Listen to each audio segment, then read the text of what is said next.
ยมหังสัมมาสัมพุทธังอะคะวันตังสารนังคะโต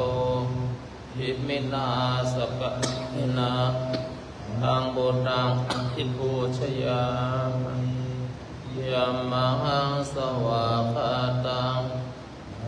วันตังสารนังคะโตหิมินาสการะนะอังหัมมังอภิปูชยามิยัมหังสุปฏิปันนังสังฆังสรณังคโตอิมินาสการะนะตังสังฆังอภิปูชยามิอะระหังสัมมาสัมพุทโธภะคะวะพุทธังภะคะวันตังอภิวาเท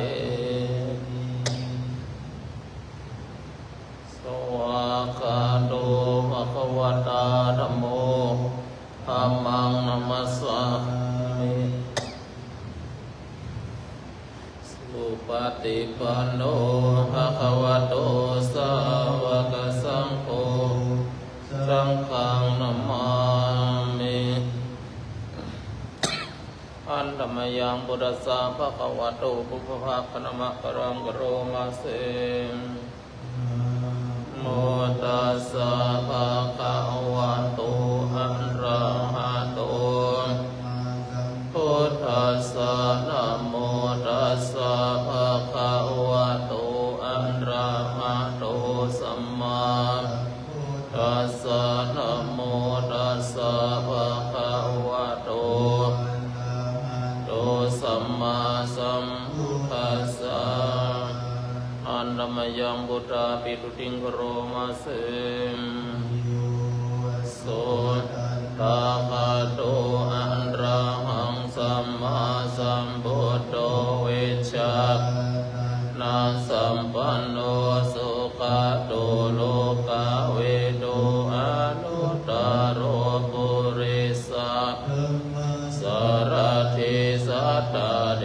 วมนุสสานังพุทโธภะคะวะโยอิมังสัตเทวะกังสัมมาระกังสัพพะมะกังสัสสะพระมณิงปัจฉังสัตเทวมนุสสังสยังอภิญญามวะภเวเตสิโย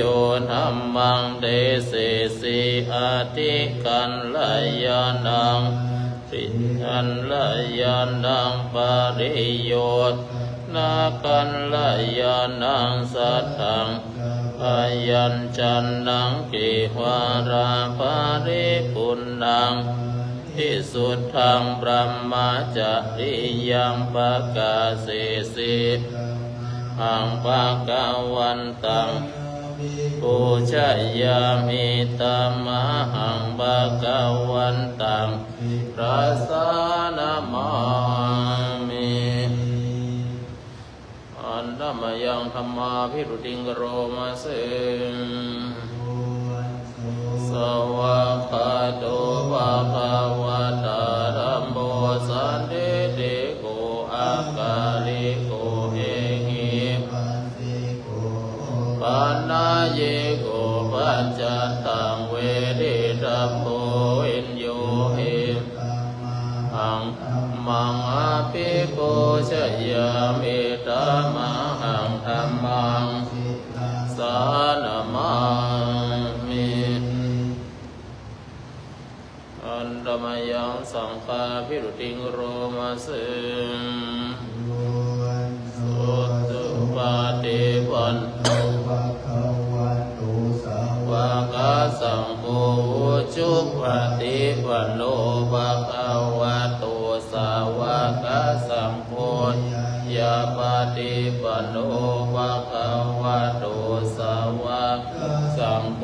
สามิจิปฏิปันโนภะคะวะโตสาวกสังโฆอิทังจัตตาริปุริสายุคานิอันทะริสาปุกาลาเอสะภะคะวะโตสาวกสังโฆปุณโยปะหุณ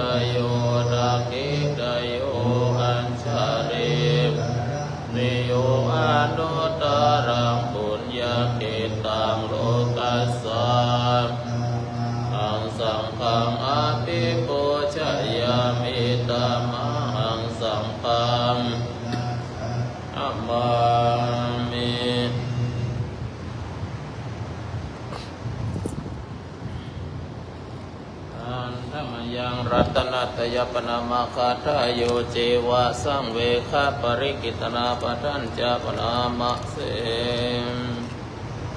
โทสุสุโทกรุณามหันนารายานะโกจโนสัพพะปุปะกิเลสกาตะภูวันดามิอัมมาดาเรนะสัตตุโนมัคคาปะกะปะธรรมเมตาโลโยจะตาตาตาทิมโนวันดามิโอตุเกตาพยากิตาสันติโตโยติตาสันโตลาปะเฮโนอาริโยตุเมตาโตวันตาเมมิเจวะเมกันตาภิปุยากังวัตุตายังวันตายาตา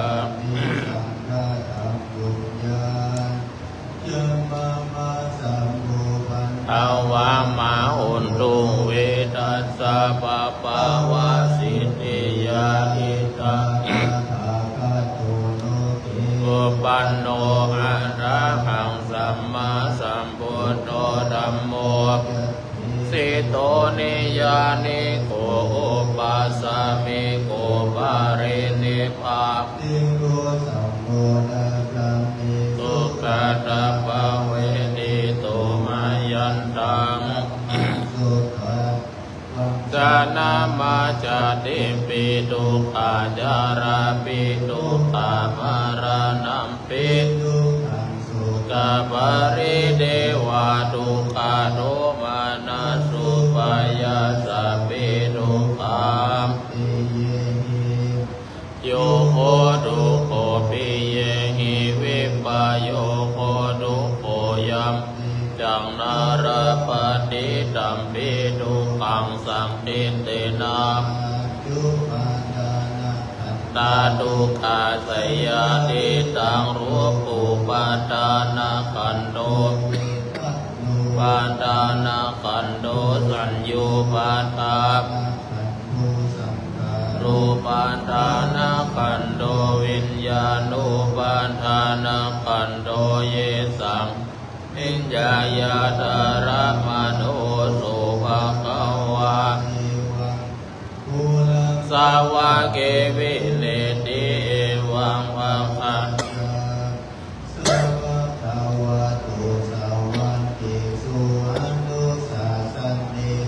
โอลาภวัตตินิจจังเวทนาอนิจจสัญญาอนิจจสังขารานังอนิจจังรูปังอนัตตาเวทนาอนัตตาสัญญาอนัตตาสังขารา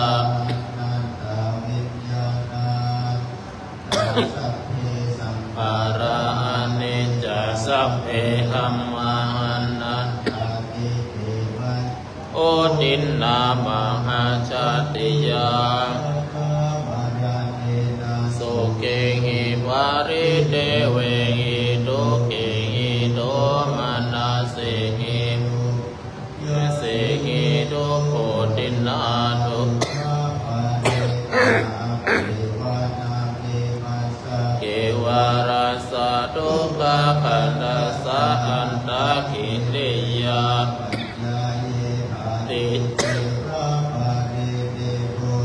ติตังติสะอะระหันตังสัมมากุตตังสัทธาอังคารสัมมาอันนาคาริยังปะจิตตาตัสสะมิงภะคะวะติพระมจาริยังธัมมาภิกขุนังสิกขาสะทิวะสัมมาปันนา ธัมมังจะยังมัสสะ นตากิริยาวัตอันธรรมยังตังคณิกัปปัจเวคขณาปทังนามะเสมสุ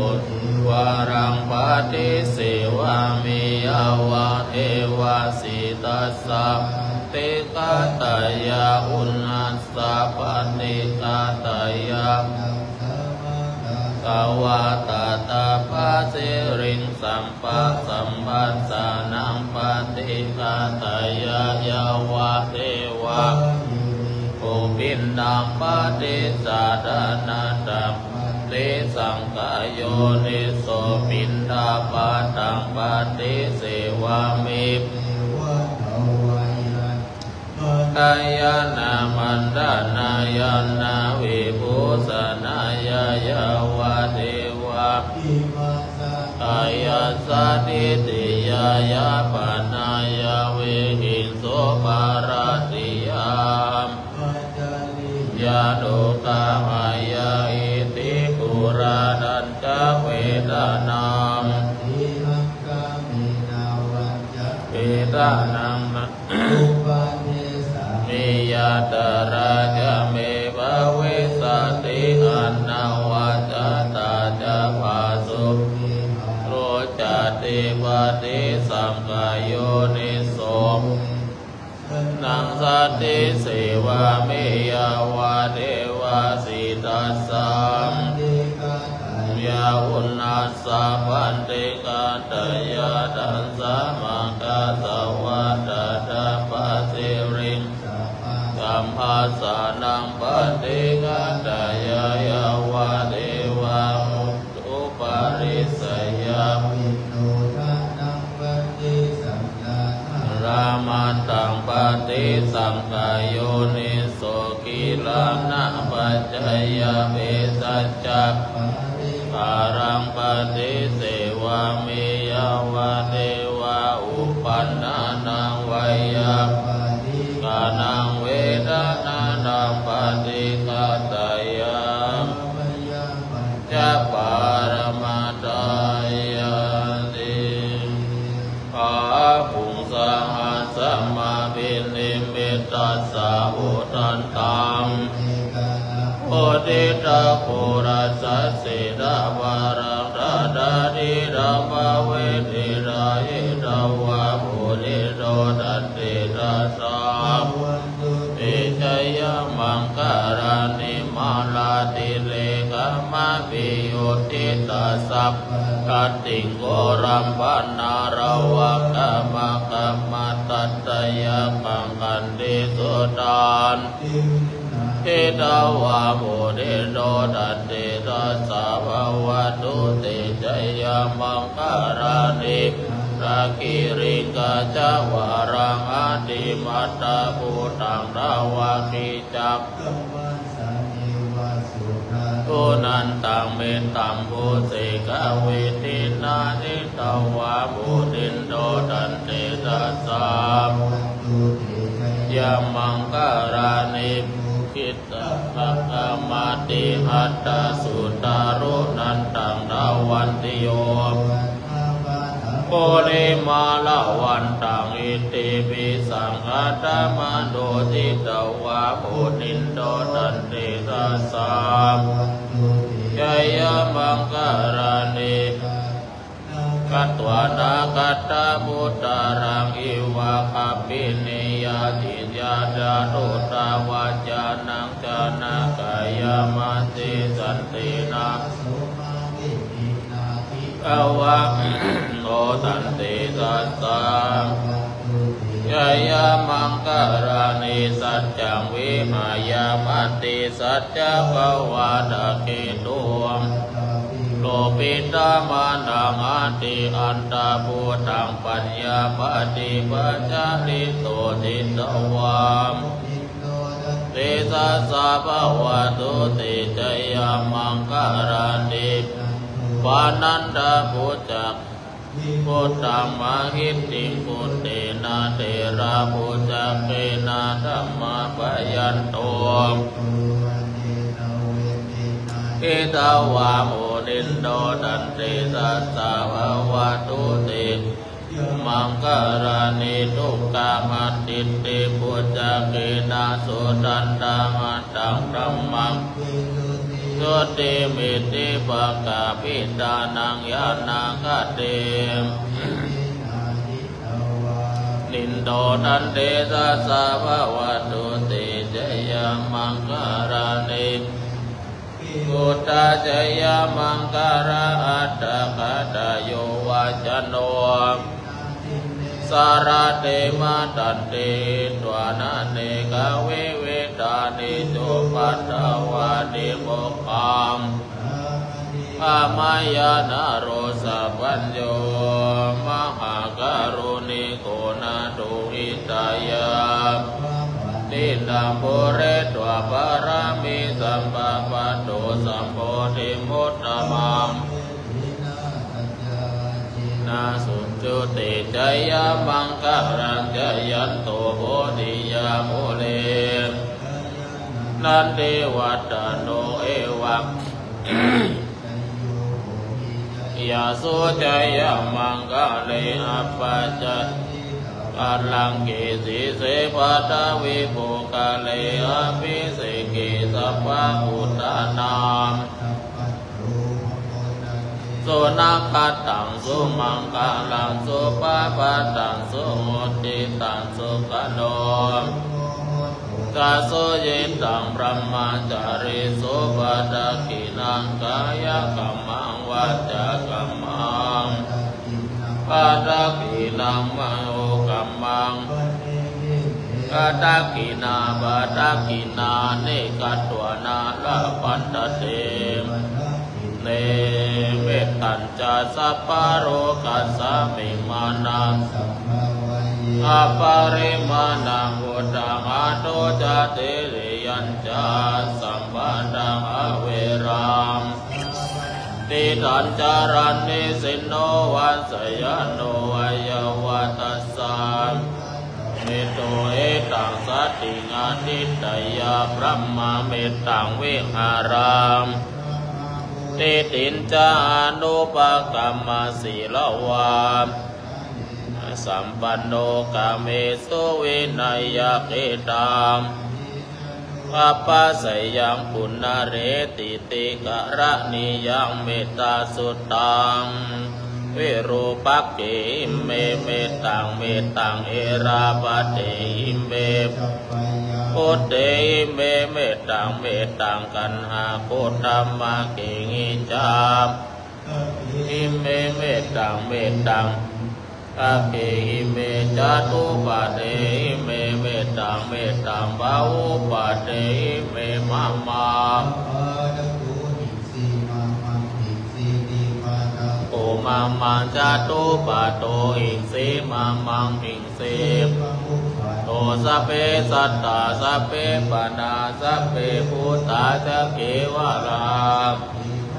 กาเนปัสสันตุมังกินติปะปะมาปะมาปะมโนพุทโธธัมโมปะมโนสังโฆปะมานาวันตาเนวิจิกาสัตตาปะเดอุณนานาวิสาระโภโมติกาคัตตาเมกะเมปริตาปฏิกามันตุโพธานิโสภังโกภะคะวะโตนะโมสัตตะนังสัมมาพุทธนาอุเทตยัญจะภูมาเอกราชหริสาวโนวันดาวิภาวะโสตัมตังหริสาวนังวันดาวิภาวะสังดายัญจะอุตตาวิหาริโมติวะสังเยพระมนังกาปาดเมเตเมนะโมเตจะมังปารายันตุนัมมาตุพุทธานังนะโมวิมุตตานังนะโมวิมุตติยาอิมังสุปะริตังกัตวะโมโรจะกติเอสันนาอเปดยัญจะภูมาเอกราชาวัตวิภาวะโสตังตังนามาสาเมอริสาวนังปะดา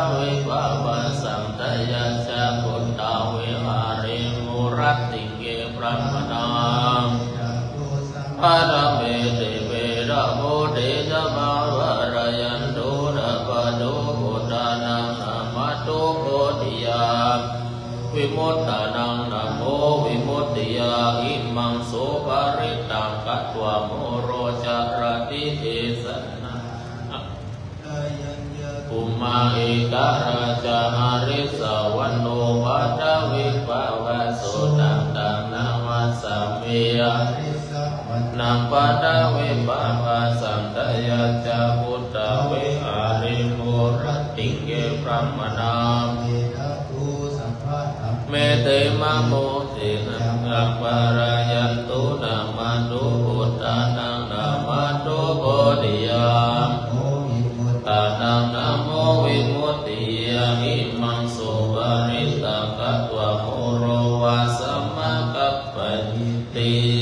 อัตถิอิมัสสมิกายเยเกสาโลมากะโจมังสังนาหารุอัตติอัตติมิจังวะกังอัตยังยะกนังปิหากังปะปะสังอันตังอันตะกุณาอุตริยังกริสัมปิตังสิมังปุโพโลมิตังสิโตเวโตตานิกาลาสิกาพุทธามัตตะเกมัตตะลุงกันติตวัติสักลังอายังอัตตะภะโวอันนิจังทุกขังอนัตตาอสุจิอสุภังปุณะภะโวติอาจิลังวัตยักขโยปัตตวิงอันติสิรติสุโตอะปิตะวิญญาโนกาลิการังปัตตเวดาโตอะโพดาโตเตโสดาโตวายโยดาโตโรปังคันโตสังขาราคันโตวิญญาณคันโตปัญจขันธาอัตตาสังขารานิจจทุกขาอนัตตาวิปริณามะธัมมาตัสสังขาราอุปาทวายะธัมมิโนปฏิตวา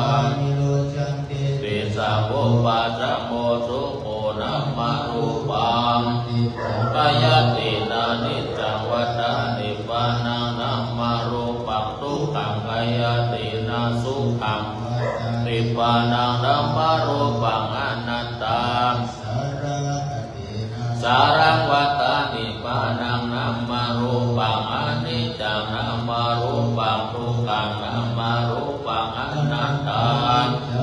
ตานิพพานังสุขังวัฏฏานิพพานังสารังวัฏฏานิพพานังนิพพานังปารังสุขังสุโขพุทธานังอุปโตปะเทสนาสุขาสังกัสสะสมัคคีสัมมัคคนังตะโพสุโขคัตติโยตัสสะมิงเกกุณฑปันติจายโนวิชาจารณะสัมปันโนทิวาตปะติอาติโจรติมาปะติจันติมาตัตติโยตปะติจายตปะติพระมโนหัตถสัพพะมโหรัตตังตปะติเตชะสังอินตะจตาเทวะจตาพระมจตาพระมจตาอิสิจตามหาอิสิจตามุนิจตามหามุนิจตาปุริสัจตากวัติจตามหาจักวัติจตาพุทธจตาปัจเจกพุทธจตาพระหันตาจตาสัพพสิทธิวิชาธารนังจตาสัพพโลกานังจตาสัพพโลกาทิปติยานังจตาเตนะสัจจวัจเจนะตุหังสุวัตติโหตุตุหังสวหายาพุทธัสสะนะโมธัมมัสสะนะโมสังฆัสสะสยะติธรรมรุสวหายายะตุนิมิตตังวะมังการัญจโยจะมนะโกปะกะโหตุสุปินังอาก กันตังพุทธานุภาเวนะวินาสเมนตุยันตุนอวังมังการังจโยจามนาโกสักุณัสสะสัตโตปัมปะคะโอตุสุวินังอังกันตังธัมมังวินาสเมนตุยันตุนิมิตตังอวังมังการังจโยจามนาโกทัตโตปัมปะคะโอตุสุวินังอังกันตังสัมภาโนภาเวนะวินาสเมนตุ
อันธรรมยังปฏิทานคาถาโยพนามะเสวัตตาสันติวิหารวาสินีทุเตกาเนโพธิกาเนตาหิงตาหิงตามาตาเนนามาวันตุปุติกาสุทิงการุเตตาลัมมันดาเนเอวราชมัจจานาวากาจามิกาโวตันนาปฏิอุปัสสกะธัมมาจเตสานิกามันสัพพันนาภูตาสุขิตาภวันตุเตชะราพุทธเยปิจันวาสังเสดาชาตาตะโวภปาติกานิยานิกังธัมมาวารังปฏิจเตสัพเพปิตุการุณตุสังฆายังตาตุจิรังสัตตังธัมโมธัมมัตตาราชภูปรังวะอัตถยะจังอิตายะจังเอรักขันตุสัตตัมโมสัพเพปิตัมมัจจาริโลปุณายามาธัมเมอริยภาเวทิเตปัสสนาอุนตุสัพเพปิปานิโนสัมมาทารังภาเวชันตุกาเลเดโวภาวะสัตตุ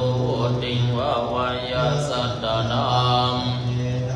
ตุเมตานิมาตาปิตาจาอันตรจังนิจังรักขันติพุทธกังเมนาราชโนวาจังรักขันตุสัพพันตาโรกยาปรมาลพังประมาทนังวิสัสสะปรมายาตินิพพานังปานามังสุขัง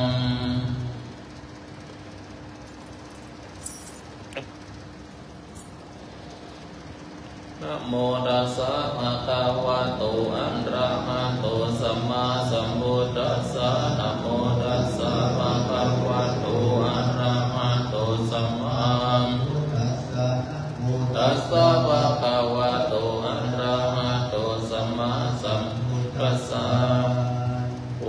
ชะนิยังมหาเจติยังสัทธานังพุทธศาสเนมโนหราสโมทนังโลกโมลิติวิสุตังเอตัมปิสิรัสสะสัตโอ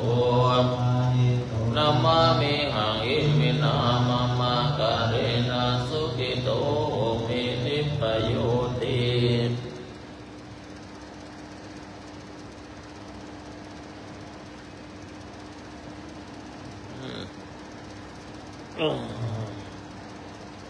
มีความสุขความเจริญอยู่ร่มเย็นสุขกันทุกท่านทุกองค์ทุกผู้ทุกคนโดยเถิด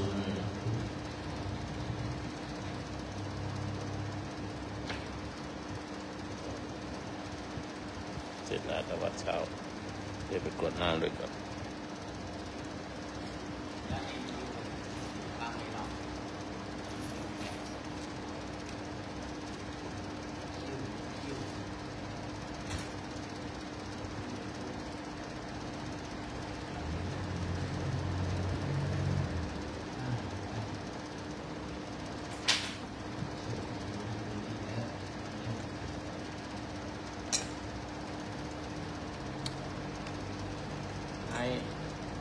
อมแป้งครับ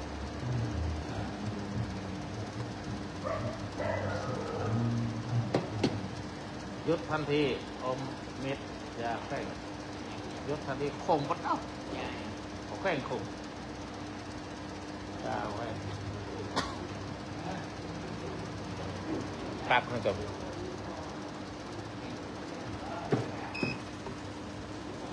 ต้องปิดดีกว่า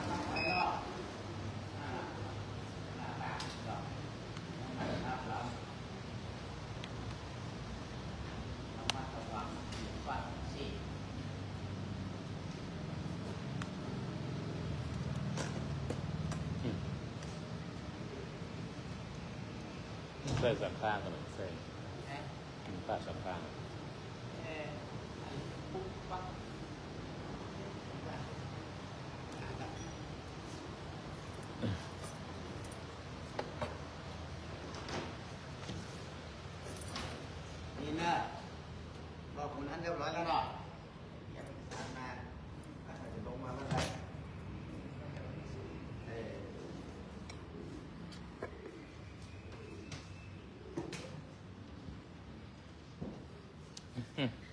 นี่ไปห้ามดูนะว่าขยัน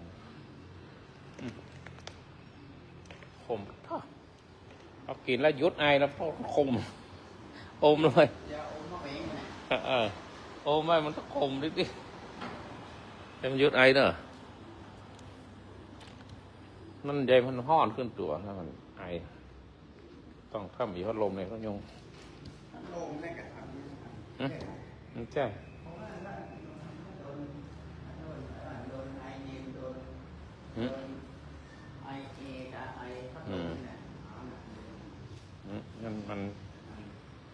มันอยู่ๆมันห้อนขึ้นตัวขึ้นเราจะไอเลยห้อนที่หน้าอกต้องเป่าพัดลมเย็นๆคันคอ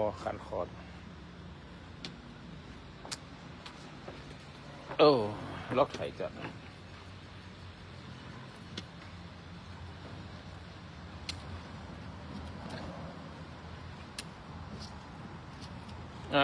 ลงในยามเช้าอากาศเย็นยังไม่ร้อนเต็มที่ยังเย็นอยู่ตอนเช้า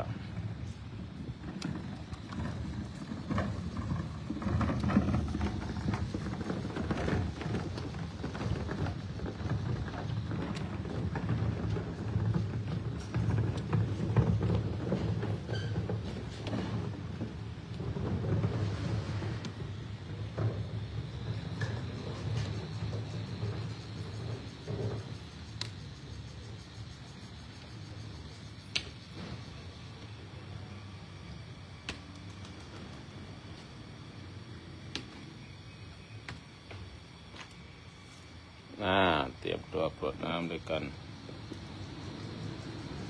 น้ำ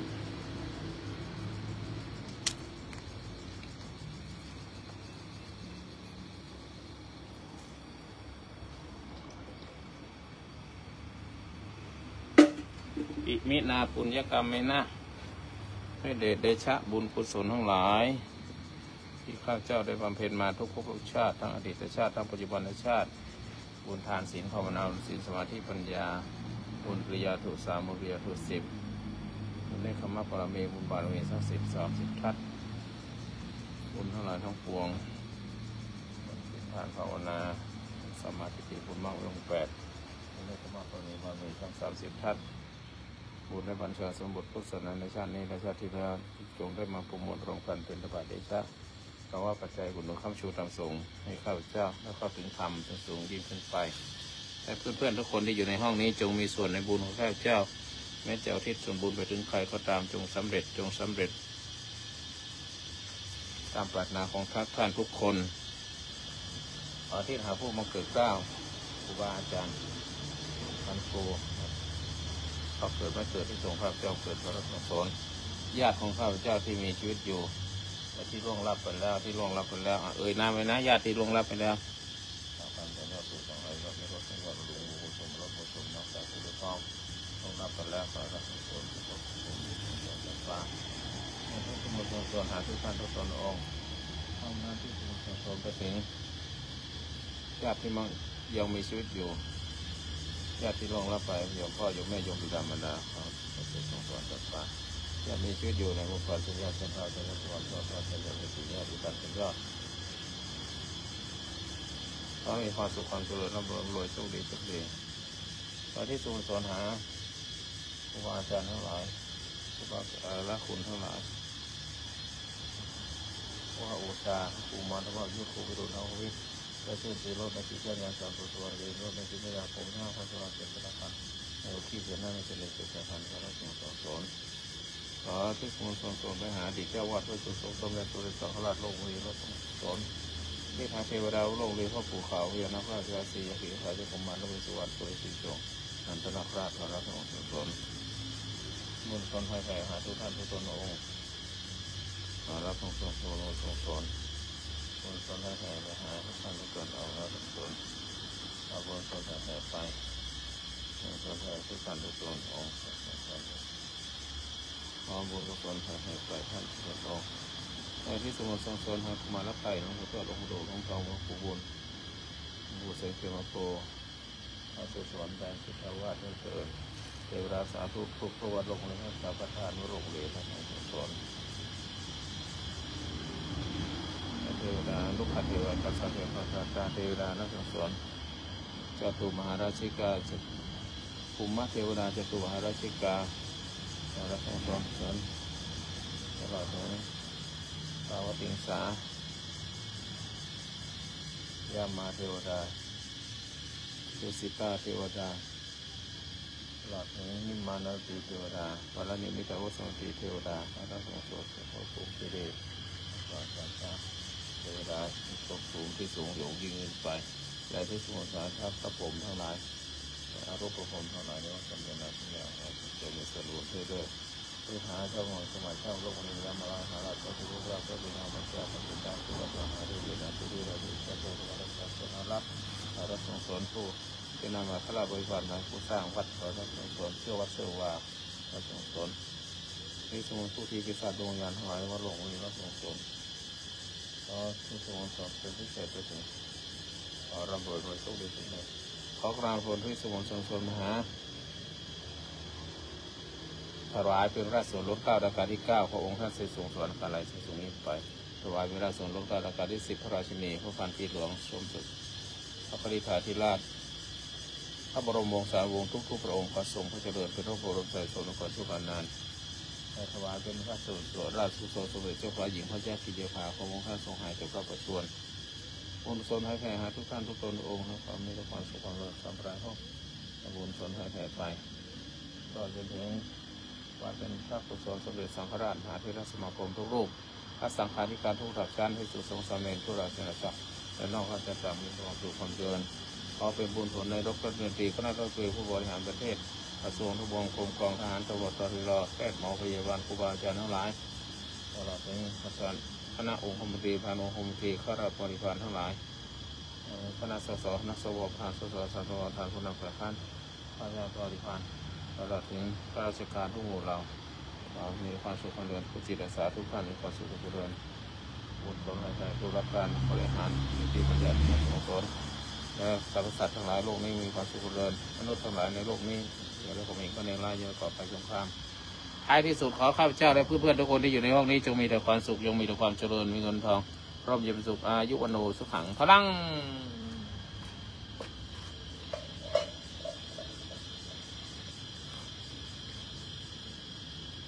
แล้ววัดน้ำเสร็จเรียบร้อยแล้ว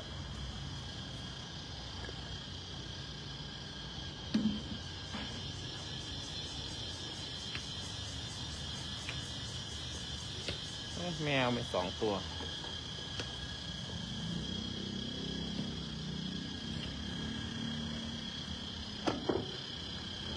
สวัสดีทุกท่านโอ้ตอนนี้สว่างแล้ว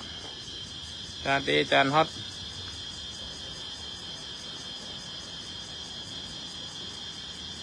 จุกคิดเดินถึงไหนแล้วเนี่ย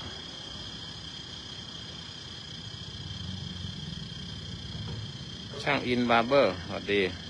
เที่ยวการเกษตรนมัสการจ้ะสวัสดีทุกท่านหน้าห้อง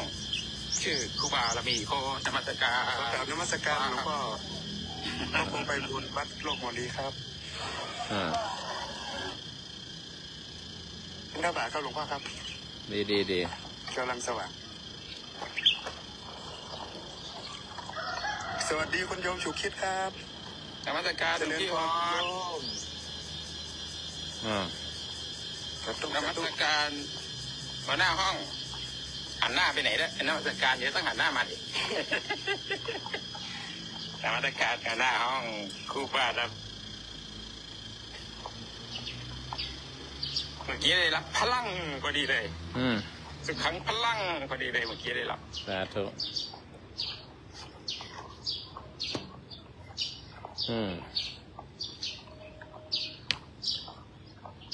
เดิน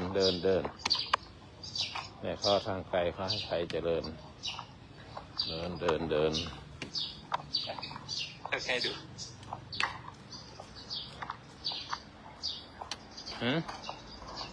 เดินเปลี่ยนเป็นคนนะ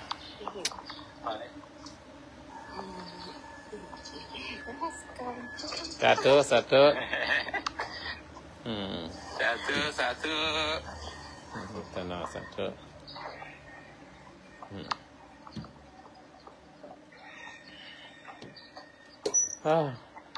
ไอเมื่อเช้าโอ้โหคนละคนกับเมื่อวานทำวัดแล้วไอ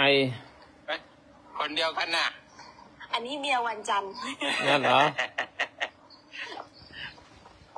เมื่อวานนี้แฟนใช่ฮะอันนี้เป็นเมียละเดี๋ยวได้ช่องได้ยำใหญ่เลยอันนี้ยำแต่เช้าเลยหยุดก่อนยำใหญ่แล้วดูกะละภิกษุทั้งสองท่านดูหูที่ท่านยานแล้วเนี่ยได้6 กิโลแล้วเดี๋ยวก็อีก2 กิโลก็ได้พักผ่อนแล้วกำลังเข้ากิโลที่7อยู่จะมาเดิน10 นาทีแต่หมุนไปที่4 กิโลแล้วก็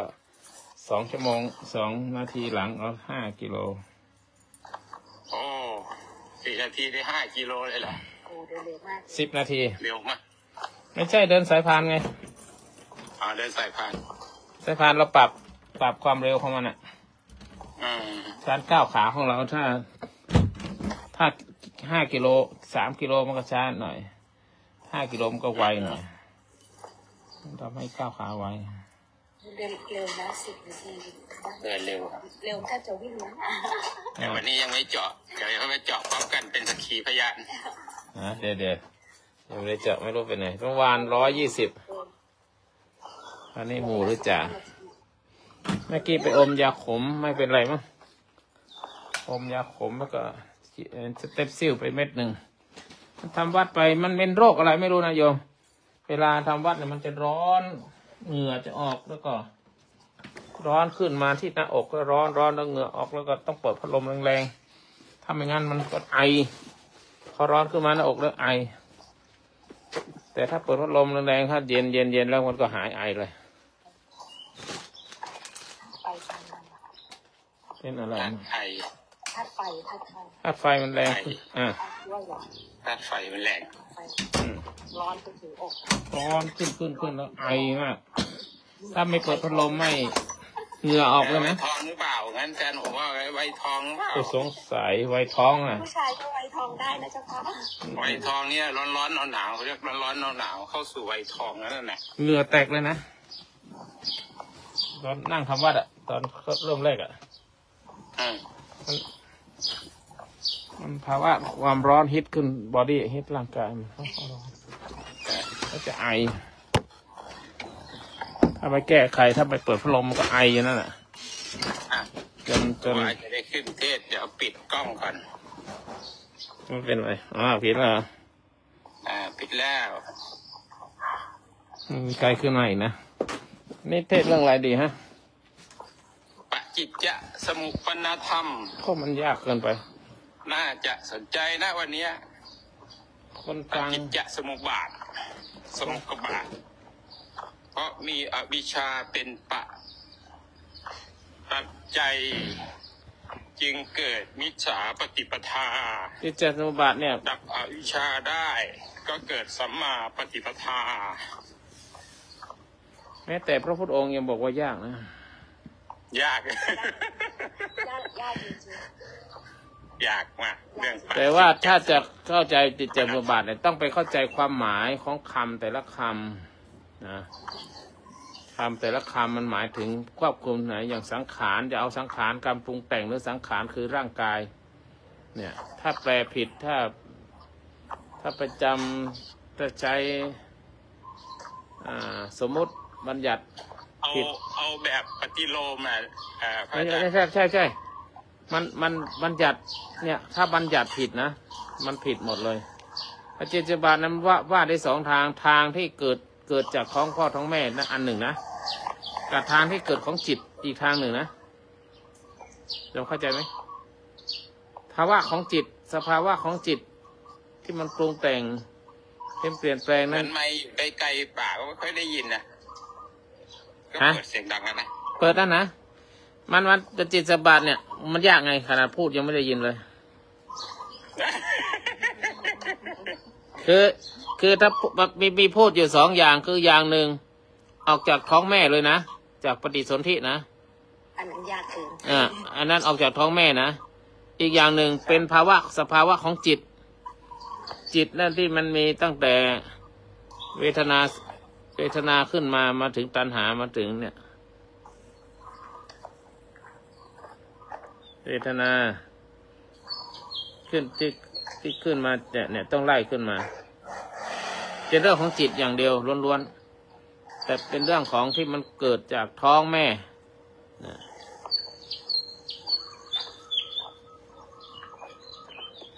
แล้วก็ถ้าคำจำกัดความไม่ดีก็ไปใหญ่คนไม่เข้าใจฟังไม่ทันอีกเดี๋ยวเปลี่ยนขาตั้งก่อนถ้างั้น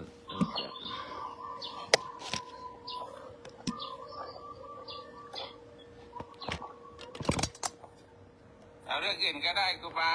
เอาเรื่องอื่นที่สาธยายได้ดีแล้วก็เป็นประโยชน์ต่อผู้ที่เข้ามาสลับรับฟังธรรมะตอนเช้าและง่ายในการใช้ชีวิตไอ้ตัวนี้ตัดออกไปดีกว่าถ้ามันยาวแล้วก็ยากในการทำความเข้าใจเนาะสาธุหัวข้อทำอื่นหัวข้อทำอื่น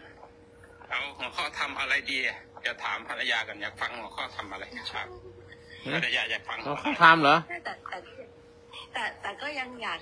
เมื่อกี้อยู่นะคะเจ้าค่ะเพราะว่าช่วงเนี้ยเมื่อคืนนี้ดูเจ้าของคอนโดอ่ะเขาขึ้นไปดูคอนโดของเขาอ่ะแล้วเราก็สงสารมากเลยมันเสียหายเยอะอ่ะ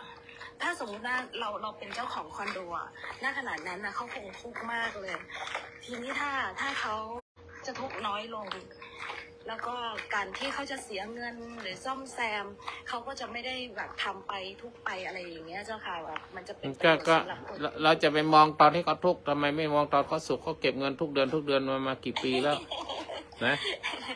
แล้วบางคนเขาไม่มีเงินให้ค่าเช่าเขาต้องไปกู้หนี้ยืมสินมาให้นะเขาต้องทำงานค่านมเขาก็ไม่พอเขาต้องเจียดไว้เป็นค่าเช่านะคนที่มีรายได้น้อยเนี่ยกลัวจะได้บ้านได้อาคารสักห้องหนึ่งเนี่ยโหใช่เรื่องง่ายแล้วเจ้าของต้นทุนเนี่ยที่เก็บเงินเขาเนี่ยพอถึงตอนนี้มาอดควรแต่มีเรื่องตลกอยู่เรื่องหนึ่งที่เขียนไว้ว่าอพาร์ตเมนต์นี้ห้ามเลี้ยงสุนัขเลี้ยงแมวเลี้ยงอะไรแต่พอแผ่นดินไหวเนี่ยอุ้มกันคนละตัวลงทั้งหมาทั้งแมววิ่งลงมาหมาแมวเต็มเลยอ่ะเขาบอกว่ามีกฎไว้เพื่ออะไรอ่ะมีกฎไว้เพื่อแหกหรือมีกฎไว้เพื่ออะไรอ่ะมันไม่มีอะไรเลยมีกฎไว้เพื่อแหกทั้งนั้นน่ะนั่นอีกจิตของมนุษย์ไงจิตของมนุษย์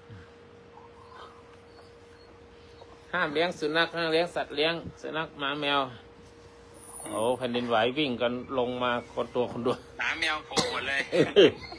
แต่ละคนอุ้มหมาอุ้มวิ่ง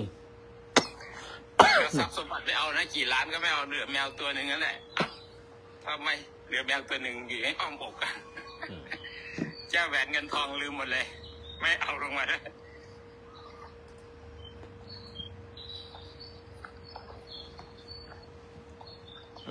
เอาเรื่องอะไรบอกมาเอาเรื่องอะไรบอกมาเป็นว่าวัดธรรมกายมาสนามบินดอนเมืองจะใกล้กว่าไปสุวรรณภูมิใช่ไหมวัดธรรมกายดอนเมืองใกล้กว่า25 กิโลดอนเมืองใกล้กว่าน่าจะไม่ถึง25มั้งแต่ว่าไม่แน่น่าจะถึงก็ประมาณนี้แหละจากดอนเมืองมาวัดธรรมกายไม่ไกลนะขับขึ้นมาทางรังสิตอ่ะนะดูใน Google มา25 กิโลไปสุวรรณภูมิ55 กิโลใช่แต่55 กิโลไปสุวรรณภูมิเนี่ยมันจะใกล้กว่าเนื่องจากทราฟฟิกมันน้อยขึ้นจากสุวรรณภูมิก็ลงทางรอบเมืองเลยอ่ะทางวงแหวนเลยแล้วก็เข้าธรรมกายอ่ะว้าวอันนี้ขึ้น134แล้วไม่เป็นไรนิดเดียว ขึ้นไปนิดเดียว ตะวัน120เอ๊ะทำไมมันขึ้นลงฮะ ก็มันก็เป็นอย่างนี้แหละมันคืออนิจจังทุกขังอนัตตาก็ไม่ได้ฉันอะไรเป็นเรื่องเป็นราวที่มันยุ่งยากเลยก็มันก็สวิงขึ้นสวิงลงอย่างนี้แหละ มันเป็นทุกขลักษณะ134เมื่อวาน120วันก่อนน่ะ109ลงมาถึง109นะใช่ตอนกลับมาจากเกาหลีใหม่กลับจากเกาหลี125แล้วก็ถัดมาไม่กี่วันนะก็ลงมา109ไงเมื่อวาน120แต่นี่ก็ไม่ขึ้นไม่เยอะหรอกก็อยู่สวิงอยู่ประมาณนี้แหละแต่เครื่องตรวจอาจจะไม่ได้ทำความสะอาดก็ได้เจาะใหม่ก็ได้เจาะสัก2-3 ทีไม่ระบมบ้างนะ This one more เจาะทุกวันนี้ระบมโอเค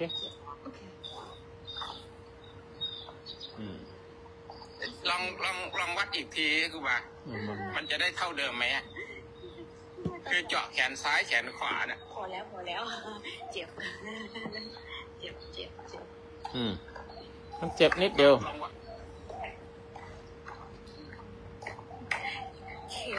เข็มเวลาจะฆ่าเข็มแทงนี่มันเจ็บเลยพอเถอะคือบางทีเนี่ยเราวัดจุดเดียวเนี่ยเราจะไปเจอความเข้มนะมันอาจจะไม่เหมือนกันนะในตลอดล่างก็เจาะขาบ้างเจาะซ้ายเจาะขวาบ้างหามัชฌิมปฏิปทาสายกลางว่าค่าเฉลี่ยเอามาจับหารมันอยู่ประมาณนี้ลองดูไหมล่ะเป็นทฤษฎีน่าสนใจนะเอาไว้พรุ่งนี้เถิดเจ็บเจ็บแทน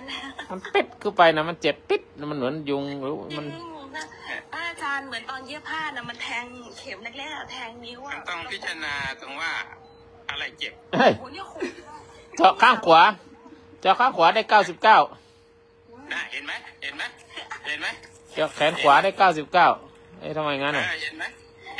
เป็นเจาะแต่ที่เดิมมันก็ไปรอแล้วไอ้ตัวความทุกข์ไปรออยู่ตรงซ้ายๆเลยเคยเจาะแล้วเจาะที่อื่นไปเรื่อยๆเดี๋ยวมันอยู่ตรงไหนมันเป็นพอยที่น่าสนใจนะมันต้องเขาว่าไอ้ตัวเบาหวานมันเกิดขึ้นทางกายก็จริงแหละแต่ว่าเราไปเจาะซ้ำๆเนี่ยคุณก็จะได้ค่าใกล้เคียงกันหรือว่าเข็มที่มันติดอยู่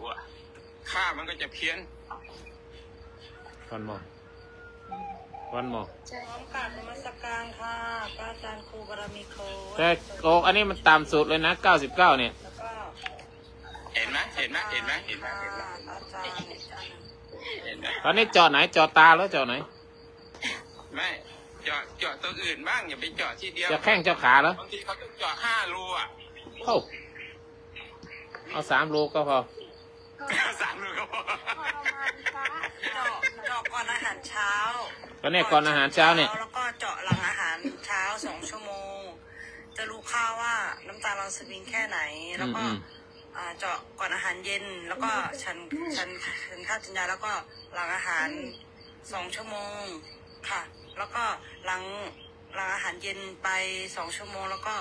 ก่อนนอนว่าอีก3-4 ชั่วโมงมันต้องไล่แล้วนะถ้างั้นน่ะดูดออกมา5 ครั้งค่ะเอาแค่วันละครั้งก็พอเดี๋ยวจะเอาอีกครั้งหนึ่งตอนนี้เจาะน่องหน่อยไอ้เมื่อกี้เจาะแขนขวาได้99เหรอใช่มันมีแบบหนึ่งค่ะพระอาจารย์มันจะมีแบบที่ไม่ต้องเจาะมันจะมีไปเขาฝังชิปไปที่แขนแล้วก็เอาใช้โทรศัพท์เซ็นเซอร์เอางั้นดีกว่าเทคโนโลยีทุกวันนี้เขามีรุ่นใหม่มาเห็นเขาบอกว่าไม่ต้องเจาะคล้ายๆฝังชิปเข้าไปในแขนของเรานี่ปีกกบเห็นผอ.หรือได้ยินผอ.คุยกับผอ.ค่ะคุยกับท่านผอ.โรงพยาบาลค่ะได้ยินใช่ไหมได้ยินผอ.พูดใช่ไหมเพื่อนหนูอยู่สวีเดนแล้วเขาบอกว่าไม่ได้เจาะแต่เขาฝังชิปเข้าไปที่แขนแล้วก็เอาโทรศัพท์ไปเซ็นเซอร์แล้วก็สามารถตรวจค่าวัดน้ำตาลเราจะสอนธรรมะไม่ฟังเลย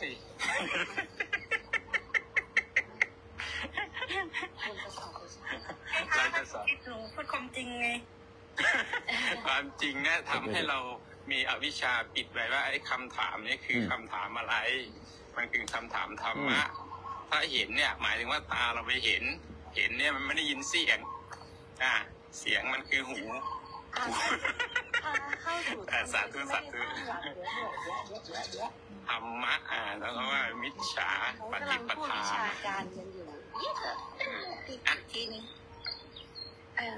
หลวงพ่อนิมนต์ก่อนเลยให้ปิดกบมีสตินะฮะคุมกำเนิดเขาใส่ไว้ตรงนี้ตอนนี้เอาไหนนี่เอาที่ขานี่เจาะไม่ได้เลือดไม่มีเอาที่เท้าแถวที่ใกล้ที่สุดนั่นแหละยกเว้นตามันใกล้ตาเนี่ยอย่าไปเอามันเจ็บอะไรดิมือซ้ายหรือมือขวาดีเอามือไหนก็ได้แต่มือซ้ายมันวัดบ่อยแล้วมันเคยชินแล้วก็มือขวาเป็นเลือดดำมันเอาได้หมดแหละ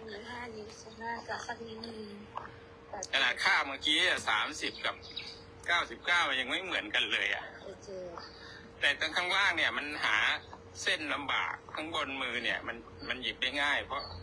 ปริมาณที่ต้องการวัดเนี่ยมันใช้นิดเดียวเองอ้าวอันที่3นี่รู้เลยเท่าไหร่112หนักเห็นไหมไม่เท่ากันสักครั้งเลยทำไมงั้นก็ใช้ไม่ได้แล้วนะคืออย่างนี้ค่าเฉลี่ยในน้ำตาลเนี่ยบางทีเนี่ยเราจะไปเอาจุดเดียวมาเพื่อวัดทั้งร่างกายเนี่ยบางทีเนี่ยมันก็ตัดสินใจลำบากกันเนาะมันก็ถ้าสมมติว่าเราพิจารณาถึงในการเลือดเนี่ยไปทั่วร่างกายเนี่ยภาวะน้ำตาลเนี่ยไปครบหรือเปล่าวัดทีเดียวแล้วก็ตกใจไป24 ชั่วโมงเนี่ยมันไม่ใช่เอาสักเวลาเดียวกันเนี่ยสัก3 จุดหรือ2 จุดก็ซ้ายขวาอย่างเงี้ยผมว่าก็น่าจะเพียงพอในการตัดสินใจค่าเฉลี่ยหาอัเวอเรจในค่าน้ำตาลนะปัจจุบันน่าจะโอเคกว่านะโดยคิดส่วนตัวนะครับส่วนตัวในการคิดนะไม่ใช่หมอคิดเจาะที่เดียวหมอขี้เกียจเจาะอีกก็เอาไปเลยหมอไม่ได้ขี้เกียจค่าเฉลี่ยถ้าไม่คิดว่าการเจ็บได้อะไรเจ็บเลยหลวงครูบาไม่เป็นไรแล้วไม่เป็นไรไม่ได้เจ็บเลยดับไปแล้วเจ็บเลยนะมันไม่เจ็บมันดับไปแล้วคุณเอิร์ธขึ้นมาแล้วเอิร์ธสดชื่นยังไงครับสวัสดีอันนี้หัวข้ออะไรดีฮะจากคุณเอิร์ธเนี่ยคุณปิ๊กกบแล้วเราคุยเรื่องอะไรดีฮะเงียบก็คุยเรื่องที่คุยกันอยู่ก็ได้ครับการเจ็บคนเรานะมันโชคดีเวลาถ้าเจ็บถ้าได้รู้บางคนก็มันก็ผ่านช่วงความเจ็บไปเลย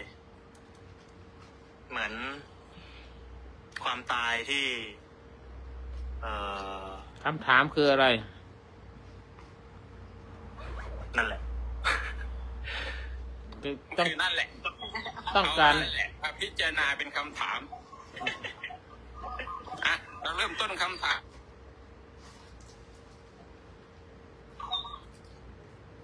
เริ่มเลยดูครับสาธุต้องพิจารณาให้ได้ว่านั่นแหละคืออะไรสิ่งนี้มีสิ่งนั้นเป็นผมก่อนไหมเพื่อว่าจะได้มีหัวข้อธรรมเพิ่มมากขึ้นนั่นแหละความคิดที่มันเกิดขึ้นมาเพื่อจะแยกรูปแยกนามนั่นแหละทำไมเจ็บนั่นแหละทำไมไม่เจ็บมันน่าคิดไหมล่ะอะไรยังอยู่นั่นแหละไอ้ตัวนั่นแหละนี่แหละคือข้อสงสัยร่างกายเนี่ยมันเป็นรูปเมื่อเข็มเจาะลงไปตัวความรู้สึกที่ได้รับเวทนาที่เกิดขึ้นมันเป็นจิตสัญญาจำได้เข็มเจาะนี่มันเจ็บนะมันก็ปรุงแต่งไปเฮ้ยเบาหวานกูจะมาขนาดไหนนั่นคือจิตปรุงแต่งแล้วนะสัญญาจำได้ว่ามันเจ็บเกิดทุกเวทนาขึ้นมานั่นแหละมันเป็นคำถามที่น่าสนใจน่าศึกษาแต่ถ้าเราจะแยกตรงนี้ได้ว่าเฮ้ยตอนไหนล่ะมันจะไม่เจ็บได้สมมติว่าในกรณีตีหัวปุ้งสลบไป จิตตัวเนี้ยเข้าสู่ภวังคจิตเมื่อไหร่ปุ๊บเนี่ยมันจะแยกกายแยกจิตออกเลยมันจะไม่มีความรู้สึกพวกนี้เขาเรียกว่าจิตประภัสสรหรือว่าภวังคจิตไม่รับเสพอารมณ์ใดๆจากตาหูจมูกลิ้นกายตอนนี้เข็มเจาะไปที่ร่างกายเข็มกระแทกร่างกายนะเป็นรูขึ้นมารูเลือดขึ้นมาเป็นรูปแต่เวทนาที่เกิดขึ้นนั้นเจ็บนะเมื่อเจ็บแล้วก็สัญญาจำได้เพราะจิตมันจำว่าอาการนี้มันเจ็บปรุงแต่งไปนะพอหวานจะขึ้นในความทุกขเวทนามันเกิดนี่จิตวิถีจิตมันเกิดแล้วทุกวันเมื่อหลับเมื่อไหร่นอนหลับเมื่อไหร่เนี่ยไม่ใครมาเจาะเนี่ยถ้ายังไม่ตื่นเนี่ยตัวนั้นก็จะไม่เสพอารมณ์เหล่านี้นั่นคือจิตเราได้หลับไปแล้วหลับก็คือเรื่องของลงสู่ภวังค์นั่นคือแยกจิตแยกกายออกจากกันโดยสิ้นเชิงระหว่างหลับกับตื่นนะเกิดดับอย่างเงี้ยถ้าดับยาวก็คือว่าคือนอนหลับสนิทแล้วไม่ฝันนะฝันก็ขึ้นสู่วิถีแล้วที่แยกร่างกับจิตออกจากกันสังเกตดูครับสังเกตดูตัวนี้มีผลกับการพิจารณาด้วยนะสาธุหลวงพ่อสาธุได้แล้วได้ความแล้วไอ้คิมก่อน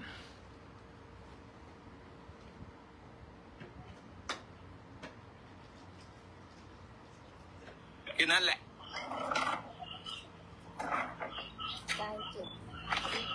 นั่นแหละทุกข์หรือเปล่าครับครบเลยที่ผมพูดเนี่ยขันธ์ห้าครบเลยนะพิจารณาดีนะครบเลยนะนั่นแหละแค่นั้นเนี่ยหรือว่าเดี๋ยวนี้คืออะไรเดี๋ยวนี้มีอะไรมันเป็นคำถามเดี๋ยวนี้มีอะไรอย่างเงี้ยนั่นแหละคือคำว่านั่นแหละมันก็เลยจะเป็นการปล่อยวางนะเพราะว่าถ้าเราไม่ใช้คำว่านั่นแหละโดยแบบว่าเราไม่ตั้งจิตตั้งใจที่จะใช้คำเนี้ยเป็นการปล่อยวางนั่นแหละหวานมันก็เป็นอย่างนั้นมันเป็นทุกข์มันเป็นอนิจจังทุกขังอนัตตานั่นแหละความเจ็บความปวดมันแค่วิถีจิตกับภวังคจิตมันอยู่แค่นี้นั่นแหละมันคือหนัก200หนูยังไม่ตื่นเต้นเลยถ้าชกคิดอะไรนะ300ประมาณ200-300หนูยังไม่ตื่นเต้นเลยอ๋อนั่นแหละคือเราชินเนี่ยเห็นไหมคำว่านั่นแหละมันเกิดขึ้นกำลังจะรอใส่บาตรไปทานกาแฟค่ะนั่นแหละพระมาแล้วไปใส่บาตรยัง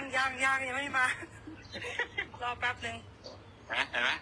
คำตัวนี้เนี่ยสำคัญมากแค่นั้นแหละนั่นคำเดียวพิจารณาได้ถึงว่าการปล่อยวางเลยนะมันเป็นอาการละชนิดสาธุครับสาธุ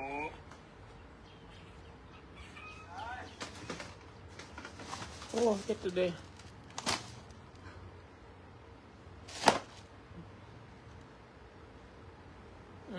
ดีสิเนี่ยได้แล้วก็คือตกลงนะความเจ็บความปวดนั้นมันเกิดจากอะไรเกิดจากกายหรือเกิดจากจิต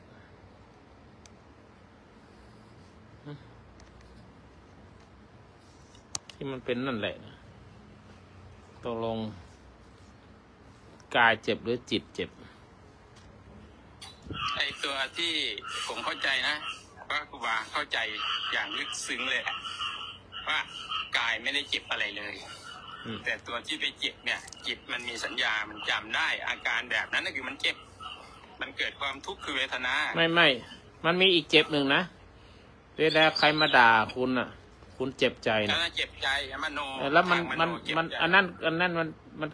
กับกายเจ็บมันเหมือนกันไหมมันไม่เหมือนกันแต่มันที่กายเจ็บมันที่มันแทงตัวเนี้ยมันจิตเจ็บตรงเนี้ยเจ็บใจแล้วก็แล้วเราบอกว่ากายเจ็บหรือใจเจ็บจิตตัวเนี้ยคืออย่างนี้มันแยกกันอย่างนี้ถ้ากายเจ็บมันมีทุกข์กับสุขแต่ใจเจ็บเนี่ยมันมี3อย่างก็คือโสมนัสกับโทมนัสแล้วก็อุเบกขากายเจ็บเนี่ยมันมีแค่2อย่างสุขกับทุกข์เท่านั้น มันไม่มีโสมนัสโทมนัสยกเว้นว่ากายเจ็บเนี้ยสักพักเนี่ยมันขึ้นสู่ใจเมื่อไหร่เนี่ยมันเป็นธรรมารมณ์แล้วมันจะโสมนัสก็โทมนัสและอุเบกขาได้อย่างเจาะเมื่อกี้เนี่ยเกิดขึ้นว่าถ้ากายเนี่ยเจ็บจี๊ดเนี่ยจบแล้วแต่ตัวกายเจ็บจี๊ดเนี่ยประมวลผลขึ้นสู่ใจเมื่อไหร่เนี่ยมันทุกข์ชั่วขณะต่อไปก็เฉยๆแล้วเพราะว่ามันเป็นกิจวัตรประจำวันแล้วนั่นคือใจคิดแล้วจะไม่ทุกข์แล้วเพราะนั่นเนี่ยเวทนามีทั้ง3เวทนาอีกอย่างหนึ่งก็มีเวทนา5ถูกไหมครับเพราะนั่นกายเนี่ยมันแค่ทุกข์กับสุขเฉยๆเจาะปุ๊บเจ็บชั่วคราวจบไปแล้วขึ้นสู่ใจปุ๊บโอ้โหทุกข์หรือโสมนัสหรือโทมนัสเนี่ยขึ้นสู่ใจอุเบกขานั่นแหละมันต้องแยกส่วนนะครูบาแยกส่วนกันเพราะนั่นในตัวที่เจ็บอะไรเจ็บคำถามคืออะไรเจ็บกายไม่ได้เจ็บทางกายเนี่ยเขาเรียกทุกขเวทนาคือรูปเวทนาทางใจโทมนัสเวทนานามทางใจใช่โทมนัสเวทนาก็คือนามเวทนาใช่แต่ทีนี้เจาะมือเนี่ยกับโดนด่าเนี่ยมันไหนเจ็บมันก็คือเจาะมือเจ็บที่กายโดนด่าเจ็บที่ใจเจาะมือเจ็บที่กายกับใจถ้าเจ็บที่กายถ้าจะเจ็บที่กายเราคนตายเราไปเจาะเขาเจ็บไหมไม่เจ็บไงคือจิตมันไปไหนว่าเจ็บที่กายออกแล้วไงเหมือนผ่าตัดตอนหลับเหมือนกันเลยนั่นแหละที่ผมบอกว่าแยกจิตที่วิถีจิตกับภวังคจิตออกจากกันก็คือว่าขณะจิตทำงานต้องลงอะไรเจ็บอ่ะต้องลงอะไรเจ็บต้องลงอะไรเจ็บจิตเจ็บตอนผ่าตัดเขาวางยาสลบตอนนั้นจิตไม่ทำงานกายเจ็บไหมตอนนั้นจิตภวังแล้วไอ้ที่อาสลบแล้วจิตว่างแล้วจิตไม่รับรู้แล้วว่าอาการที่เขาผ่าตัดแขนตัดขาออกไปได้เลยตอนนั้นไม่รู้อะไรเลยตื่นขึ้นมาขาขาดไปแล้วนั่นคือเจ็บแล้วตื่นเมื่อไหร่เจ็บแล้วนอนตอนกลางคืนนะเขาตัดขาออกนะทั้งที่เจ็บทั้งวันเลยนะนอนตอนกลางคืนปุ๊บไม่เจ็บเลยตื่นขึ้นมาเมื่อไหร่เจ็บวันนั้นนั่นคือจิตมันตื่นแล้วมันหลับขออนุญาตนะคะมันเอาความรู้สึกเข้าไปยึดติดกับ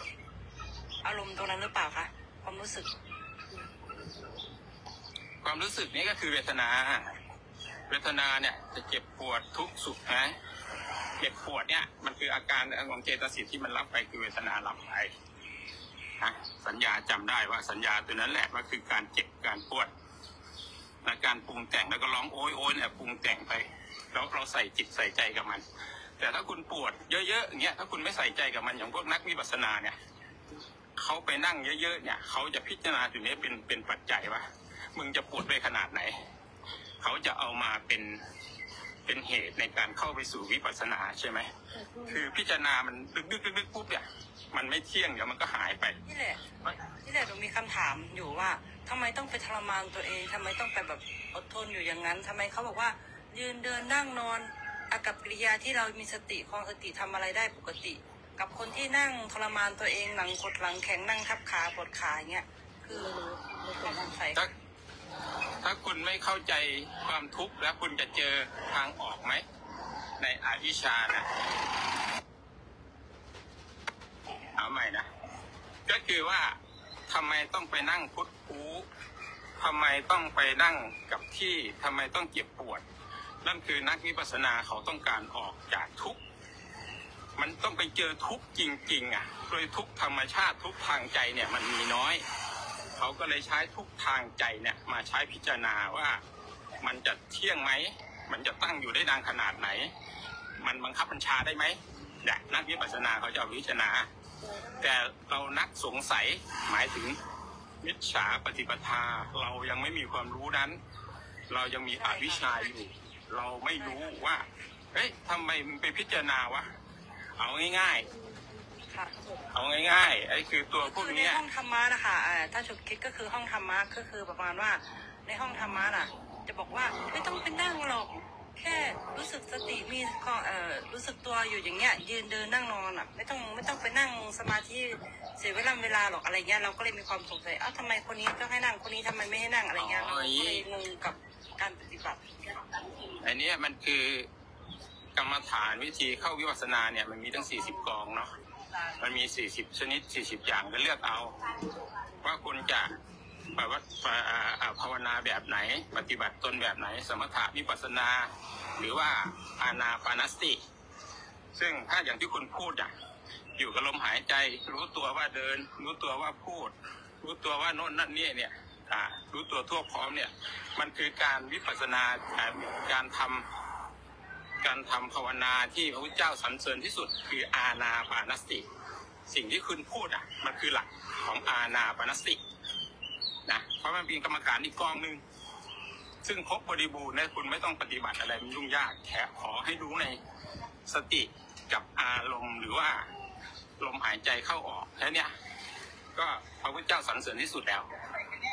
พระพุทธเจ้าไม่ได้สรรเสริญตัวอื่นนะพระพุทธเจ้าตัดสินใจตัดสู้ด้วยปรินิพพานด้วยการอยู่กับจิตตัวนี้แหละกับตัวเองนี่แหละกับลมหายใจนี่แหละกับสิ่งที่คุณพูดเนี่ยแหละเมื่อกี้นี่แหละถูกแล้วส่วนที่คนอื่นเขาพูดก็เป็นของคนอื่นเขาเป็นภาวะของผู้อื่นเขา100 คนพูด100 อย่าง10 คนพูด10 อย่างแต่คุณมีอยู่คนเดียวคุณตัดสินใจเองว่าคุณจะเอาอย่างไหนล่ะมันอยู่ที่คุณอยู่กับจิตและใจของคุณเนี่ยพระมาอย่างไปใส่บาตรได้อย่างเนี่ยรู้ตัวหรือเปล่าว่าจะต้องใส่บาตรอะไรเงี้ยพิจารณาไปเลยเข้าบ้านเลยเข้าบ้านเดี๋ยวเข้าบ้านเราจะไม่เห็นพระนั่งรอหน้าบ้านกันสาธุให้หลวงพ่อตั้งท่าหลายทีแล้วกูเมื่อไหร่มึงจะปล่อยกูพูดสักทีวะไม่ได้สาธุครับหลวงพ่อสาธุบางทีที่โยมพูดสมถะกับวิปัสสนาต้องแยกกันให้ถูกถ้ากรรมฐาน40มันเป็นสมถะในสมถะเนี่ยทำให้จิตใจสงบตั้งมั่นไม่ฟุ้งซ่านทำจิตใจให้เป็นสมาธิให้เป็นฌานเป็นฌานก็คือความตั้งมั่นฌานก็คือตั้งฌาน1ถึงฌาน4ก็คือทำให้เป็นเอกคตารมณ์ให้ได้ทำให้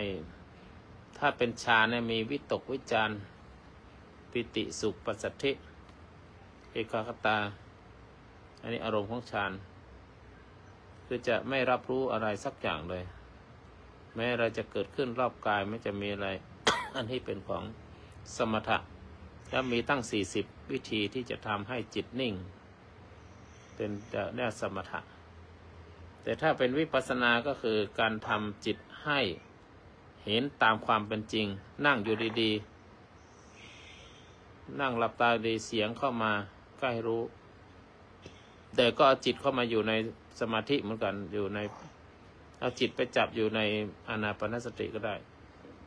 พุทโธก็ได้ปุ๊บหนอพองหนอก็ได้แต่ถ้าอะไรเกิดขึ้นก็ต้องรู้ทันที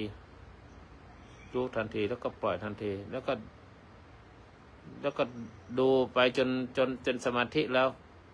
วิปัสสนานี้ถ้ามันได้สมาธิได้ที่แล้วก็ดูตามลมหายใจให้เป็นรูปเป็นนามให้ได้ให้ดูรูปหน่อยที่หายใจเข้าจิตตามลมหายใจลงไป ลมนั่นแหละเป็นรูปจิตรับรู้การตามลงไปเป็นนามท้องพองออกอาการพองเป็นรูปจิตรับรู้ในการพองเป็นนามท้องยุบอาการยุบเป็นรูปจิตรับรู้เป็นนามก็คือมีจิตจดจ่อในการพองการยุบหรือพุทหรือโธหรือว่าในกรรมฐาน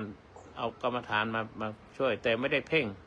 แต่เป็นการมองตามปัจจุบันอารมณ์กำลังพุทโธระฆังนะเป้งก็ต้องหยุดเสียงระฆังก็พิจารณาเสียงระฆังแล้วดับลงไปแล้วเสียงที่เกิดขึ้นเป็นรูปได้ยินเป็นนามดับลงไปก็กลับมาพิจารณาพุทโธใหม่หรือพิจารณาพองยุบใหม่ไปเรื่อยๆนะ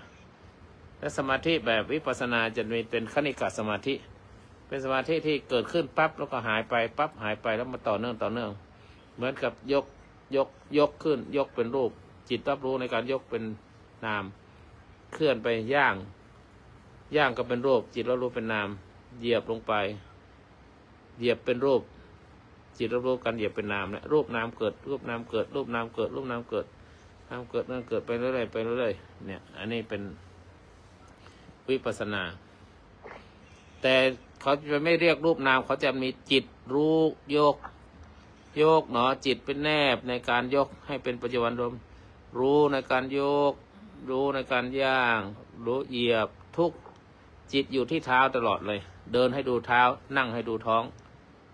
จะไม่ไปที่ไหนเลยอันนี้คือวิปัสสนาที่อยู่กับอารมณ์ปัจจุบันสองอย่างทีนี้แต่ถ้าเรียนแบบอภิธรรมสิ่งเหล่านี้จะไม่รู้วิธีการเหล่านี้ไม่จะรู้ว่าอะไรเกิดอะไรดับดวงนั้นเกิดดวงนี้ดับอะไรมันเกิดต้นเงาของคืออะไรรู้ละเอียดยิบเลยนะรู้ละเอียดยิบเลยถ้าเป็นอภิธรรมเพราะฉะนั้นจุดมุ่งหมายของสมถะและวิปัสสนาก็คือว่าสมถะเนี่ยคือทำจิตให้จะสงบตั้งมั่นไม่ฟุ้งซ่านแต่วิปัสสนาเนี่ยทำจิตให้เห็นตามความเป็นจริงด้วยปัญญาเห็นด้วยปัญญาเห็นอะไรเห็นมันเกิดมันดับเห็นตามพระไตรลักษณ์เนี่ยเอาไตรลักษณ์เข้ามาพิจารณามันเกิดแล้วก็ดับลงไปเกิดแล้วก็ดับเพราะจุดมุ่งหมายก็ต่างกันนะจุดมุ่งหมายและเป้าหมายเนี่ยผลที่ได้รับจากสมถะคือจิตสงบเป็นสุขมีอำนาจจิตแล้วก็มีฌานแต่ผลที่ได้จากวิปัสสนาคือเห็นสภาวะตามความเป็นจริงพ้นทุกข์ด้วยปัญญาเห็นจริงมันเกิดที่ไหนดับที่ไหนเกิดที่ไหนดับที่ไหนอันนี้วัตถุประสงค์ของสมถะคือระงับกิเลสได้ชั่วคราวสมถะเนี่ยตอนนั่งเนี่ยมันดับได้หมดเลยทุกอย่างดับได้หมดเลยแต่พอออกจากสมถะวิถีชีวิตก็เหมือนเดิมแต่วิปัสสนาเนี่ยถอนรากของกิเลสให้หมดสิ้นอะไรเกิดมาก็รู้อะไรเกิดมาก็รู้โลภะเกิดก็รู้ที่โลภะแล้วก็ดับที่โลภะอะไรต่างๆอันนี้มีความแตกต่างกันเพราะฉะนั้นวิธีการก็ต่างกันด้านการพิจารณาสมถะเนี่ยจะจับอารมณ์เดียวเช่นลมหายใจดูแล้วกสิณเพ่งสีแดงโลหิตะอะไรก็เพ่งกันตามวิธีการของกรรมฐาน40ถ้าเป็นสมถะนะเพ่งอย่างเดียวแต่ถ้าเป็นวิปัสสนาคือสังเกตสภาพธรรมที่เกิดขึ้นของรูปนามของเวทนาความทุกข์ความอะไรเกิดขึ้นแล้วก็ความคิดที่มันปรุงแต่งถ้าเห็นความคิดเกิดขึ้นเห็นความคิดดับลงไปอย่างนี้ผลลัพธ์ของสมถะคือได้สมาธิได้จิตนิ่งไม่ฟุ้งซ่านแต่ผลลัพธ์ของวิปัสสนาคือเกิดจากปัญญาเพิ่มความเพิ่มปัญญาเขาได้ปัญญาไปแล้วเห็นความไม่เที่ยงของสรรพสิ่งทั้งหลายยกตัวอย่างสมถะเนี่ยนั่งหลับตาเนี่ยพุทโธเนี่ยจิตจะนิ่งพอจิตนิ่งก็ถึงที่สุดเลยเอกตาปัสสติความสงบความเย็นสุขะความสุขก็เกิดขึ้นขนลุกขนพองอะไรสุขสัพพะกายสุขอันนี้คือแนวปฏิบัติถ้าวิปัสสนาก็นั่งดูความคิดเห็นว่าความคิดที่เกิดดับเกิดขึ้นแล้วก็มันก็ดับไปไม่ใช่ตัวเราเนี่ยแล้วทำไมทั้งสองอย่างทำไมต้องแล้วทำไมต้องทั้งสองอย่างก็เพราะว่าสมถะเนี่ยเตรียมจิตให้พร้อมเหมือนกับน้ำที่นิ่งใสแล้ววิปัสสนาคือจิตที่ใสนั่นน่ะมองเห็นความจริงมันเป็นอย่างไรอันนี้เป็นต้นเพราะฉะนั้นในทางพระพุทธศาสนาทั้งสองวิธีจึงเป็นการได้เข้าสู่การตรัสรู้ที่สมบูรณ์สรุปแบบง่ายๆคือสมถะนี่ทำให้สงบวิปัสสนาทำให้รู้แจ้งสมถะเป็นการข่มกิเลสวิปัสสนาเป็นการถอนกิเลสนะสมถะเหมือนกับดาบที่จะคอยระงับอะไรต่างๆแต่วิปัสสนาเหมือนกับแสงสว่างรู้หมดทุกสิ่งอย่างสมถะเหมือนกับพื้นฐานวิปัสสนาคือเหมือนกับยอดเขานะอันนี้เป็นต้นก็ประมาณนี้สมถะวิปัสสนาทีนี้เมื่อกี้เราทิ้งไว้เราจะพูดเรื่องอะไรนะสาธุเจ้าค่ะขอบพระคุณค่ะพระอาจารย์ปูบารมีโค้ดนะคะที่ให้ปัญญาในการปฏิบัติในการเพียรในการที่จะเจริญสติและนั่งสมาธิต่อไปค่ะสาธุค่ะทีนี้ตะกี้เราให้ลูกคุณตักขึ้นมาแล้วเขาอยู่ดูแล้วเราติดเรื่องความเจ็บปวดใช่ไหมเดี๋ยวให้รางวัลคนขึ้นมาก่อนให้ขึ้นมาเนี่ยเราไม่ให้คนละ2แล้วก็หมายความว่า ความเจ็บปวดคืออะไรในมุมมองของพุทธเนี่ยความเจ็บปวดในทางพุทธศาสนาแยกออกความเจ็บและความปวดเนี่ยออกเป็น2 มิติเป็น2 อย่างคือทางกายอย่างที่คุณสุขคิดว่าเมื่อกี้ทางกายก็คือทุกขเวทนานะหรือรูปเวทนาทางกายตัวอย่างเช่นปวดหัวปวดท้องตัวร้อนอะไรต่างๆเจ็บแผลเจ็บคอเจ็บนั่นเจ็บนี่เจ็บเข็มฉีดเนี่ยเจ็บเข็มแทงแต่ทางใจเรียกว่าโทมนัสเวทนาโทมนัสเวทนาก็คือเป็นนามเวทนาถ้าทางใจนี่ก็คือทุกข์ใจเศร้าใจเสียใจอกหักหลักลอยในการเกิดจากความทุกข์เกิดจากการยึดมั่นถือมั่นนะเพราะฉะนั้นได้ขึ้นหัวข้อว่าธรรมนาวากับการเข้าใจความเจ็บปวดนะคือธรรมนาวาในเปรียบเสมือนเรือแห่งธรรมที่พาเราข้ามคลื่นแห่งความเจ็บปวดไม่ให้อยู่ในอารมณ์ที่เป็นอารมณ์ของมันไม่ให้ตกจมอยู่กับความเจ็บปวดนั้นก็เพราะว่าความจริงความเจ็บความปวดอะไรต่างๆเนี่ยมันเกิดที่กายแต่ความทุกข์มันเกิดที่ใจความเจ็บปวดเกิดที่กายความแต่ทุกข์ที่ใจดังนั้นธรรมนาวาเนี่ยเป็นการที่นำเอาธรรมะมาใช้ในการดำรงชีวิตสมดังพระราชปณิธานของล้นเกล้ารัชกาลที่9และรัชกาลที่10โดยเฉพาะรัชกาลปัจจุบันรัชกาลที่10พระองค์ได้ทรงแจกจ่ายหนังสือธรรมนาวาวังก็คือให้คนทั้งหลายได้เข้าถึงพระพุทธพระธรรมพระสงฆ์ว่าพระพุทธเจ้าเป็นที่พึ่งพระธรรมเป็นที่พึ่งพระสงฆ์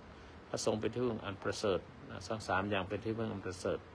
แล้วก็แจกจ่ายหนังสือพระราชทานหนังสือให้ปวงชนชาวไทยตลอดถึงพระสงฆ์ได้นำไปศึกษาปฏิบัติที่พระอาจารย์เจ้าคุณต้นได้เรียบเรียงไว้เพราะฉะนั้นเราก็มาขยายความธรรมนาวาก็คือให้ท่านทั้งหลายเอาธรรมะไปใช้ในการดำเนินชีวิตว่าความเจ็บปวดเนี่ยมันเกิดขึ้นที่กายแต่ทุกข์ที่ใจเพราะฉะนั้นยกตัวอย่างคนหนึ่งเนี่ยถูกของมีคมบาดเนี่ยหรือว่ามีเราถูกอะไรนะทำให้เลือดออกเพื่อจะได้เอาไปเราเลือดไปนั่นความเจ็บในความรู้สึกมันเจ็บปวดเลยเป็นไปตามธรรมชาติความรู้สึกปวดเกิดขึ้นตามธรรมชาติของมันจะเป็นเราไปห้ามไม่ได้จิตมันจะเจ็บไปแต่ใจทุกข์น่ะไม่ได้ต้องทำไมต้องเป็นเราแผลหายไหมโกรธคนที่ทำให้เจ็บไหมอันนี้คือความทุกข์ใจที่มันสร้างขึ้นมาความทุกข์ใจที่มันสร้างขึ้นมาความเจ็บนะเจ็บปวดเป็นเรื่องธรรมชาติแต่ว่าใจเราไปสร้างขึ้นมาว่าเราต้องเจ็บนะเจ็บปิดเจ็บอะไรต่างๆเพราะในทางพระพุทธศาสนาเนี่ยเรื่องนี้ได้กล่าวชัดว่าภิกษุถูกยิงด้วยลูกศร2 ดอกนะในสันเลขสูตรนะพระพุทธองค์ได้เปรียบเทียบปุถุชนผู้ยังไม่ได้ฝึกจิตว่าถูกลูกศรดอกแรกก็เจ็บที่กายแล้วก็จิตใจก็เศร้าโศกโกรธแล้วก็กลัวเหมือนว่าลูกศรนั่นน่ะเหมือนว่าถูกลูกศรดอกที่2ก็เจ็บช้ำทางใจเข้าไปอีกนี่เป็นต้นเพราะฉะนั้นถ้าพระอริยะถูกลูกศรดอกแรกเวทนาเกิดที่กายแต่ไม่เจ็บช้ำที่ใจเพราะท่านไม่ได้ยึดไม่ปรุงไม่แต่งไม่เพิ่มอารมณ์อันนี้สำคัญมากนะสำคัญมากในสันเลขสูตรเนี่ยได้กล่าวถึงว่าปุถุชนเนี่ยตัวลูกศรเนี่ยเจ็บที่กายแต่พระอริยะตัวลูกศรเวทนาเกิดที่กายเวทนาเกิดที่กายปุถุชนเจอลูกศรแล้วเศร้าโกรธใครเป็นคนยิงแล้วโกรธใครยิงอะไรต่างๆเศร้าเสียใจเขายิงทำไมอะไรต่างๆเนี่ยกลัวว่าลูกศรนั้นเป็นยาพิษเป็นอะไรต่างๆแล้วก็เจ็บที่ใจเจ็บทางใจแต่พระอริยะถ้าโดนลูกศรแล้วถึงเวทนาเกิดที่กายแต่ว่าความเจ็บไม่ช้ำนะความเจ็บไม่ไปเกิดที่ไม่เจ็บที่ใจนะพระอริยะไม่เจ็บที่ใจเพราะว่าท่านไม่ได้ยึดไม่ได้ปรุงแต่งนะไม่ยึดไม่ปรุงแต่งแต่ว่ามันเป็นเรื่องของกายนะ จิตของท่านไม่ได้ปรุงแต่งแล้วไม่เพิ่มอารมณ์เข้าไปเพราะฉะนั้นสรุปได้ว่าความเจ็บจากกายหรือเจ็บจากใจความเจ็บนั้นเกิดจากกายหรือเจ็บจากใจประเด็นของความเจ็บนะก็คือว่าอย่างความทุกข์เนี่ยถ้าความเจ็บและความปวดนั้นเกิดขึ้นเนี่ยคำตอบคือเกิดที่กายก็ทุกขเวทนาถ้าความทุกข์มันเกิดขึ้นก็เกิดที่ใจความเจ็บความปวดเกิดที่กายทุกขเวทนาความทุกข์เกิดที่ใจเพราะใจไปยึดปรุงแต่งเพิ่มเติมก็เป็นความทุกข์ที่ใจความจริงก็คือว่าเจ็บเป็นธรรมดาทุกข์เป็นทางเลือกเพราะฉะนั้นหน้าที่ของบุคคลที่ปฏิบัติต้องทำหน่อยก็ใช้ธรรมนาวาพาจิตให้พ้นจากความทุกข์แม้กายจะเจ็บแม้กายจะเจ็บก็เอาจิตให้พ้นจากความทุกข์คือความทุกข์ใจก็อย่าไปยึดมั่นถือมั่นก็ปล่อยวางถ้าจิตไม่ไปยึดมันก็ไม่ทุกข์แต่เวทนาที่กายมันก็แป๊บมันก็รู้เวทนาที่กายเพราะฉะนั้นใช้ธรรมนาวาข้ามความเจ็บปวดอย่างไรประการแรกก็คือมีสติรู้เวทนานะมีสติรู้เวทนาก็หมายความว่าเห็นว่าความปวดนะเป็นสภาวะนะเห็นมีสติรู้เวทนาก็เห็นว่าความปวดมันก็แค่สภาวะของจิตที่มันเกิดขึ้นแล้วก็ไม่ต่อยอดความรู้สึกคือรู้แล้วก็ยอมรับว่ามันรู้มันปวดมันเจ็บแล้วก็วางใจไม่เพิ่มอารมณ์เช่นว่า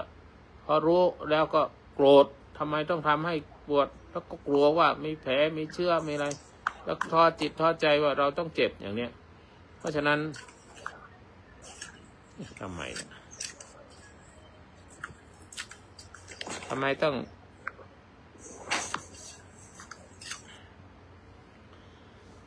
โดยใช้ปัญญานะไม่เพิ่มอารมณ์ต่างๆที่มันเกิดขึ้นนะและใช้ปัญญาให้เห็นไตรลักษณ์ให้ได้อย่างนี้คือเวทนามันก็ไม่เที่ยงมันก็ไม่ใช่ของเราแล้วก็ควบคุมมันให้ได้อันนี้ดูว่ามันเจ็บมันก็ไม่เที่ยงเดี๋ยวมันก็หายไปนะความเจ็บก็หายไปแล้วก็ไม่ใช่ของเราก็ควบคุมมันไม่ได้อย่างเงี้ยก็ไม่ได้แต่ถ้าจิตตั้งมั่นความเจ็บก็เป็นเพียงคลื่นที่มันกระเพื่อมถ้าจิตตั้งมั่นดีมันก็แป๊บเดียวมันก็เป็นการกระเพื่อมนะที่เรือทำแล่นผ่านไปโดยไม่จมนะก็เพียงแต่รู้มันนะรู้แค่รู้ว่ามันเกิดขึ้นแล้วก็หายไปอย่างนี้เป็นต้นเพราะฉะนั้นอย่างคำที่ว่าเจ็บที่กายใช่จิตจากปวดร้าวหากใจวางไม่พร่ำกล่าวทุกจะหายธรรมะคือนาวาใจอยู่กลางสายเจ็บเพียงกายใจไม่ทุกข์สุขแท้จริงก็คือว่ามันเจ็บปวดกายมันเจ็บแต่ถ้าใจไม่ไปยึดมั่นถือมั่นวางมันได้มันก็ไม่ทุกข์มันก็ไม่ทุกข์อย่างนี้เป็นต้นเพราะฉะนั้นความเจ็บปวดมันเป็นเรื่องของกายแต่ความทุกข์ใจเป็นเรื่องของใจแต่ถ้าใจเราไม่ทุกข์มันก็ไม่ทุกข์ถ้าเราปล่อยวางไม่ใช่เรามันเจ็บก็แป๊บเดียวมันหายแล้วคือมันเป็นอาการเจ็บนะถ้าใจคิดได้นะมันเกิดแล้วก็มันดับมันเกิดแล้วก็มันดับก็ไม่มีอะไรถ้ามันเจ็บตลอดนั้นก็เจ็บดับเกิดดับก็มันเมื่อมันดับมันก็เป็นอนัตตามันไม่เที่ยงถ้ามันจิตเนี่ยมันรู้อาการแล้วมันเกิดแล้วมันดับมันมีดวงเดียวมันดับมันเกิดขึ้นมารู้อาการแล้วก็ดับรู้อาการดับถ้าเห็นว่ามันดับเนี่ยก็เป็นอนัตตามันไม่เที่ยงมันเปลี่ยนแปลงอยู่ตลอดเวลาและเรื่องของจิตนะมันเกิดดับเมื่อเรารู้ว่าเมื่อรู้ว่ามันเกิดมันดับก็ไม่ใช่ตัวตนที่ถาวรมันไม่เจ็บตลอดมันดับลงไปแล้วในภาวะของจิตแต่ว่าจะกายเนี่ยมันเจ็บก็คือเจ็บเราไม่ไปยึดกับมัน อันนี้เป็นต้นอันนี้เป็นเรื่องยากที่ธรรมดาที่จะเข้าใจกันเป็นภาษาของผู้ที่เข้าถึงธรรมแล้วสามัญชนหรือปุถุชนทั่วไปน่ะมันเจ็บจะตายน่ะเจ็บปวดเนี่ยนั่นคือการยึดมั่นถือมั่นและยึดว่าตัวเองพ้นเจ็บโมทนาสาธุอาจารย์เอิร์ธจะอธิบายไงชุกคิดตกลงไปแล้วครับอาจารย์ครูบาขออนุญาตเพิ่มเติมหน่อยได้ไหมครับเชิญคือทำไมผมบอกว่าไม่ว่าจะเจ็บที่ไหนของร่างกายมันคือจิตเจ็บจะอธิบายอย่างนี้เนื่องจากว่าระบบประสาทเนี่ยที่สร้างขึ้นไปควบคุมดินน้ำไฟลมได้อยู่ในอากาศธาตุเนี่ยระบบประสาทได้สร้างไปแล้วใครเป็นคนใช้ระบบประสาทนั้นมันคือจิตและวิญญาณตัวที่อยู่ในกายเนี่ยเขาเรียกว่ากายวิญญาณเขาจะรับรู้ทุกสภาพจากระบบประสาทที่ไปถึงส่วนระบบประสาทที่ไปไม่ถึงความรู้สึกเจ็บปวดจะไม่มีเช่นตัดเล็บตัดผมอะไรประมาณนี้เขาก็จะไม่มีเส้นประสาทมันไปไม่ถึงจิตมันไปไม่ถึงเพราะนั้นจิตเนี่ยมันจะไปทุกอนูที่มีเส้นระบบประสาททางกายตัวที่ทำงานในนามธรรมเนี่ยเขาเรียกว่ากายวิญญาณใช้ระบบกายประสาทซึ่งเป็นรูปอีกตัวหนึ่งระบบกายประสาทแต่กายปัญญาเนี่ยไปใช้กายเมื่อรับแล้วทุกครั้งที่เขารับเนี่ยมันจะมี2วิถีหนึ่งอยู่ที่กายคือเจ็บปวดที่กายนั่นแหละคือวิญญาณเจ็บจิตเจ็บแต่วิถีหนึ่งจะขึ้นสู่ใจมันจะเจ็บไปพร้อมๆกันนะครับมันจะทางกายเจ็บปุ๊บมันก็ขึ้นสู่ใจได้เหมือนกันแต่ทางกายเนี่ยเขาจะเรียกอยู่2ชื่อก็คือสุขหรือทุกข์เท่านั้นไม่มีอุเบกขาแต่ถ้าทางใจเนี่ยเขาจะเรียกอยู่3ชื่อที่โสมนัสโทมนัสคือโสมนัสก็คือสุขทางใจโทมนัสก็คือทุกข์ทางใจอุเบกขาก็คือเฉยๆทางใจนั่นแหละที่ผมอธิบายทำไมผมบอกว่าตัวที่เจ็บที่รู้อาการเจ็บนั้นมันคือจิตมันคือวิญญาณที่มันรู้ที่มันจำได้ที่มันมีความรู้สึกเวทนาแล้วก็ปรุงแต่งไปเองนั่นแหละคือของมันแหละคือวิญญาณเนี่ยไม่ใช่ร่างกายเนื่องจากว่าร่างกายเนี่ยมันเป็นรูปไม่รู้อะไรเลยไม่ระบุอะไรเลยเป็นรูปเฉยๆเป็นรูปธรรมเพราะฉะนั้นร่างกายเราก็ประกอบไปด้วยรูปธรรมกับนามธรรมนามธรรมคือระบุได้ว่าเป็นอะไรบอกอาการต่างๆนานาได้เวทนาสัญญาสังขารเนี่ยก็คือนามธรรมทั้งหมดรวมกับตัวนี้แหละตัววิญญาณขันธ์นี่แหละที่ตัวใหญ่ตัวประธานเพราะฉะนั้นตัวเขาเนี่ยเป็นตัวระบุอาการขึ้นมาได้ทั้งหมดส่วนร่างกายนั้นเฉยๆไม่มีอะไรเลยให้เราแยกตรงนี้ออกมาเพราะว่าสิ่งที่เขารู้ด้วยอาการเนี่ยด้วยระบบประสาทสาธุครับสาธุถ้าเดินว่าไงดีมากเลย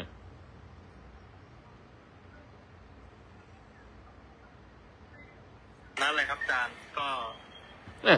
ผมคิดเลยระบบประสาทกายประสาทอะไรเงี้ยครับ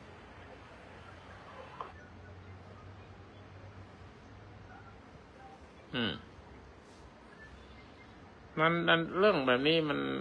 คุยมันยาวไม่ได้เพราะมันเป็นเรื่องของสภาวะจิตซึ่งมันไม่เกี่ยวกับราคะโทสะโมหะที่มันจะทำให้เป็นเรื่องละเอียดอ่อนนะอย่างมีดบาดมืออย่างเงี้ย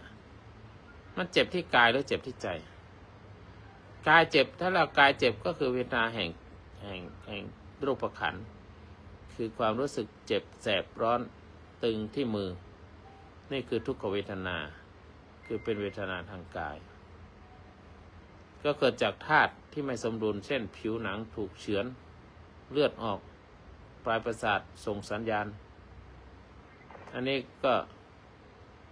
ไม่ใช่ปัญหาแต่เป็นธรรมชาติแต่ใจเจ็บน่ะมันเกิดจากยึดเวทนานั้นใจไปยึดว่านั่นเป็นของเราใจนี่ไปยึดแล้วนั่นเป็นของเราคิดว่าโอ้ย ทำไมเกิดจากฉันเนี่ยปรุงแต่งแล้วกลัวนะกลัวว่าจะติดเชื้อบาดทะยักหรือเปล่ามีดเนี่ยมีเชื้ออะไรหรือเปล่าเป็นแผลไหมอันนี้ใจทั้งนั้นเลยใจคิดแล้วโกรธนะโกรธคือคนที่ทำมีดหล่นนะหรือว่าโทษตัวเองว่าทำไมสะเพร่าปรุงแต่งอีกแล้วเศร้าก็คือทำไมดวงมันซวยอย่างนี้วันนี้ตื่นมาเจอมีดรีบเป็นเรื่องของใจเท่านั้นเลยนอกจากกายมันเจ็บแป๊บมันจะเทือนมาถึงใจแต่นอกนั้นใจปรุงแต่งเท่านั้นเลยเพราะฉะนั้นใจเนี่ยมันคิดว่าทำไมต้องเจอฉันกลัวติดเชื้อโรคแล้วก็โกรธว่าทำไมต้องมาโดนจากนั้นทำไมฉันจะเศร้าสันจะเพ้าจงซวยอะไรต่างๆทั้งหมดเนี่ยคือเป็นโทมนัสเวทนามันเป็นเรื่องของใจมันเจ็บใจเกิดจากการปรุงแต่งไม่ใช่ตัวความเจ็บจริงๆอันนี้ปรุงแต่งขึ้นมาทั้งหมดเลยเพราะฉะนั้นตัวปรุงแต่งเนี่ยตัวนี้เองที่เราสามารถตัดออกไปได้สามารถตัดออกไปได้แต่เราไม่ทำเราไปยึดว่าเป็นเราจึงมีความทุกข์จากจิตเนี่ยมากกว่ามันจะตอกย้ำของเราตลอดเวลาเพราะฉะนั้นถ้าแยกแบบพุทธศาสนาก็คือธรรมชาติก็คือทุกขเวทนาคือรูปขันธ์เกิดขึ้นนะทางกายเจ็บนะแต่ถ้าใจเจ็บมันเป็นโทมนัสเวทนาคือนามขันธ์เป็นเรื่องของจริงที่เราเห็นไม่ได้มันอยู่ที่ไหนถ้าความกายที่มันเจ็บก็อยู่ที่มือทางกายภาพแต่ถ้าใจเจ็บนะมันอยู่ที่ใจเป็นอารมณ์เป็นความคิดที่เกิดขึ้นป้องกันได้ไหมกายเจ็บในบางครั้งก็ป้องกันไม่ได้นะแต่ว่าใจเจ็บเนี่ยป้องกันได้ด้วยสติด้วยปัญญาถ้ามีสติแล้วมีปัญญารู้เท่ารู้ทันใจมันก็ไม่เจ็บในทางพุทธศาสนาสอนให้เรื่องกายเจ็บเนี่ยก็ให้รู้ตามความเป็นจริงแล้วไม่ยึดมันเจ็บก็คือเจ็บแค่นั้นถ้าทางใจถ้าไม่วางเจ็บนั้นก็ปรุงแต่งเจ็บอย่างนี้แล้วมันจะเป็นปัทยักเจ็บนี้แล้วมันจะเป็นอย่างไรแล้วใครมาทำให้เราหรือเราทำนี่เราสะเพร่าเราเศร้าเราอะไรต่างๆเนี่ยนี่คือปรุงแต่งปรุงแต่งทางใจเพราะฉะนั้นเขาให้ฝึกวางใจเมื่อเจ็บจากมีดบาดมือก็รู้ทันว่าอ๋อเวทนาเกิดขึ้นแล้วเวทนาเกิดขึ้นแล้วนะความเจ็บเกิดขึ้นแล้วที่กายให้จบอยู่แค่นั้นแล้วไม่โกรธไม่กลัวอันนี้ไปที่ใจละความเจ็บเป็นธรรมดาของกายมันเจ็บเป็นธรรมดาก็รู้แล้วหนอว่าเจ็บนะแต่ใจเราไม่เจ็บนะไม่ไปพิจารณาว่าฉันเป็นคนเจ็บแล้วพิจารณาว่าเจ็บเนี้ยมันไม่เที่ยงเดี๋ยวมันก็ดับไป อันนี้วางใจละวางใจจากความเจ็บนั้นได้ก็ไม่ทุกข์อีกต่อไปสรุปสั้นๆนะมีดบาดมือก็คือกายเจ็บใจพร่ำว่าแย่โอ้มันแย่แล้วมันเจ็บมันซวยมันเลยอันนั้นใจเริ่มเจ็บแล้วแต่ถ้ารู้เท่ารู้ทันใจก็ไม่เจ็บตามนั่นแหละคือทางออกจากความทุกข์ในทางพระพุทธศาสนาคือตราบใดที่ใจไม่เจ็บไปกับมือนั่นแหละคือในทางพุทธศาสนาเน้นเรื่องจิตเรื่องใจไม่เป็นทุกข์ใจเป็นสุขใจสบายใจไม่มีโลภะหรือมีโทสะก็มาใช้ในหลังที่เจ็บไม่มีราคะโทสะโมหะอะไรเข้ามายึดในใจอีกทีหนึ่งเจ็บก็คือเจ็บก็ปล่อยวางเพราะนั้นเรื่องแบบนี้เป็นเรื่องที่ละเอียดอ่อนที่ต้องเข้าใจทำความเข้าใจว่าตกลงเจ็บเนี่ยมันเจ็บอะไรใจเจ็บหรือกายเจ็บแต่ถ้ามาปรุงแต่งนะใจเจ็บไปแล้วแต่ถ้าปิดที่กายมันก็เจ็บแล้วรู้ว่าเจ็บเป็นเรื่องธรรมดาของธรรมชาติถ้าใจมันปรุงแต่ง เรื่อยๆนะนั่นใจเจ็บแล้ว สาธุ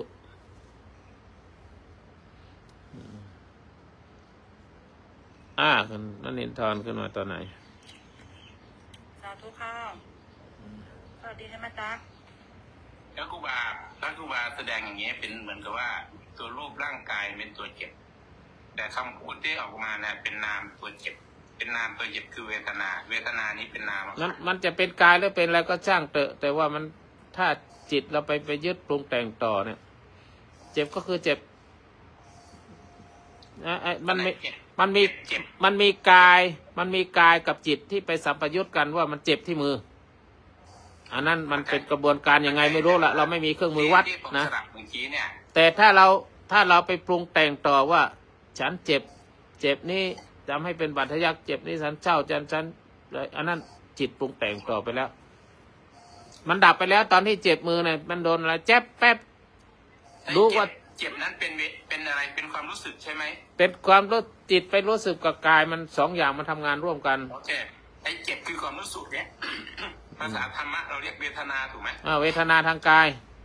โอเคนั่นแหละก็ถูกแล้วว่าคือเป็นน้ำเนี่ยมันอยู่ใต้จิตงั้นมันทำงานร่วมกันถ้ามีแต่ทำงานร่วมกันกายประสาทกายวิญญาณไงและตนะภายในภายนอกที่ก็คือตัวมีดเฉือนร่างกายไม่รู้สึกอะไรเลยแต่ตัวที่เจ็บคือเส้นประสาทคืออาการเจ็บคือเวทนาคือความรู้สึกคือความรู้สึกคือเวทนาทางร่างกายตัวเจ็บก็คือเส้นประสาทมันโดนแยกเส้นประสาทคือของใครที่จะใช้งานอยู่เส้นประสาทเนี่ยเป็นของร่างกายตัวคนใช้งานอยู่รู้สึกได้ว่ามันเจ็บนั่นคือตัววิญญาณทางกาย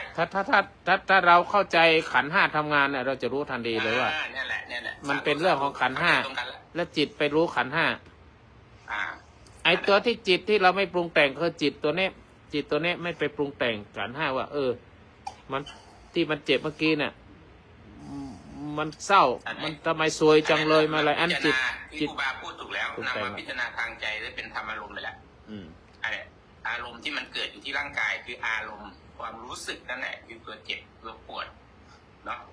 การสัมผัสนั้นก็คือจากวิญญาณนั่นคือขึ้นใจเมื่อไหร่ปุ๊บก็เป็นธรรมอารมณ์ทั้งหมดแหละสาธุครับมันเป็นเรื่องละเอียดที่จะทำความเข้าใจหลวงพ่อครับถ้าเกิดเป็นธรรมอารมณ์นี่ก็ตกอยู่ในวงของวัฏฏะลักษณ์ใช่ไหมครับเกิดอารมณ์อะไรขึ้นก็เกิดขึ้นตั้งอยู่ดับไปเป็นอนัตตาเหมือนกันใช่ไหมครับตัวอารมณ์นี่ครับเราบังคับบัญชาไม่ได้นะครับบางทีเราโกรธมากๆเราจะให้หายในบัดนั้นเลยไม่ได้เราต้องรอใจเย็นๆหายใจเข้าแค่เราเนี่ยมันก็ไปแล้วจะหายหายไปไหนเมื่อไหร่ไม่รู้เลยเกิดเวลาหายไปเองแต่เวลาอยากใช้หายไม่หายเวลาอยากจะให้มีเมตตานะบางทีหายไปเมื่อการจะทำเจริญยุทธโนกันพลังมันเป็นอนัตตาเหมือนกันครับอารมณ์หลวงพ่อครับสาธุไอรับอยู่พี่ฮัทก็คือ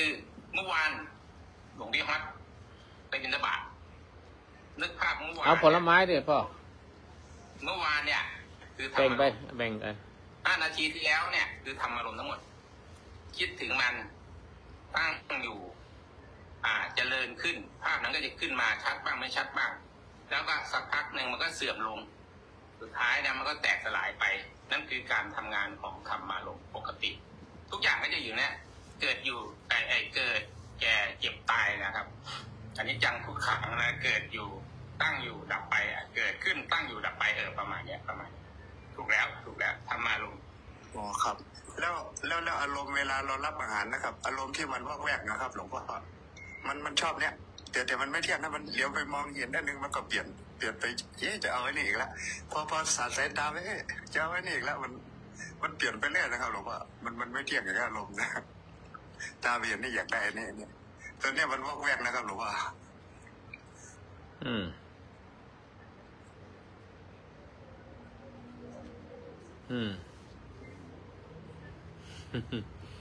จิตมันมีอิสระที่จะคิดภาษาอังกฤษภาษาพวกนักปรัชญาว่ามนุษย์ถูกสาป Man is condemned to be free มนุษย์เนี่ยถูกสาปให้มีอิสระ ทางความคิดคือท่านจะคิดอะไรก็ได้เดี๋ยวนี้คิดอะไรเป็นคิดไปได้หมดเลยความคิด แต่ในทางพุทธศาสนาเราบอกว่าความคิดนั่นแหละเป็นการปรุงแต่งเป็นสังขารถ้าคิดให้รู้จักคิดเป็นการแยกออกจากขันธ์ห้าคิดนั้นเป็นสังขารถ้าตราบใดที่เรายังได้รู้เราก็เอาจิตกับสังขารไปอยู่ด้วยกันไปอยู่จิตกับขันธ์ห้าไปอยู่ด้วยกันเป็นอันหนึ่งเดียวกันแต่ท่านเมื่อใดสามารถแยกออกจากความรู้สึกว่าตัวเองคิดก็คือสตินั่นเองตอนนั้นแหละถึงจะไม่ทุกข์กับความคิดนะเพราะว่าเป็นการลึกซึ้งในจิตกับขันธ์ห้า เป็นกลไกของชีวิตเป็นแนวทางพุทธที่อธิบายแบบเข้าใจง่ายๆก็คือมันทำงานกันอย่างไรจิตกับขันธ์ห้าอย่างรูปเนี่ยรูปคืออะไรรูปก็คือกายคือวัตถุที่ถูกรู้ตัวอย่างคือกายเสียงรสรูปอะไรต่างๆเนี่ยคือรูปเวทนาก็คือความรู้สึกสุขทุกข์เฉยๆก่อนที่จะคุยกันมันต้องเข้าใจขันธ์ห้าก่อนเนาะขันธ์ห้าคืออะไรสัญญาคืออะไรสัญญาคือการจำได้การหมายรู้นะ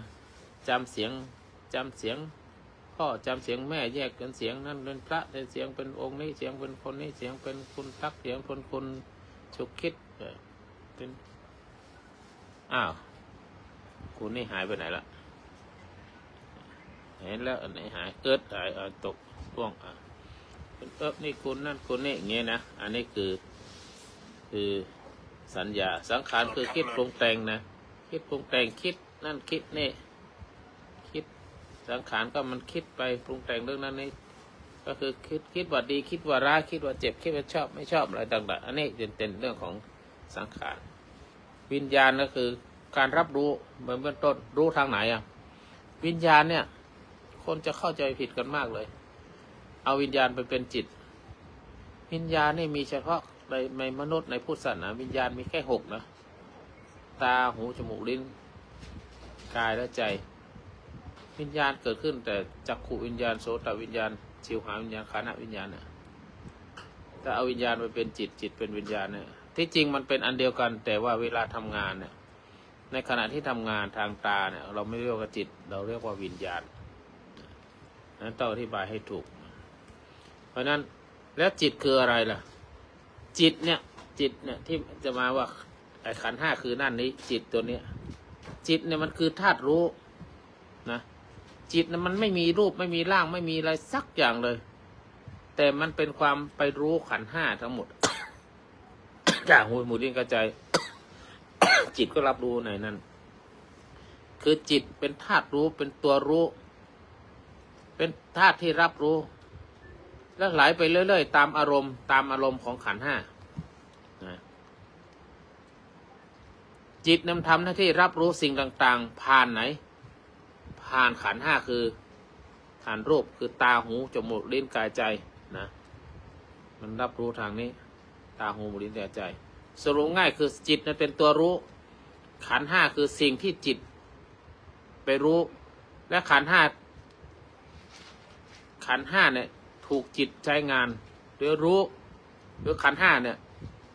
ทำงานจิตรู้การทำงานของขันธ์ห้าอย่างนี้ถ้าคุยอย่างนี้จะรู้เรื่องกันถ้าคุยอย่างอื่นไม่รู้เรื่องนะมันไม่จบถ้าคุยอย่างอื่นเพราะว่าจิตกับขันธ์ห้าทำงานอย่างไรก็คือว่าเมื่อมีอารมณ์มากระทบเช่น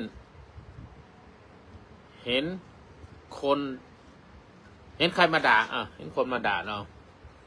เมื่ออารมณ์มากระทบเช่นว่ามีคนมาด่ารูปก็คืออะไรเราเห็นภาพคนนั้นยืนอยู่เป็นรูปขันธ์ได้ยินเสียงเขาเป็นรูปอย่างหนึ่งเป็นรูปขันธ์วิญญาณคือจิตที่รับรู้ทางไหนทางหูก็โสตวิญญาณก็ได้ยินเสียงสัญญาก็จำได้เขากำลังด่าลักษณะด่านี้จำได้เคยเห็นมาแล้วเท้าสะเอวหน้าดำหน้าแดงชี้หน้าชี้ตาอารมณ์ขึงเขียวอันเนี้ยจำได้เขาด่าเวทนาในขันธ์ห้าทำไงตอนนี้ว่าเขาด่ามันก็พอใจหรือไม่พอใจส่วนมากคำด่านี้ไม่พอใจนะก็โมโหเกิดขึ้นเวทนาก็เกิดขึ้นสังขารน่ะคิดจะตอบโต้เอ็มด่าอย่างนี้ หรือโมโหหรืออยากจะด่ากลับหรือเถียงถึงไม่ได้ด่าเถียงอยู่ในใจก็ปรุงแต่งอยู่เพราะฉะนั้นจิตเนี่ยมันไหลไปตามอารมณ์ถ้าไม่มีสติมันก็ยึดเสียงด่าเราเกิดทุกข์ทันทีเลยมันด่าเราแต่ถ้าจิตมีสติก็นั่นคือเข้าสู่แนววิปัสสนาคือจิตมีสติเมื่อไหร่วิปัสสนาก็เกิดขึ้นจิตมีสติก็ดูแล้วหนอเสียงด่าจบอยู่ที่นั่นถึงจะมีเวทนาก็ไม่เกิดแล้วถ้ารู้ว่าเป็นเสียงเสียงเป็นรูปเสียงด่าเรารับรู้เป็นนามเวทนาไม่ทันได้เกิดด้วยซ้ำไปบางทีไม่สุขไม่ทุกข์แล้วเพียงแค่ตัดตรงนั้นเลยอันนี้ก็จะอธิบายตามปฏิสมบทบาทก็ได้นะนิทายตามนิสัตสี่ก็ได้เพราะว่าเสียงก็เป็นสมุทัยคำด่าเนี่ยเสียงด่าเนี่ยก็ไม่ปรุงแต่งเป็นทุกข์แบบนี้เป็นต้นเพราะนั้นจิตกับขันธ์ห้าทำงานอย่างนี้จิตทำงานร่วมกับขันธ์ห้าอย่างไรก็คือว่ารูปก็คือทำหน้าที่เป็นสื่อกลางของจิตรับรู้รูปทั้งหลายรูปประขันเนี่ยจิตมันสัมพันธ์ไงก็รูปเนี่ยเป็นของที่ถูกรู้เวทนาคือให้ผลรู้สึกสุขหรือทุกข์เวทนาทำหน้าที่ให้รู้สึกสุขหรือทุกข์แล้วมันสัมพันธ์จิตมันสัมพันธ์กับเวทนาอย่างไรก็จิตไปรับรู้จิตรับแล้วก็อาจจะยึดถือก็ได้ไม่ยึดถือก็ได้แล้วแต่เวทนาความทุกข์นะตัวทุกข์ยึดถือก็เป็นทุกข์นะปล่อยวางก็ไม่เป็นทุกข์ทีนี้สัญญาคือจำได้หมายรู้สัญญาทำหน้าที่จำแล้วก็แยกแยะสิ่งที่รู้นั้นมันสัมพันธ์กับจิตไงจิตก็ตีความนะตีความตามความจำเดิมนะเป็นสีแดงก็คือต้องว่าสีแดงเพราะมันตีความตามนั้นลักษณะที่ด่าก็คือด่าเนี่ยก็มาจากสัญญาเก่าๆสังขารเนี่ยมันคิดมันปรุงแต่งมันสัมพันธ์กับจิตไงก็จิตดีมันก็ปรุงแต่งไปทางดีจิตร้ายก็ปรุงแต่งร้ายตามความคิดที่มันคิดไปวิญญาณคือการรับรู้ทางไหนเมื่อกี้ทางหูการได้ยินหรือการได้เห็นเขายืนเท้าสะแอ่งด่าอยู่อย่างนี้อันนี้ก็คือวิญญาณทางตาและทางหูทำงานอันนี้เพราะฉะนั้นเป้าหมายของการภาวนาคืออะไรก็คือการให้จิตเนี่ยเห็นขันธ์ห้าตามความเป็นจริงให้จิตตัวเนี้ยเห็นขันธ์ห้าทำงานตามความเป็นจริงเนี่ยแต่จิตมันอยู่ที่ไหนไม่มีที่อยู่ไม่รู้มันเป็นตัวรู้เห็นขันธ์ห้ามันทำงานนะเห็นขันธ์ห้าตามความเป็นจริงไม่ใช่ไปหลงยึดติดหลงยึดติดก็เป็นเรามันก็มาสวมความรู้สึกทั้งหมดก็เป็นตัวของฉันกอดคอกันไปมันด่าฉันหรือมันด่าหรือมึงด่ากูทำไมมึงเป็นใครอย่างนี้มันก็คือไปด้วยกันนะเพราะฉะนั้นฝึกจิตให้เห็นว่าเวทนาขันธ์ห้าเนี่ยมันเกิดมันดับมันเกิดขึ้นแล้วดับไปแล้วเสียงด่าก็คือดับไปแล้วความคิดของขันธ์ห้าถ้าจิตตัวนี้ไม่ไปยึดถึงว่าฉันคิดหรืออะไรต่างๆปรุงแต่งสังขารก็ไม่ใช่ก็ไม่เกิดเราขึ้นมาเราคิดเสียงนั้นก็คือแค่เสียงของขันธ์ห้าที่มันเกิดขึ้นเพราะนั้นอารมณ์เป็นสิ่งที่รับรู้เป็นสิ่งที่รับรู้ของจิตนะสรุปสุดท้ายก็คือว่าจิตกับขันธ์ห้าทำงานอย่างไรก็คือขันธ์ห้าเนี่ยเป็นเครื่องมือขันธ์ห้าเป็นเครื่องมือของจิตขันธ์ห้าเป็นสื่อกลางของการรับรู้จิตเป็นผู้รู้แต่ที่จริงมือนี่ไม่ใช่จิตนะหมายถึงเปรียบเทียบว่ามือจิตเนี่ยมันไม่มีอะไรเลยมีแต่รู้แต่มันจะอยู่ได้ก็ต่อเมื่อมีขันธ์ห้านะต่อเมื่อมีขันธ์ห้าจิตเป็นตัวรู้นะถ้ารู้ด้วยสติก็จะไม่หลงถ้ามีสติมันรู้ก็แค่รู้มันก็ตัดขาดจากขันธ์ห้าแต่ถ้าจิตเห็นขันธ์ห้าจิตเนี่ยเห็นขันธ์ห้าเป็นไตรลักษณ์ไม่ยึดไม่อะไรจิตก็หยุดหลุดพ้นจากขันธ์ห้าพอไม่ยึดกับขันธ์ห้าแล้วเนี่ยมันเป็นไตรลักษณ์ก็ขันธ์ห้าก็ไม่มีอะไรมันก็เกิดขึ้นตั้งอยู่ดับไปเป็นนี้เป็นต้นเพราะฉะนั้นขันธ์ทั้งห้าก็คือสื่อกลาง ขันธ์ทั้งห้าเนี่ยคือสื่อกลางที่จิตไปรับรู้นะและจงอย่าแกล้งยึดมั่นถ้าไปยึดแล้วก็เป็นตัวตนทันทีจิตผู้รู้เพียงมองผ่านขันธ์ทั้งห้านี้มองผ่านขันธ์ทั้งห้านี้อย่างเปี่ยมล้นขันธ์ทั้งห้านี้มันทำงานเราแค่คนดูอยู่เฉยจิตนี่ก็ดูนะถ้าแยกออกไปจิตก็ไม่มีอะไรแล้วตัวรู้ก็ไม่มีขันธ์ห้าทำงานแล้วก็หายจากกันและขันธ์ห้ามันปราศนาการหมดไปไม่ยึดติดไม่อะไรไม่ถือไม่วันจิตเนี่ยมันไม่มีอะไรมันไม่มีตัวตนเพราะมันไม่มีสุขมีทุกข์ไม่มีตาหูจมูกลิ้นกระจายมันไม่ยืนนะเป็นตัวรู้อย่างเดียวมันก็เขียนแต่ตัวรู้นั่นคือสภาวะที่หลุดพ้นจากความทุกข์หลุดพ้นจากกิเลสเราจะเรียกว่านิพพานหรือเรียกว่าอะไรก็คือไม่สามารถอธิบายได้ตัวนี้มันเหลือแค่ธาตุรู้เมื่อธาตุรู้ไม่มีสิ่งที่ขันธ์ห้ามันก็ไม่มีอะไรแล้วนะไม่มีอะไรแต่ถ้ามันมีขันธ์ห้าเกาะกลุ่มมันก็ต้องเกิดดับของความทุกข์ความสุขความทุกข์อยู่เลยไปก็ประมาณนี้นะอันนี้เป็นแอดวานซ์ขึ้นไปสาธุสาธุอนุโมทามา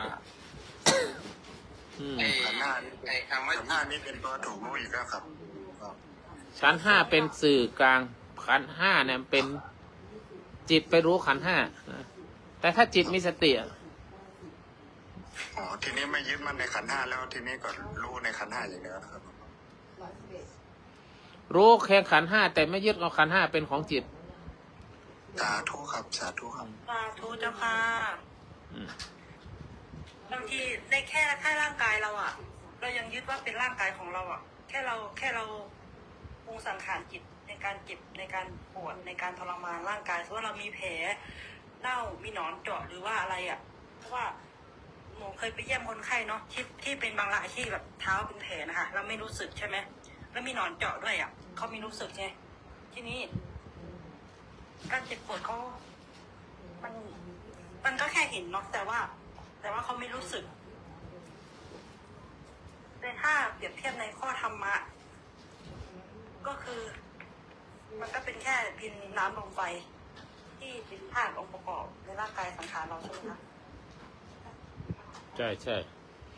คือเรื่องธรรมะของพระพุทธองค์นะมันลึกซึ้งมากเลยกับการที่ขันธ์ห้ากับธาตุรู้เนี่ยต้องปฏิบัติและต้องอะไรหลายๆอย่างจะปรงใจวางออกจากกันได้นะคือมันยึดมาตั้งแต่เกิดแล้วเนี่ยมันยึดว่าขันธ์ห้าคือร่างกายเป็นเราเนี่ยแล้วอย่างมานะเนี่ยมานะนี่ก็ไม่ใช่ว่าจะง่ายๆนะเป็นพระอรหันต์นะถึงจะปล่อยวางได้นะความเป็นตัวฉันความเป็นตัวเราถึงจะจักรยทิฏฐิจะหมดไปแต่มานะยังมีอยู่ถ้าหมดสักยะทิฏฐิแล้วไอ้ตัวมานะเนี่ยมันทำให้เราพยายามหรือว่าเข้าไปสู่ความหลุดพ้นของตัวรู้ทั้งหมดถ้าไม่มีมานะมันก็ไม่ต้องปฏิบัติคือมันได้สักยะทิฏฐิแล้วแต่มันมุ่งต่อไปจะชำระกิเลสออกให้หมดนะเมื่อรูปนามมันดบได้แล้วไอ้ตัวที่จะดึงไปสู่ถึงพระอรหันต์เนี่ยไอ้ตัวมานะนี่แหละตัวนี้จะเรียกว่าอะไรเรียกว่าตัวตนหรืออะไรมันก็หมดไปแล้วต่อสักยะทิฏฐิแต่ก็ยังมีในตัวที่มันทำให้เราจะต้องพาตัวเองให้ไปสู่การหลุดพ้นจัดอาหารนี่ประมาณนี้เชิญ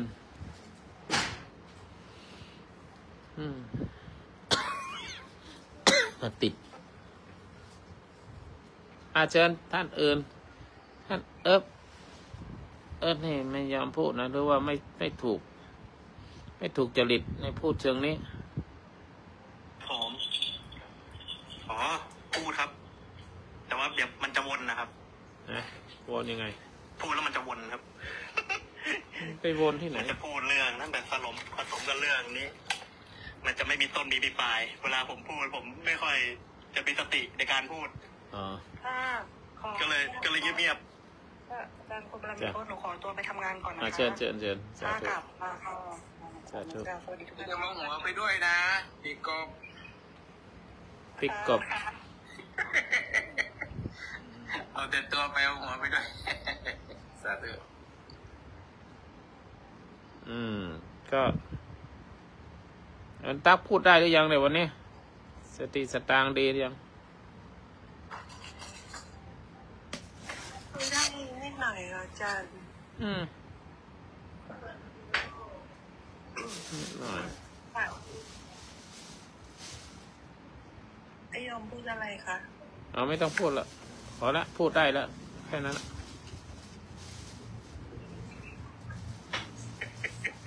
บอกให้เขาพูดได้เขาจะพูดจะให้พูดอะไรไม่ต้องพูดละ ก็ถ้าเราคุยกันมาเรื่องขันธ์ห้าเรื่องอะไรๆเนี่ยถามว่าจะให้พูดเรื่องอะไร ก็ไม่รู้จะไปพูดอะไรอีกก็ได้ก็ไม่ฟัง อาจารย์พูดแล้วก็สรุปแล้วยอมจะไปสรุปสำทับ ไม่ใช่สรุปไม่ต้องสรุปเข้าใจตามที่ท่านพูดค่ะจะอย่างนั้นค่ะไม่เข้าใจตรงนี้ค่ะอย่างนั้นเหรอค่ะอย่างหาเรื่องนะอย่ามาหาเรื่องเดี๋ยวเจ้านะเดี๋ยวโดนไม่แซ่นะหรือไม่เข้าใจเลยอย่างเงี้ย เข้าใจสด เดี๋ยวหวานขึ้นนะเดี๋ยวหวานขึ้น ขึ้นอยู่นะมันขึ้นอยู่แล้วขึ้นทุกวัน เอาตกลงเมื่อกี้ได้วัด2 ตำแหน่งใช่ไหมตำแหน่งขวาเนี่ย99นะตำแหน่งซ้าย100 ไอตัววัดนี่มันก็ไม่ดีอยากได้ตัวดีๆเดี๋ยวหาบริษัทดีๆ หาตัวดีๆดีกว่า อันเก่านะก็โดดไปโดดอันเก่ายิ่งร้ายอย่างซื้อตัวนี้มาก็ดีกว่าอันเก่า แต่ถ้าวัดอย่างนี้มันก็ไม่ถูกหรอกถ้ามันร้อยเท่าไหร่เมื่อกี้ตอนแรก134 137 137นั่นมา90อย่างเงี้ยมันคนละเรื่องละ มันก็ละตำแหน่งไงที่ผมบอกว่าตำแหน่งมันก็ละตำแหน่งแล้วจะยึดตรงไหนเลยไม่รู้นะผมเดาไปอย่างนี้แต่อาจจะไม่ถูกกับเทคนิคของหมอนะ เดี๋ยวแน่นอนเดี๋ยววันที่4จะไปตรวจหมออีกที ไปตรวจหมอนะ หมอนะ ให้หมอตรวจว่ามาทำงาน ไปตรวจว่าหมอทำงานอย่างไรเขาเลือดเราไปแล้ว ไปตรวจหมอจ้ะ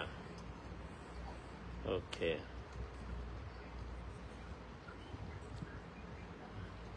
ลองกันเริ่มขึ้นมาฟังอย่างเดียวถ้าอยากจะฟังสับสนก็ฟังนายอนันต์นี่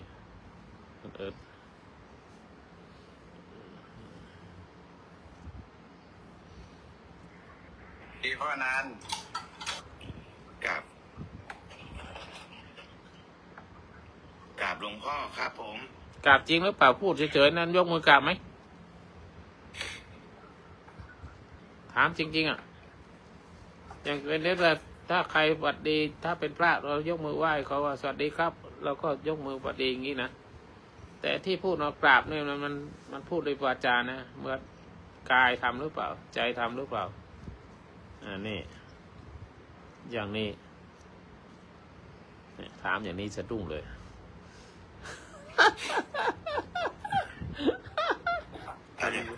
มาแต่ละครั้งเลยเขาเรียกอะไรเขาบอกว่าบทพยัญชนะเนี่ย เพราะนั้น มันทำให้เราระลึก เพราะนั้นเขาคือใครครับ เขาก็คือสิ่งที่เขาไปรู้อากับกิริยา วิญญาณนั่นแหละวิญญาณอีกแล้ววิญญาณเป็นจิตอันนี้เอาวิญญาณเป็นจิตละเนี่ยเอาวิญญาณเป็นจิตนะเขาไม่ได้บอกแล้วครับเขาไม่ได้บอกแต่ว่าเขาคิดเราก็เห็นความคิดเขาทำเราก็เห็นความทำเนี่ยมีเขามีเราอีกแล้วเนี่ยดูดินั่นมาพูดธรรมะมีเขามีเรา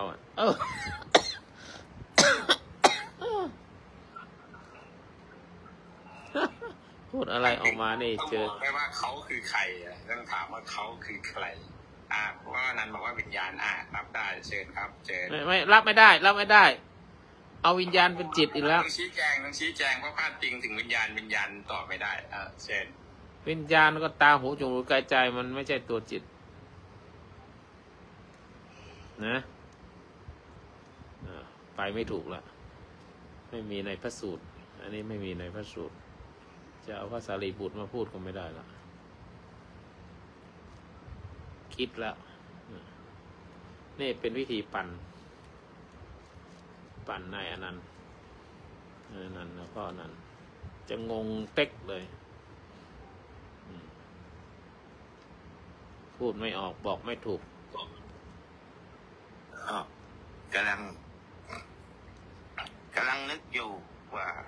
พระพุทธเจ้านี่ท่านนิยามกิเลสมารเอาละ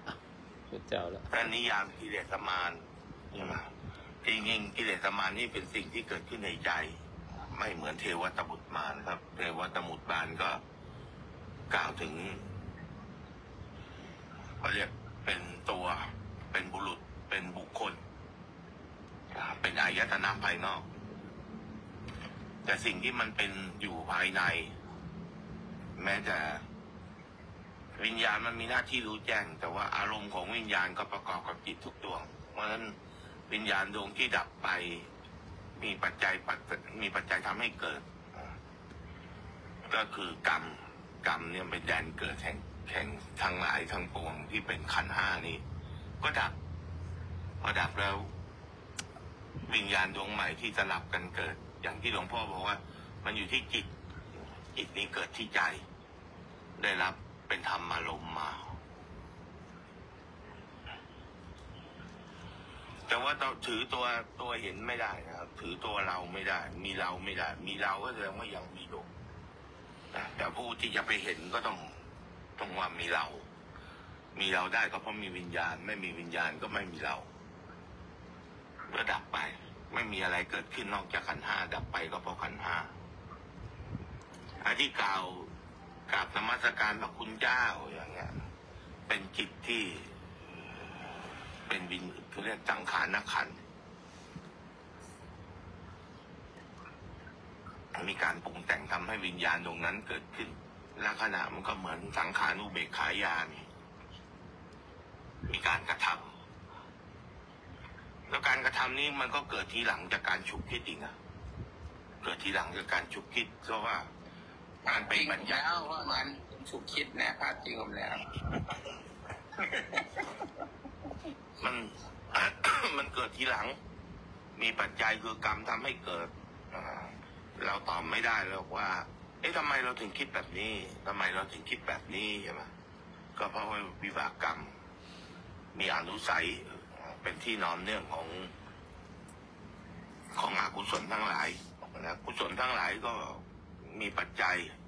มีการดำริไว้เป็นสัมมาสังกัปโปว่าเราจะพูดแบบนี้เราจะคิดแบบนี้ระลึกได้แล้วก็มีทั้งความระลึกไม่ได้ก็เกิดจากความพังเผลอเป็นประมาณนี้ครับผมพูดคุยอะไรวันนี้ไม่เห็นขึ้นเป็นตัวนายนั่นแล้วมาลงมาแล้วนี่กรรมเป็นตัวกำหนดนี่ไม่ใช่นะพ่อสิ่งทั้งหลายที่ทำลงไปแล้วจึงเป็นกรรมนะเจตนาหังภิกขเวอะไรนะเจตนาหังภิกขเววัฏันติกรรมเนี่ยเกิดจากการกระทำกรรมไม่ใช่เป็นตัวกำหนดแต่เราเป็นคนพูดออกไปนั่นแหละเป็นกรรมแล้วกรรมเกิดจากการกระทำก่อนกรรมจึงเกิดและกรรมไม่ได้กำหนดจิตเป็นตัวกำหนดจิตเป็นตัวกำหนดที่จะทำอะไรต่างๆจึงมีมโนปุพังเข้ามาทำมามโนเสถามโนมยาเมื่อจิตมีกิเลสลงมือกระทำจิตเป็นกิเลสลงมือกระทำก็เกิดวิบากนั่นกรรมสำเร็จแล้วและในที่นี้ต้องมีเจตนาเข้าไปด้วยในทางพุทธศาสนาถ้าจิตไม่ได้กำหนดลงมือกระทำไม่ได้ลงมือทำแต่ทำพลาดไปมันจักรุบาลเหยียบมดตุยไปแต่ท่านไม่ได้ตั้งใจไม่มีเจตนากรรมจึงไม่เกิด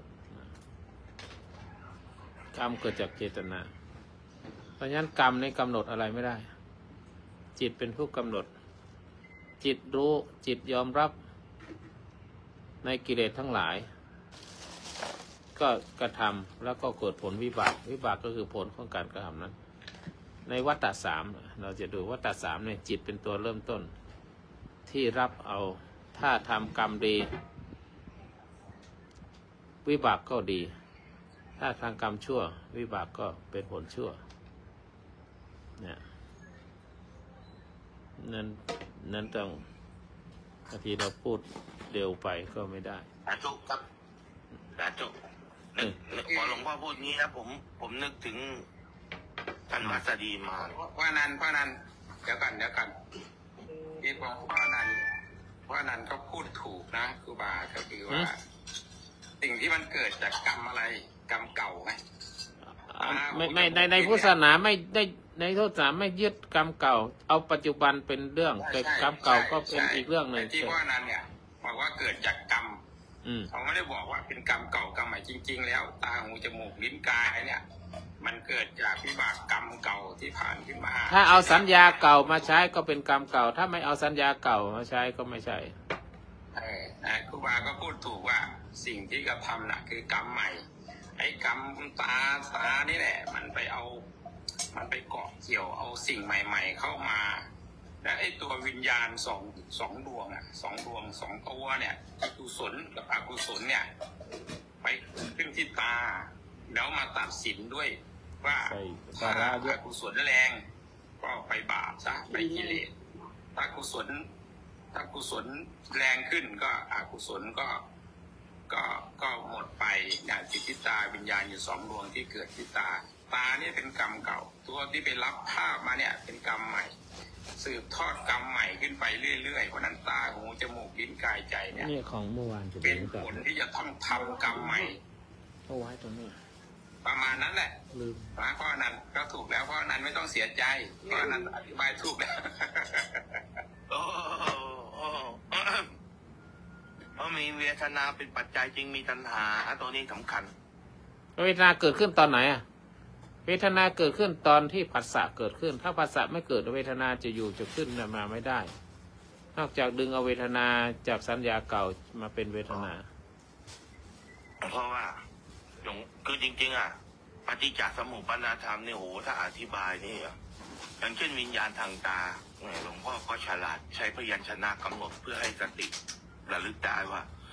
วิญญาณที่เกิดขึ้นทางตาหลวงพ่อบัญญัติว่านี่คือวิญญาณสิ่งที่เกิดขึ้นทางใจเพราะหลวงพ่อเรียกว่าจิตไม่ใช่หลวงพ่อบัญญัติพระพุทธเจ้าบัญญัติหลวงพ่อมาพูดพอใจเย็นๆวิญญาณท่านฉุกคิดนี่ล่องเลยเร็วมากเลยเดี๋ยวคือนั่นแหละเป็นสิ่งที่หลวงพ่อนำมากล่าวแล้วก็ปัญญาของพระพุทธองค์นั้นน่ะก็มีเป็นสาธารณะหมายถึงว่ามันมีอยู่นะแต่ผู้ที่ค้นพบนะก็คือสัมมาสัมพุทธะแล้วผู้ดำเนินรอยตามเนี่ยที่เขาเรียกว่าอาหุเนยโยปาหุเนยโยทักกิเนยโยเนี่ยเป็นสงฆ์สาวกคือหลวงพ่อเป็นผู้ปฏิบัติดีแล้วนะคำว่าปฏิบัติดีแล้วเนี่ยไม่ใช่แค่คู่ขาเข้ามาอย่างเดียวนะมีการทรงจำบทธรรมนั้นไว้ได้ดีแล้วนำมาบอกกล่าวนี่เป็นหน้าที่คือหงายของที่คว่ำจึงกล่าวว่าสิ่งที่ท่านกล่าวนั้นเป็นปัญญาว่าเพื่อให้คนที่ได้ยินได้ฟังจำแนกได้ชัดขึ้นนะครับว่าอารมณ์ที่เกิดขึ้นทางตากับอารมณ์ที่เกิดขึ้นทางใจมีบัญญัติที่ต่างกันเวลาเกิดที่ตาเนี่ยหรือว่าทุกอย่างที่เกิดขึ้นได้ด้วยกายพระองค์บัญญัติว่านี่เป็นสุขทุกข์อทุกขมสุขเมื่อใดก็แล้วแต่ที่เกิดขึ้นที่ใจก็จะเป็นโทมนัสโสมนัสอทุกขสุขอทุกขมสุขคือสุขบ้างไม่สุขบ้างเพราะนั้นเนี่ยสิ่งที่เกิดขึ้นทางตาทั้งหลายเนี่ยถ้ามีความสุขใจความทุกข์ใจก็จะเห็นเลยว่าเนี่ยไม่ใช่ตาแล้วมันที่ใจแล้วนะหรือแม้แต่พอเวลามันเกิดที่ใจเนี่ย เป็นอาการเฉยๆเหมือนทุกอย่างที่เราเห็นได้ด้วยตาพอเห็นว่ามันเฉยๆก็เลยคิดว่าไม่มีเวทนาหารู้ไหมว่าเวทนานั้นไม่เคยว่างไปจากจิตก็คือใจเลยเพียงแต่ว่าไม่ให้ค่าก็เพราะว่ามันมีความรู้สึกเฉยๆแต่เวทนาของตาเนี่ยก็เรียกรูปารมณ์เวทนาของตาเขาบัญญัติชื่อมันคือรูปารมณ์ไม่ใช่ธรรมารมณ์ธรรมารมณ์นี่เกิดขึ้นที่ใจเป็นคำรวมๆของเวทนาทั้งหมดที่มีในใจเพราะนั้นก็ต้องมาบัญญัติว่าเวทนาที่เกิดขึ้นที่ตานั้นอ่ะที่เรียกว่ารูปารมณ์อ่ะคืออะไรแต่ว่าจิตนั้นน่ะไม่เคยไม่เข้าไปรับรู้เพราะว่าเป็นเจ้านายใหญ่เพราะว่าเขาก็เห็นผ่านตาเหมือนกันมันมีความพิเศษอยู่อย่างหนึ่งจิตเนี่ยมันรู้หมด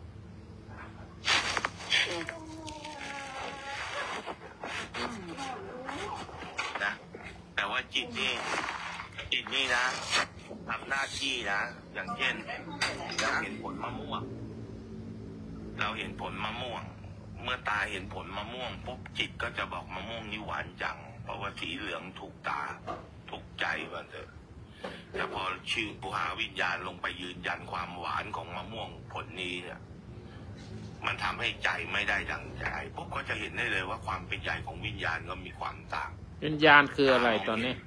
พ่อในมั่วไปแล้ววิญญาณมองเห็นในวิญญาณไม่รู้นะวิญญาณเนี่ยมัน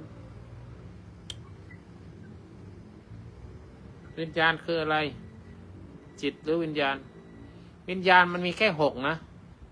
ตาหูจมูกลิ้นกายใจนะวิญญาณโสตวิญญาณจักขุวิญญาณวิญญาณตัวไหน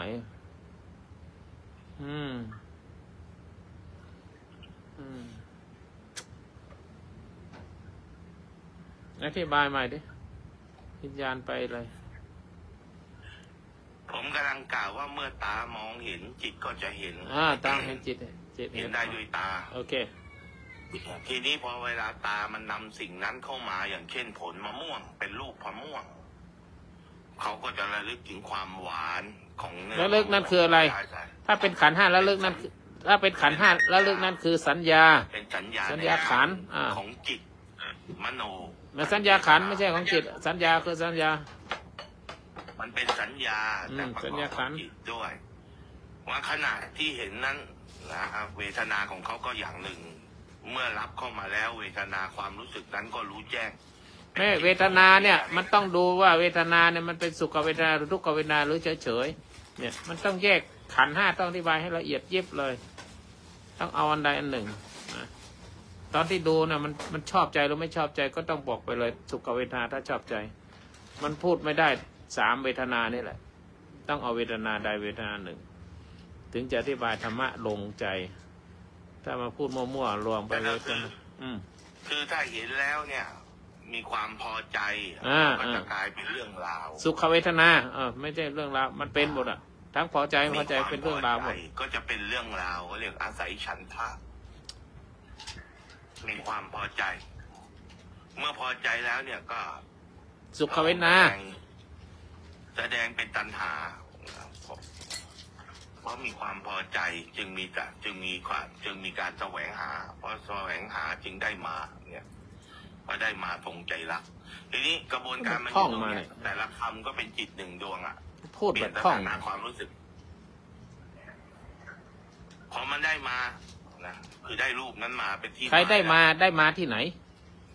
มันพูดยังไงไม่รู้พูดไม่ตรงความ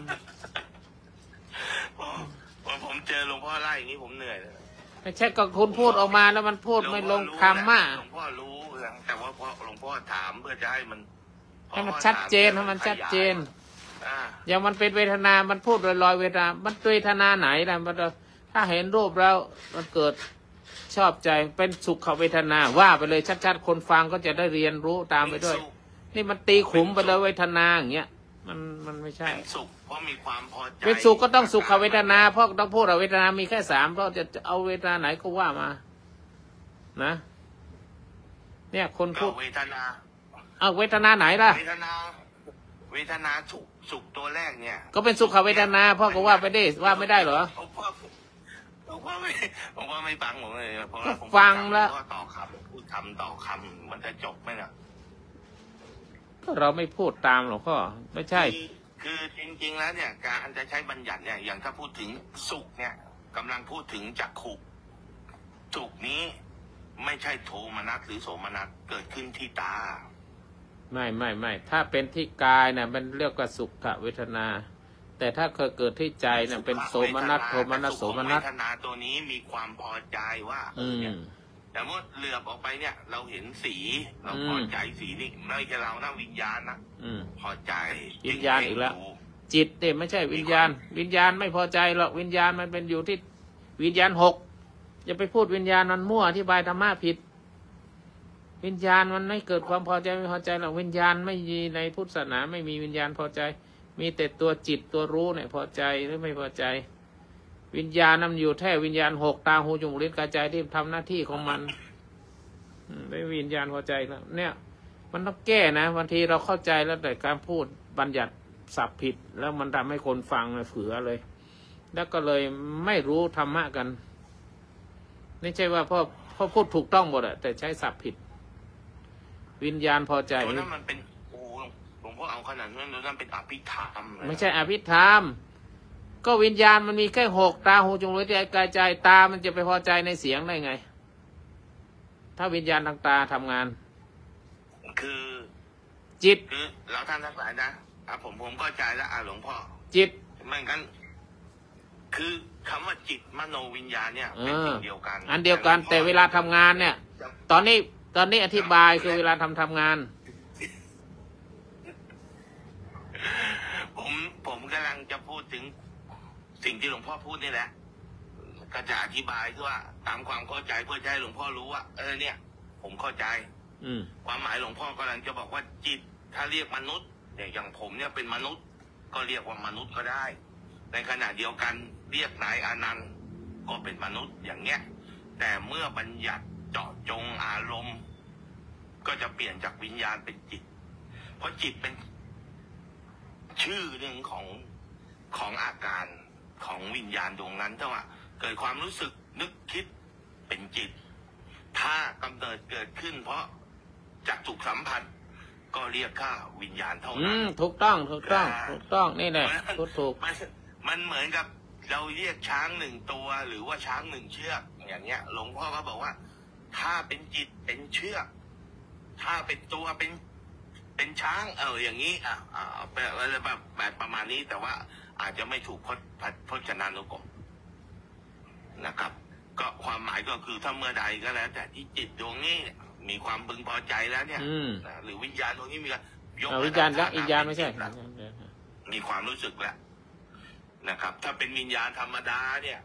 มีเกิดขึ้นมาเพื่อดำรงธาตุดำรงขันธ์ไม่ใช่นะพ่อต้องบอกถ้าวิญญาณพ่อบอกถ้าวิญญาณทางตาที่เห็นเนี่ยต้องบอกวิญญาณทางไหนถ้าพูดวิญญาณเนี่ยในการอธิบายธรรมะเนี่ยต้องพูดจิตนะจิตมันรับรู้ทางวิญญาณทางตาถ้าสาวมาคนหนึ่งวิญญาณทางตาทำงานจิตรับรู้ได้อันเนี้ยมันชัดไปเลยคือเบื้องต้นเนี่ยอย่างเรานอนหลับเนี่ยมโนวิญญาณภวังคจิตดวงเนี้ยทำหน้าที่รับรู้เป็นใหญ่เลยนะแต่เมื่อเขาเข้าสู่ภวังคจิตแล้วเนี่ย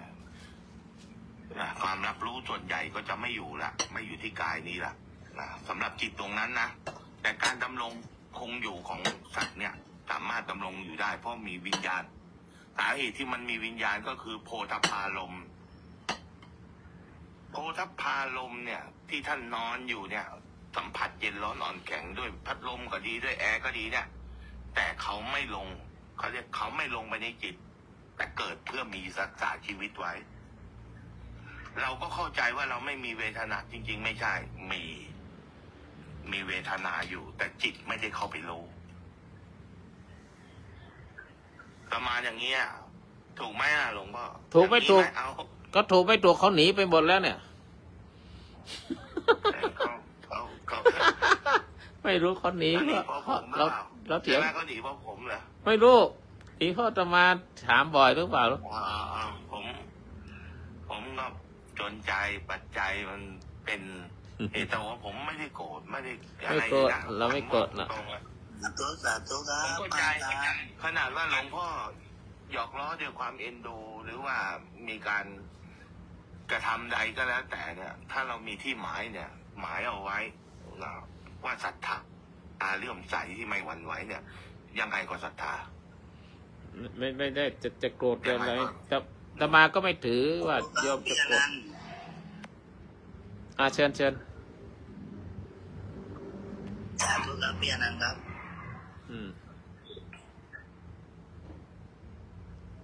คุณจะพูดก็พูด คุณคนตื่นทำจิตตื่นทำว่าไง เราขึ้นมาฟังก่อนครับผม เออ คุยเรื่องอะไรกัน ฟังสาธุจิตมนายมนัสพันตระธาไทยหไทยวิญญาณธาตุตัวรู้ผู้รู้ชื่อว่าจิต ก็นั่นแหละ เวลาทุกตัวมันมีที่ทำไมเขาแยกทำไมที่เรียกว่าวิญญาณทำไมเรียกว่าจิตทำไมเรียกว่ามโนทำไมเรียกอะไรเพราะเขาจำกัดให้คนพูดกับคนฟังเนี่ยให้ชัดเจนเหมือนกันในการฟังจิตไปรับรู้วิญญาณทางตาเนี่ยแต่ถ้าวิญญาณรู้นั่นวิญญาณรู้นี่มันไปตัดทอนอันนี้จะวิญญาณทางตาวิญญาณทางหูรู้หรือว่าจิตรับรู้เนี่ยหรือว่าอาการของมโนรับรู้เนี่ยนั้นการอธิบายธรรมะทำไมต้องมีชื่อหลายชื่อเนี่ยเขาว่ามันจำกัดชื่อของเขาในหน้าที่ของเขาในที่นั้นๆจึงเรียกอย่างใจเนี่ยมันเป็นรวมทั้งหมดเลยมันเป็นภาษาไทยใจในภาษาบาลีไม่มีถ้าภาษาใจก็มีใจกายกับใจมีสองอย่างที่เป็นกายก็เป็นรูปธรรมใจก็เป็นนามธรรมก็แค่ในภาษาไทยนั่นแหะถ้าเราอธิบายธรรมะถ้าเราพูดบางคนถ้าพูดหยาบๆคือพูดมั่วเอาวิญญาณไปอธิบายวิญญาณรับรู้นั่นวิญญาณนั่นอันนี้วิญญาณล่องลอยเหมือนกับผีก็วิญญาณอย่างเนี้ยคนฟังก็จะผีหรือเปล่าอยู่ในตัวของคนนั้นล่องลอยไปมาอย่างเนี้ยแต่ถ้าว่าจิตเนี่ยมันรู้เลยว่าสิ่งนั้นเป็นนามธรรมเป็นธาตุรู้เป็นตัวรู้อะไรรู้ภาพรู้สาวสวยๆอึมๆด้วยตาอย่างเงี้ยวิญญาณทางตาทำงานอย่างเนี้ยจักขุวิญญาณทำงานแล้วก็ชัดไปเลยว่าวิญญาณทางตาทำงานอย่างเวทนาอันนี้มันต่อให้ก่อเกิดเวทนาทำให้เปิดมันก็ชัดไปเลยว่าเวทนาไหนถ้าเราพูดในส่วนของความสุขก็ว่าสุขเวทนาหรือว่าโสมนัสเวทนาอะไรก็ว่าไปถ้าทุกข์ก็โทมนัสเวทนา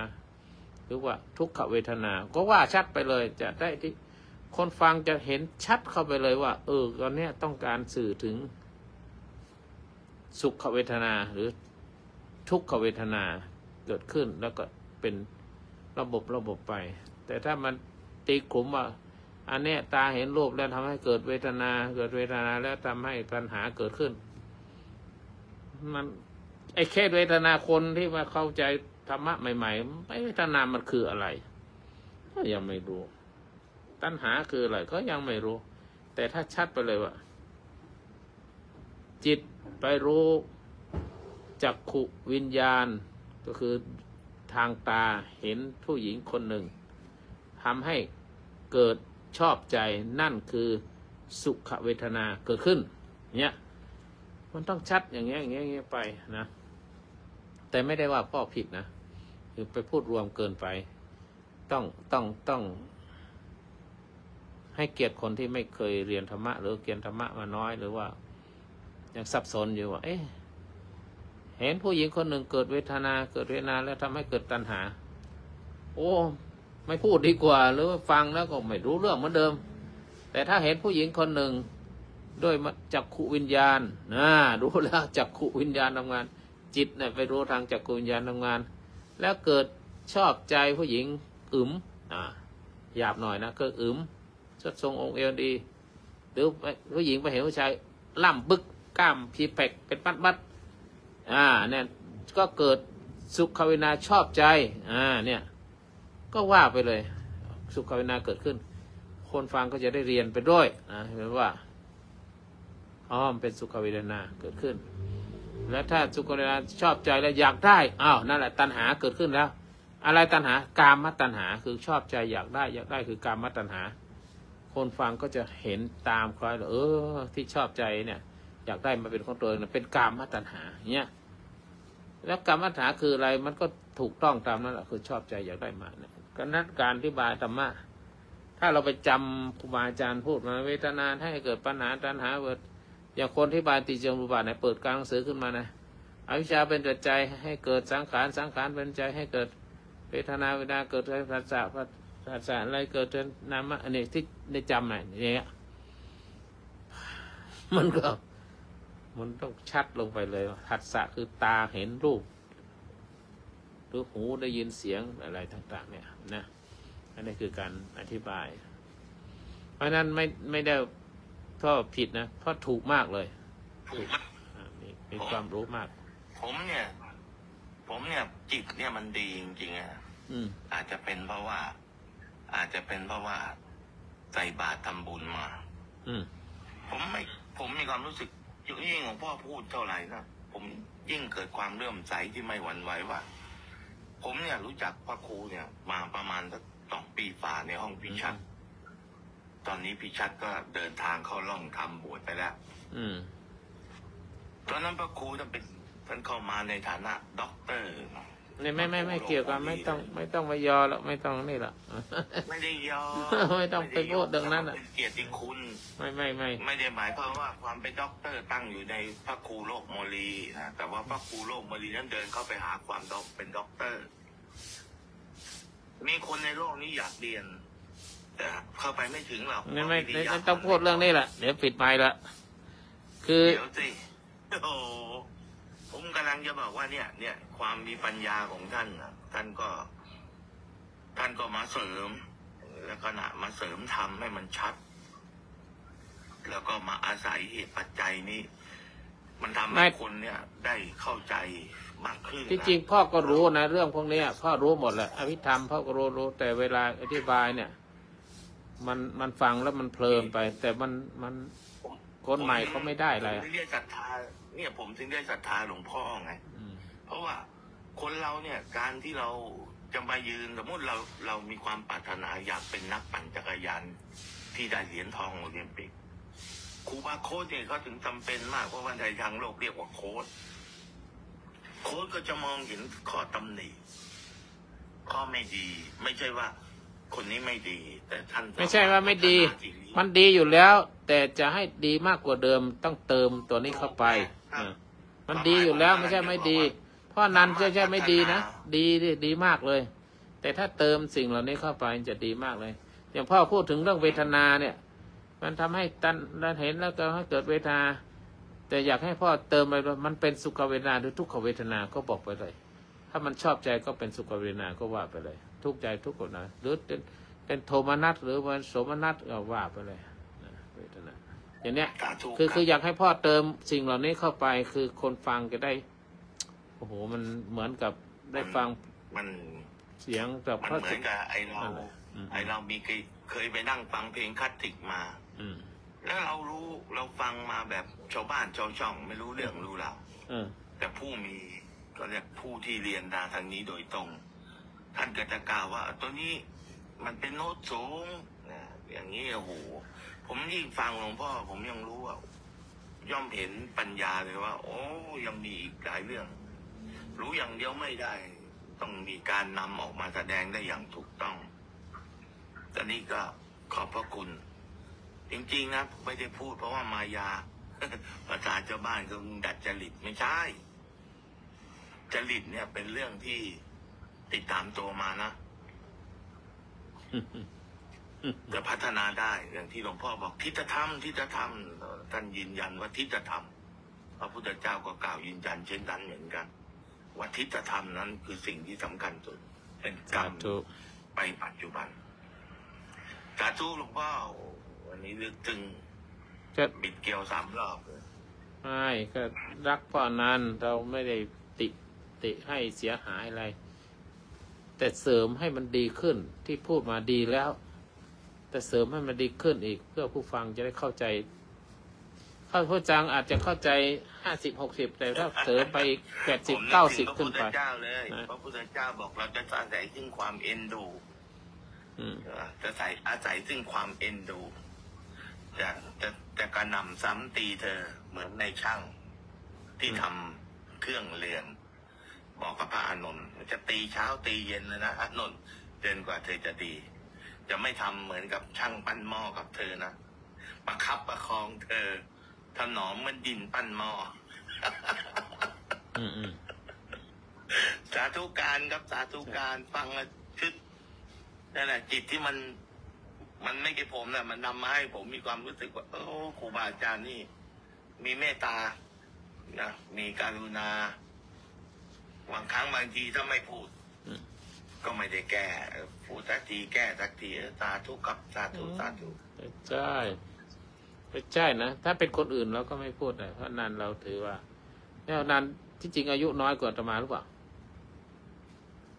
น้อยหรือมากกว่าตอนนี้60หรือยังหลวงพ่อน่าจะมีอายุมากกว่าครับน่าจะอายุอาตมาจะครบ59เดือนเมษายนนี่59หลวงพ่อ59แล้วเมษายนยังไม่ถึงครับก็นั่นน่ะทำไมถึงเรียกพ่ออนันต์ฟังไหนถึงเรียกพ่ออนันต์ก็เป็นการยกย่องในเสียงในคำพูดในความรู้ยกย่องว่าก็จะให้เกียรติว่าเป็นเรียกว่าพ่ออนันต์แต่โดยพรรษาโดยอายุแล้วก็อ่อนกว่าแต่จะมาให้เกียรติในที่นี้ก็คือยกย่องไว้ในฐานที่สูงไม่ได้เรียกว่านายอนันต์ส่วนมากโดยปกติจะเรียกว่าพ่ออนันต์ก็ถือว่าเป็นผู้ที่คงแก่เรียนพ่อลุงหมานอย่างนี้จะเรียกเพราะว่าเราเรียกตามคุณธรรมตามคุณวุฒิตามวัยวุฒิโดยน้ำเสียงโดยอะไรแล้วเนิบพูดธรรมะพูดอะไรดีแต่อยากจะให้พ่อดีที่สุดแต่ว่าไปพูดแล้วคนจะฟังยิ่งเข้าใจมากกว่านี้นะดีเพอครับพ่อพูดให้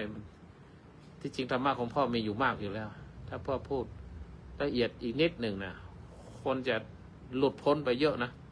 เพราะธรรมะมันมีมากอยู่แล้วนะในรับพูดอะไรมันติดข้อนั้นมาข้อนี้ผมจะไล่ยาวไปแต่บางอย่างมันรวบรัดเกินไปบางอย่างก็ละเอียดเกินไปอย่างเงี้ยก็ดีแล้วนะถ้าทำต่อไปสาธุอ้าวเดี๋ยวจะให้พรแล้วก็จะฉันข้าวจะให้คุณตั๊กก็ไม่สบายแก้วขึ้นมาไม่ไหนแล้วแก้วก็ทำงานคุณจุกคิดว่าไงฟังแล้วเป็นไงการสนทนาของต่อมากับดีครับสำหรับฟังด้วยความตั้งจิตตั้งใจในการฟังแล้วก็ซึมซาบในการสนทนาดีสาธุเพราะนั้นกล่าวได้ดีก็คือว่าก็กล่าวได้ดีทุกคนกล่าวดีมีกุศลอาจารย์ลุงหมานไม่ขึ้นมาสนทนาธรรมบ้างนะอาจารย์ลุงหมานอยู่ข้างล่างยะถาวะลิวหาปุราวิปริสาขะเป็นหนึ่งละเชิญครับเป็นหนึ่งละจะกล่าวทำอะไรบ้างครับเช้านี้เชิญครับตังปฏิตังตุมหังคิปะเมวะสมิสตุสเปปุเรนตุสังคปาน้อมกราบนมัสการจันโทปนารโสยถามณิโชติรโสยถานี่และบัดนี้มามีนายณัฐพงษ์พวงเรือนแก้วสาวฉัตรเพชรจูทะรงได้ทำบุญกุศลก็ไม่มีอะไรครับเพิ่งเข้ามาเนี่ยในวันคล้ายวันเกิดของนายณัฐพงษ์พวงเรือนแก้วได้มาทำบุญวันเกิดเพื่อเป็นบุญมหาภาคเกิดในเกิดของเธอทั้งสองเจ้ากรรมเวรของเธอทั้งสองพระรับผลส่วนพระภูมิเจ้าที่เมตตาในทั้งสี่ทั้งสามารถจองเงินที่อยู่ที่อาศัยทั้งส่วนเทวเทวดาจำตนจำตัวพระราชส่วนพญามุขราชเดยมันเอียงพรมรับผลส่วนได้สะดอกข้อเสียภัยหมดทุกข์หมดโศกหมดโรคภัยข้อหามยามร้ายต่างหมดไปได้มาทำบุญแล้วมีแต่ความสุขความเจริญในความ เพราะ เรา นั้น เรียน มี เป็น อะไร สุ เสริ ข มไหม ตาม ค ค รั วาม บ บาตานาสีที่สันจังวุฒามจันทรโลกธรรมาธิอายุโนสุขังพลัง จริงๆแล้วเนี่ยที่หลวงพ่อท่านพูดเมื่อสักครู่ในประโยชน์ของมันคือพยัญชนะ บทพยัญชนะ การให้ความสำคัญต่อบทพยัญชนะนี่มีความสำคัญมาก เพราะว่าในสิ่งที่เรียกว่าสมมุติสัจจะเป็นสิ่งที่ถูกสมมุติขึ้นมาแล้วการใช้สิ่งสมมุติเนี่ยไปสมมุติอีกที่หนึ่งอย่างที่หลวงพ่อใช้คำว่าจิตมโนวิญญาณท่านละเอียดมากเพราะว่าเวลาท่านฟังมันก็จะไม่ตรงบัญญัติเหตุมันมีอยู่อย่างเดียวเลยคือไม่ตรงบัญญัติการอธิบายเนี่ยท่านเข้าใจอย่างใช้คำว่าช้างหนึ่งตัวยังไงท่านก็รู้ว่าเนี่ยมีช้างตัวหนึ่งแล้วแต่ไม่ต เนี่ยอ ร ย่าง ง พวกเนี่ย มันไม่ตรง อะไรนะ เพราะว่านี่เอาแบ่งมันจะเป็นที่ศาสตร์แบ่งขึ้นทันน้อยหมายถึงว่าคำว่าตัวนี้ เอาให้กิ เป็น นตัวยืนยันว่าใช้คำว่า กระดาษ ตัว เนี่ย ยืนยันความเข้าใจของจิต เพราะว่าจิตนั้นอ่ะ เจียนหน่อย มั นะ นคดโกงถ้ามันตีก่อน กำลังแล้ว มีการตีก่อน เพ เพ ราะ ราะ ว่า ว่า มันนั่นนักขนาด นะครับ เนี่ย มันจะหนีออกไม่ได้ ก็ตั้งนี้จนมันหมดอ่ะ เช่น ต้น คำ โพ ว่า เนี่ย มีหนึ่งล่าเนี่ยประกอบด้วยพยัญชนะพยัญชนะมีหอหีบมีนอนหนู มีสระอึไม่เอกแล้วก็งองู ถ้าเราเอาหนึ่งไปออก หรือว่าไม่เติมไม่เอกหรือว่าเอางองูออกไปอย่างเงี้ยหรือว่าเอาหอหีบนอนหนูงองู วางไว้อย่างนี้ หรือมีการกำสลับ ท่าน ตำ นั แห น น่ง พระเดชสามิจตะเลยไม่เสร็จ แน่นอนย่อมวิบัติ เอ๊ะ มันก็จะมีการตีความไปในทางที่ถูกบ้างหรือไม่ถูกบ้าง เพราะนั้นอันนี้เห็นด้วยกับหลวงพ่อ ที่นี่มันสัก จะ คำ พยายามเน้นต่อไปจะเน้นเรื่องพยัญชนะให้มาก เพื่อผู้ที่ได้ฟังจะไม่ผิดพลาด เพราะนั้นในที่นี้พอครูหลวงพอดีท่านกล่าวถึงเรื่องจิตวิญญาณท่านก็จะบอกว่าจิตไปรู้ ก๋วยเตี๋ยวลุยสวนบอก จากวิญญาณจิตนั้นไปรู้จากวิญญาณก็จะเห็นได้ว่าสถานะจะต่างกันไม่งั้นวิญญาณก็จะโผล่ไปทั่วแต่เป็นความหมายเดียวกันคือพูดถึงวิญญาณ เพราะนั้นผมถามเพราะนั้นนะจักขูวิญญาณเนี่ยผมเรียกจักขูจิตได้ไหม วันนี้แกงนอ3ต้อง ก็เรียกได้ครับ แต่ว่าในวงการเนี่ยอย่างก็คือเรื่อง เดี๋ยวก่อนมโนวิญญาณเนี่ยผมเรียกมโนจิตได้ไหม ก็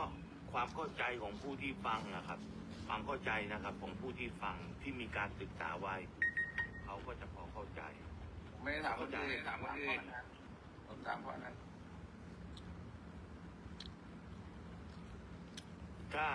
ถ้าถามผมเนี่ยถ้าถามผมนะ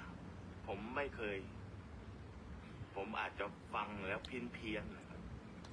ในมโนจิตมีไงมีคนเรียกไหม อ๋อไม่เมื่อกี้พี่พูดถึงจักขุจิตไง จักขูจิตถ้าไม่ว่าผมบอกว่า ถ้าตั้ง ถ้าจักขู ตั้ วิ ง ญ ไว้ ญาณ ที่จักขุถ้าตั้งไว้ที่จักขุถ้าเป็น ระ ระ ห ห ว่า ว่าง จักขูวิญญาณเนี่ยผมเรียกจักขูจิตได้ไหม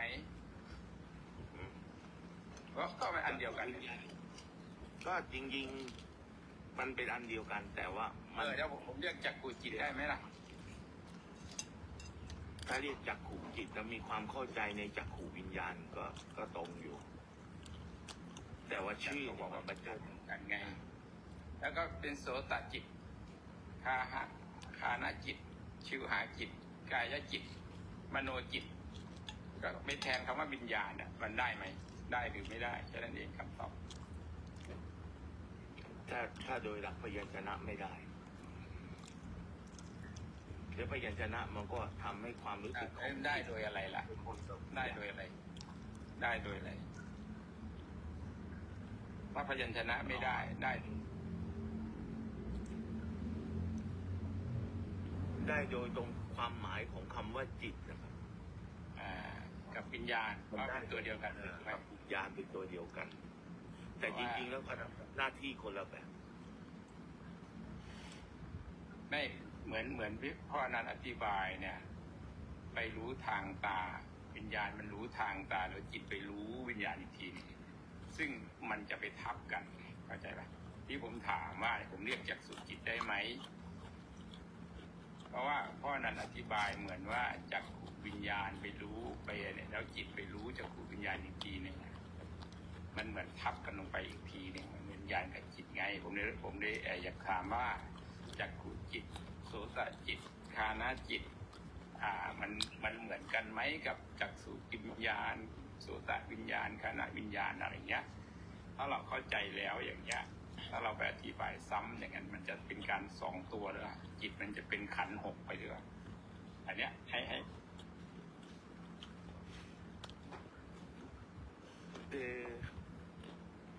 วิญญาณเนี่ยมันมีเอกคตาหมายความว่ามีอารมณ์เดียว เอกคตาคืออะไร แปลว่า ความไม่สอดสายไปไหน อารมณ์นั้นน่ะจะเป็นตัวรักษามันเป็นอะไร เป็นวิญญาณอะไรไม่มันเป็นเจตสิกที่ประกอบในวิญญาณเป็นเจตสิกใช่ไหมเป็นเจตสิกจะไปบอกว่าเป็นวิญญาณก็ไม่ได้จะไปบอกว่าไม่ใช่วิญญาณก็ไม่ได้แต่ประกอบกับวิญญาณเพราะฉะนั้นเองจากคตาอย่างเช่นผมพูดเนี่ย1ผมจะพูด2ไม่ได้เพราะต้องพูดอย่างใดอย่างหนึ่งเท่านั้นวิญญาณก็เช่นเดียวกันเมื่อเกิดขึ้นมาเพื่อทำหน้าที่เห็นเขาจะเห็นคิดไม่ได้เห็นอย่างเดียวเลยเห็นโดยอย่างเดียวพระองค์ยังอธิบายความเห็นเนี่ยเป็นงูท่านบอกว่าไอ้เจ้างูตัวเนี้ยชอบสิ่งที่เตะตาไม่ชอบสิ่งที่ไม่เตะตาเพราะฉะนั้นเนี่ยเวลามันนำเข้ามาเนี่ยไอ้เจ้าจิตเนี่ยมันโดนเล่ห์เหลี่ยมของงูหลอกลากจูงเข้ามาพระองค์บอกอุปมาเหมือนสัตว์ที่มีกำลังจะลากสัตว์อย่างอื่นเข้าไปกระทำกรรมด้วยกันทีนี้พอตาเนี่ยมีความพอใจในความเงางามเขาจะหยุดดูทีนี้หลวงพ่อเนี่ยเก่งมากเลยเพราะว่าท่านบอกว่าเนี่ยที่เห็นอยู่เนี่ยเป็นวิญญาณทางตาเราจึงบัญญัติว่าเป็นจักขุวิญญาณอย่าไปเอาคำว่าจิตมาปนเพราะจิตเนี่ยเป็นเรื่องของใจแต่ทีนี้เมื่อใดก็แล้วแต่ที่เราเห็นแน่นอนแล้วครับจริงๆแล้วจักขุเนี่ยมันมีอุเบกมันมีคำว่าเฉยๆอยู่จิตนี่มันก็ไม่รู้นะเพราะว่าอาทุกขมสุขเมื่อถูกต้องอยู่ย่อมไม่รู้ในความเป็นจริงของเวทนานะจริงๆจิตไม่เคยหลุดไปจากตาเลยนะถ้าลืมนะหมายความว่าบัญชาไม่ได้นะถ้าลืมตาก็ต้องเห็นใช่ไหมแต่ว่าจิตนั้นนะได้รับอุเบกขาเวทนามันก็ไม่รู้โง่ไปตามกันแต่มันจะเห็นก็ต่อเมื่อมีสุขหรือทุกข์เข้ามาต่างๆเพราะเขาไม่รู้ในความเป็นจริงของเวทนาเขาจึงเพลิดเพลินไปในตาอันนี้เป็นพุทธพจน์พอจะเข้าใจไหมครับแต่ที่จะพูดเมื่อตะกี้ที่พี่ฉุกคิดผมพูดถึงเรื่องบทพยัญชนะว่ามีความสำคัญมากๆเพราะว่าจิตนั้นกำลังรอบทพยัญชนะพระพุทธเจ้าถึงได้กล่าวถึงอัฏฐะและพยัญชนะถ้าไม่มีเรานี่เพราะนั้นมีนะเดี๋ยวเสริมนิดนึงก็คือตาไปรับรูปมาที่ประสาทตาเราเรียกว่าจักษุประสาทวิญญาณนะจักษุวิญญาณนะไปรู้แล้วเวทนาสัญญาสังขารไปรู้เป็นครบขันธ์ 5อยู่ที่ตาเสร็จแล้วรับแล้วเนี่ยมันก็ขึ้นสู่ใจช่วงจะขึ้นสู่ใจมันมีตัวขั้นอยู่อันหนึ่งเขาเรียกภวังค์ก่อนที่จะไปมโนเพราะนั้นไปค้นตำราด้วยนะที่ผมอธิบายมันผิดหรือถูกแต่ว่าตาไปรู้ไปเห็นแล้วเกิดผัสสะขึ้นมามันจะสัมปยุตอะไรบ้างก็คือว่ามีรูปมีประสาทตาแล้วก็มี วิญญาณจักขุวิญญาณพร้อมกับเวทนาสัญญาสังขารไปรวมกันอยู่ที่นั่นแหละคือขันธ์ห้ารวมไปแล้วที่ตาแล้วก็ลงภวังค์แล้วขึ้นสู่ใจตัวเนี้ยขึ้นสู่ใจเนี่ยมันก็จะเป็นขั้นด้วยภวังค์นั่นแหละมันค่อยจะไปเพราะฉะนั้นเนี่ยแต่ละทีที่มองเห็นเนี่ยมันจะเกิดที่ตาและกับที่ใจด้วยแต่ทางความคิดอยู่ๆก็คิดเนี่ยมันจะเกิดได้ทางใจอย่างเดียวมันจะเป็นวิญญาณทางมันทวารอย่างเดียวมโนทวารอย่างเดียวเพราะฉะนั้นเนี่ยไอตัวที่เกิดตาหูจมูกลิ้นนะเดี๋ยวครับพี่จุกพี่ถามนิดนึงคำว่าภวังค์มาขั้นเนี่ยหมายความว่าเมื่อตาเห็นแล้วเนี่ยต้องมีภวังค์ทั้งหมดเลยครับไม่ต้องลงในตาเห็นแล้วเนี่ยมันดับจากตาเนี่ยมันจะมีภวังค์มาขั้นตรงกลางนิดหนึ่งเพื่อขึ้นสู่ใจก็จะเป็นใจมีภวังค์ขั้นหมายความว่าภวังค์เนี่ยหมายถึงว่าเมื่อตากระทบรูปปุ๊บเนี่ยในทุกๆครั้งที่แสงกระทบท่านทั้งหลายคนที่มาฟังใหม่ๆครับคำว่าเราไม่ได้เห็นรูปนะครับแต่ว่ามีแสงกระทบนะครับไม่งั้นปิดไฟก็มองไม่เห็นนะต้องเข้าใจงี้ก่อนนะแล้วการเดินทางของแสงเนี่ยไม่ใช่เห็นมาเป็นสว่างโจ้นะครับลักษณะที่เขาวิ่งมาเนี่ยกับพริบมาโดยตลอดนะพริบเหมือนฟูเรสเซนต์เนี่ยมันก็พริบ500 ครั้งต่อวินาทีเราเห็นไม่ทันแน่นอนมาถึงจิตเห็นไม่ทัน จิตทีนี้ความขาดเนื่องเนี่ยมันอยู่แน่นอนครับก็คือสว่างแล้วดับเห็นไหมครับว่ามันเกิดดับต้องเข้าใจงี้ก่อนนะพุทธเจ้าเนี่ยอธิบายเลยนะเกิดดับเข้าใจก็คือว่าหมายของดับก็คือไม่มีแสงครับดับไปแล้วเพราะว่าไม่เห็นแต่มองไม่เห็นสิ่งนี้ครับถูกแล้วแต่เขาจะมองไม่เห็นสิ่งนี้ทีนี้ประเด็นมันคือจิตเนี่ยมันมีมันเร็วมากนะครับหรือว่าจะบอกว่าเอา1 วินาทีมาหั่นเป็น100 ขณะ500 ขณะแต่จริงๆในอภิธรรมแล้วมันเกิด1 โกฏขณะ1 แสนโกฏหรือว่า1 โกฏ1 วินาที4 ล้านขณะครับโอ้มันมากเลยอ่ะมันมหาศาลอ่ะซอยไม่ทันอ่ะเราไม่คิดตรงนั้นผมกำลังอธิบายที่พี่อนันต์ถามผมว่ามันมีภวังค์มาขั้นถูกไหมผมอยากรู้คือยังไงเอาอย่างนี้เดี๋ยวผมจะอธิบายพี่อนันต์ฟังอย่างละเอียดแต่ว่าอาจจะไม่ละเอียดทั้งหมดนะก็คือตาเนี่ยไปรับรูปมารูปหนึ่งที่ประสาทตาเขาเรียกรูปรวมกับประสาทรูปประสาทรูปเนี่ยก็ไปรับมันด้วยกันเนาะเสร็จแล้วตัวจิตเนี่ยมันจะเกิดจากภวังค์เกิดจากภวังค์ไปรับรูปนะภวังค์เขาเรียกอตีตาภวังค์ไปรับรูปมาเนี่ยรูปนั้นเนี่ยจิตเนี่ยจะต้องใช้17 ขณะวิเคราะห์รูปนั้นค่อยเป็นอารมณ์มันจะมีตัวไปรับในวิญญาณเนี่ยเป็น2 ดวงเลยนะกุศลกับอกุศลเนี่ยไปเกิดตรงนั้นเนี่ยไปเกิดตรงรับรูปเนี่ยบางคนเนี่ยเข้าใจว่าเฮ้ยกุศลกับอกุศลมันมีตรงไหนมันจะเขียนกุศลหรืออกุศลไว้ตรงที่ขณะที่9 ถึง 15คือ7 ขณะ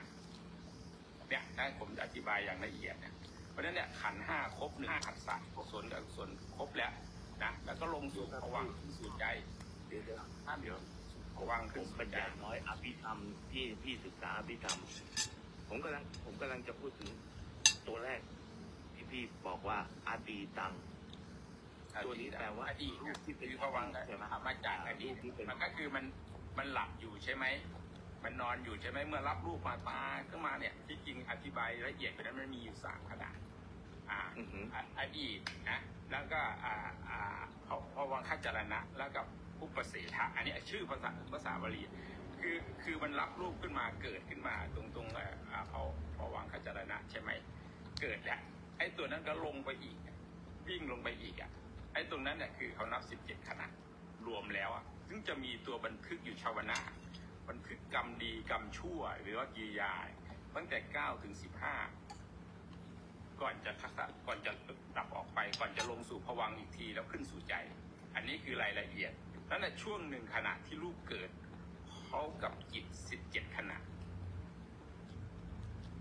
พี่นึกภาพไหมเพราะนั้นพี่ต้องไปเปิดดูไอ้ตัวนี้วิถีจิตนะพี่ก็นั่งเปิดดูตรง Google ก็ได้วิถีจิตเขาจะอธิบายว่าพิจารณา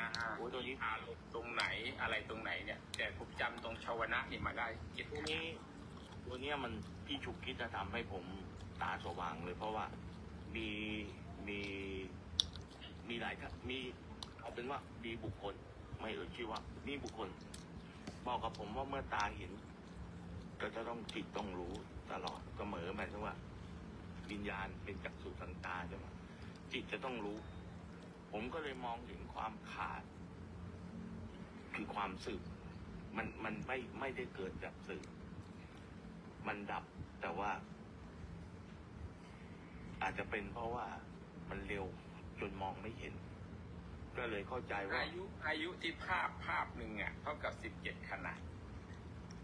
พี่อนันต์ไม่ต้องบอกมันมองไม่เห็นคือมันเร็วอยู่แล้วอย่าพูดถึงว่ามองเห็นมันดับเห็นปุ๊บมันดับปั๊บอย่างเงี้ยคือมันดับไปแล้วแต่จิตมันทำงาน17 ขณะมันพึกกรรมดีกรรมชั่วไปเรียบร้อยที่ชาวนะอันเนี้ยคือจะไปกุศลกับไปอกุศลนะก็ขึ้นอยู่กับตานั้นไปมองเห็นอะไรหูไปฟังอะไรมาจากกรรมเก่าที่พี่อนันต์บอกนั่นแหละกรรมใหม่ที่เกิดขึ้นจากครูบาบอกนั่นแหละอยู่ที่ชาวนะทั้งหมดเลยเดี๋ยวก็ไปด้วยกรรมเกิดเนี่ยจุติจิตปฏิสนธิจิตโน่นมันจะไปด้วยกรรมตัวนี้แหละกรรมที่มันเกิดที่รับสืบต่อกันตรงเนี้ยบางคนเนี่ยไปอธิบายว่าก็อธิบายตัวอื่นถ้าอยากไปเนี่ยถ้าอย่างนี้ตัวสติเกิดตรงช่วงไหนครับหมายถึงสติเกิดในกรรมคือสติเนี่ยมันเป็นเจตสิกนะครับสตินี่เจตสิกเนี่ยมันจะเกิดขึ้นไปตรงที่มันรับรูปพร้อมกันเลยกับจิตพร้อมกันเลยนะมันมี7 ตัวคือผัสสะปัญญาสติแล้วก็กุศลมันเกิดขึ้นตรงนั้นน่ะตรงที่รับรูปมาเพราะฉะนั้นเนี่ยสติมันเกิดขึ้นมาเนี่ยมันจะเอากุศลหรือกับอกุศลอย่างนี้พิจารณาเนี่ยแสดงว่าถ้าเกิดพร้อมเนี่ยแสดงว่าสติก็ต้องมีการเจริญไว้ถูกไหมมันไม่แน่เพราะไอ้ตัวถ้าอกุศลมันแรงนะกิเลสมันมากกว่าสติไม่เกิดสติมันสมมติว่าเกิดความโลภมาอันหนึ่งใช่ไหมความโลภขึ้นมาอันหนึ่งขึ้นมาโลภะกิเลสมันเกิดขึ้นมาเนี่ยสติยังไม่หายนะสติยังระลึกได้อยู่นะช่วงเนี้ยถ้ามันขั้นที่2คือเกิดโมหะขึ้นมาสติเริ่มหนีแล้วเริ่มปั่นจักรยานหนีแล้วไม่เอาแล้วมันก็จะไปโลภหมดเลยไปตัณหาหมดเลยถูกไหมแต่ว่าถ้ามีกุศลนะถ้ากุศลนะถ้าความโลภสมมติว่าโลภะเกิดความโลภเกิดโลภอะไรถ้าโลภว่าอยากไปทำบุญเนี่ยไปทำบุญก็คือมันความโลภนะถูกไหมมันเกิดความโลภว่าอยากทำบุญไงเขาจะเรียกสันทะและสติยิ่งดีเลยสติมันเป็นกุศลแหละอันเนี้ยแต่ความโลภอีกอย่างหนึ่งถูกไหมถ้าโลภอยากได้ผู้หญิงคนสวยใช่ไหมโลภมันอกุศลแท้ใช่พอใจแล้วโลภนั้นก็จะพอใจคุณฟังแล้วเนี่ยพอไปทำบุญแล้วใช้โลภโอ้โหมันฟังขัดปัญญาไงโลภะอยากไงอยากมันเป็นอกุศลใช่ไหมอยากเพราะว่าฉันทะมันเป็นอิทธิบาทแล้วก็ฉันทะเป็นกลางใช่ถ้าถือว่าเราเอาไปใช้ที่ระงับตัวอยากตัวเนี้ยเขาจะใช้คำว่าสันทะแล้วก็เกิดกุศลแหละพอใจอยากจะไปทำบุญถูกไหมครับมันก็จะเป็นกุศลแหละสติเกิดแล้วสติมันจะเกิดตรงนั้นแหละจากเปลี่ยนจากโลภตัวนั้นก็เป็นสู่กุศลแล้วคือตัวนี้สำคัญนะที่พี่ฉุกคิดกำลังกล่าวเพราะว่าจริงๆแล้วการสติเนี่ยถ้ามันประกอบอยู่กับจิตมันทำได้การเจริญสติมันเป็นโสภณกิจนะเจตสิกนะโสภณเจตสิกอะไรผ่านเป็นการเจริญสติไม่เก็บตัวเวทนาสัญญามันเกิดขึ้นไปตรงนั้นนะครับมันเกิดเพราะเป็นประชุมร่วมกันที่ตาที่มองเห็นนั่นแหละที่หูได้ยินนั่นแหละครับบางทีเราไม่อธิบายละเอียดนะเขาก็จะพิจารณาแล้วก็จะไม่ถึงไงถ้าผมอธิบายละเอียดเขาก็บอกว่าผมเลอะเทอะไปอีกผมก็อธิบายตามหลักเกณฑ์นะตามหลักอภิธรรมแต่ไม่ให้อธิบายก็ได้ไม่เป็นไรผมก็รู้อยู่คนเดียวแต่พอพ่อนันถามผมก็อยากอธิบายให้ทราบมันอยู่ตรงนี้นะบางทีไอ้กรรมดีกรรมชั่วเนี่ยคนไม่เข้าใจมันเกิดขึ้นตอนไหนใช่ไหม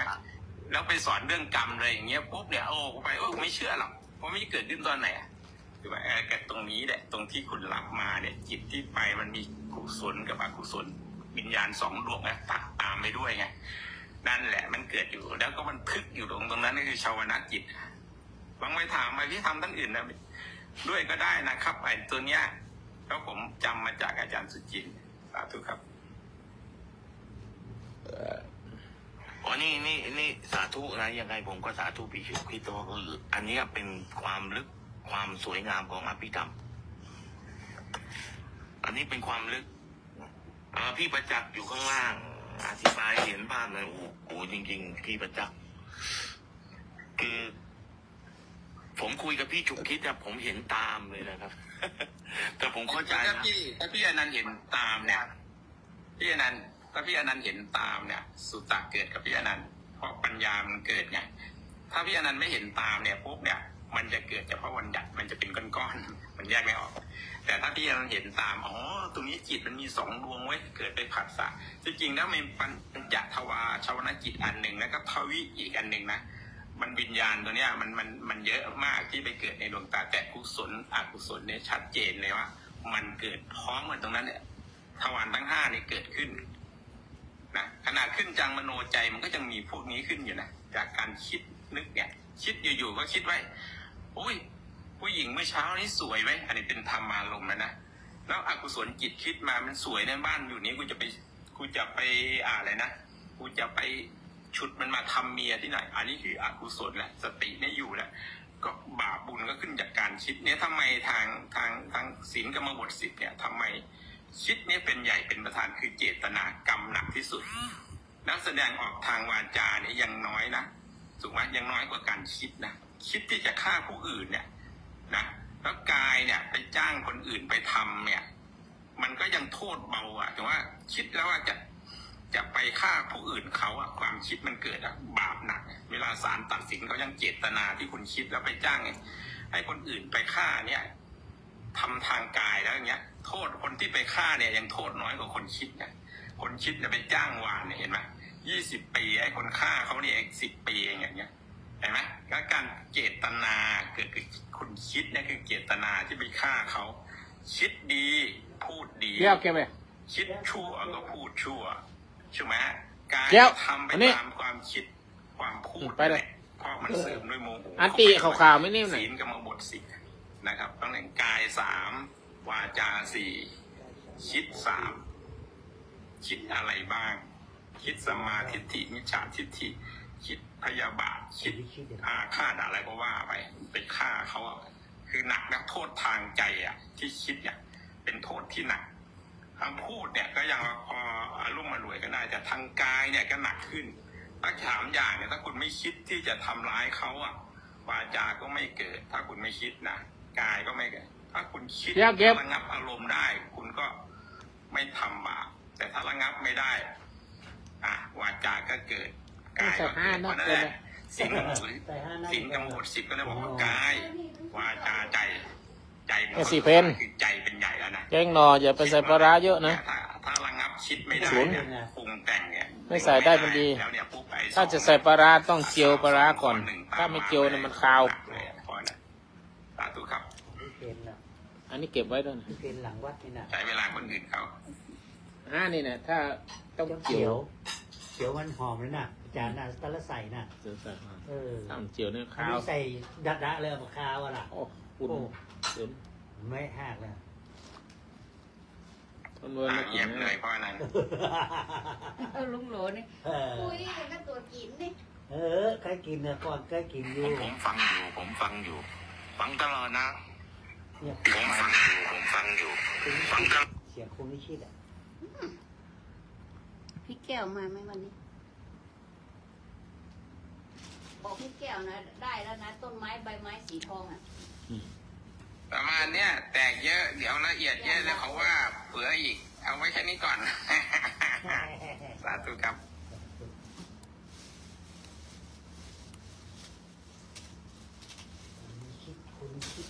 บางทีเสียงหัวเราะไม่เข้าหูเนี่ยก็จะเกิดบาปแล้วนะมันเข้าหูได้อันนี้เป็นหัวเราะอะไรของมันว่าอะไรอย่างบางทีเสียงเนี้ยมันก็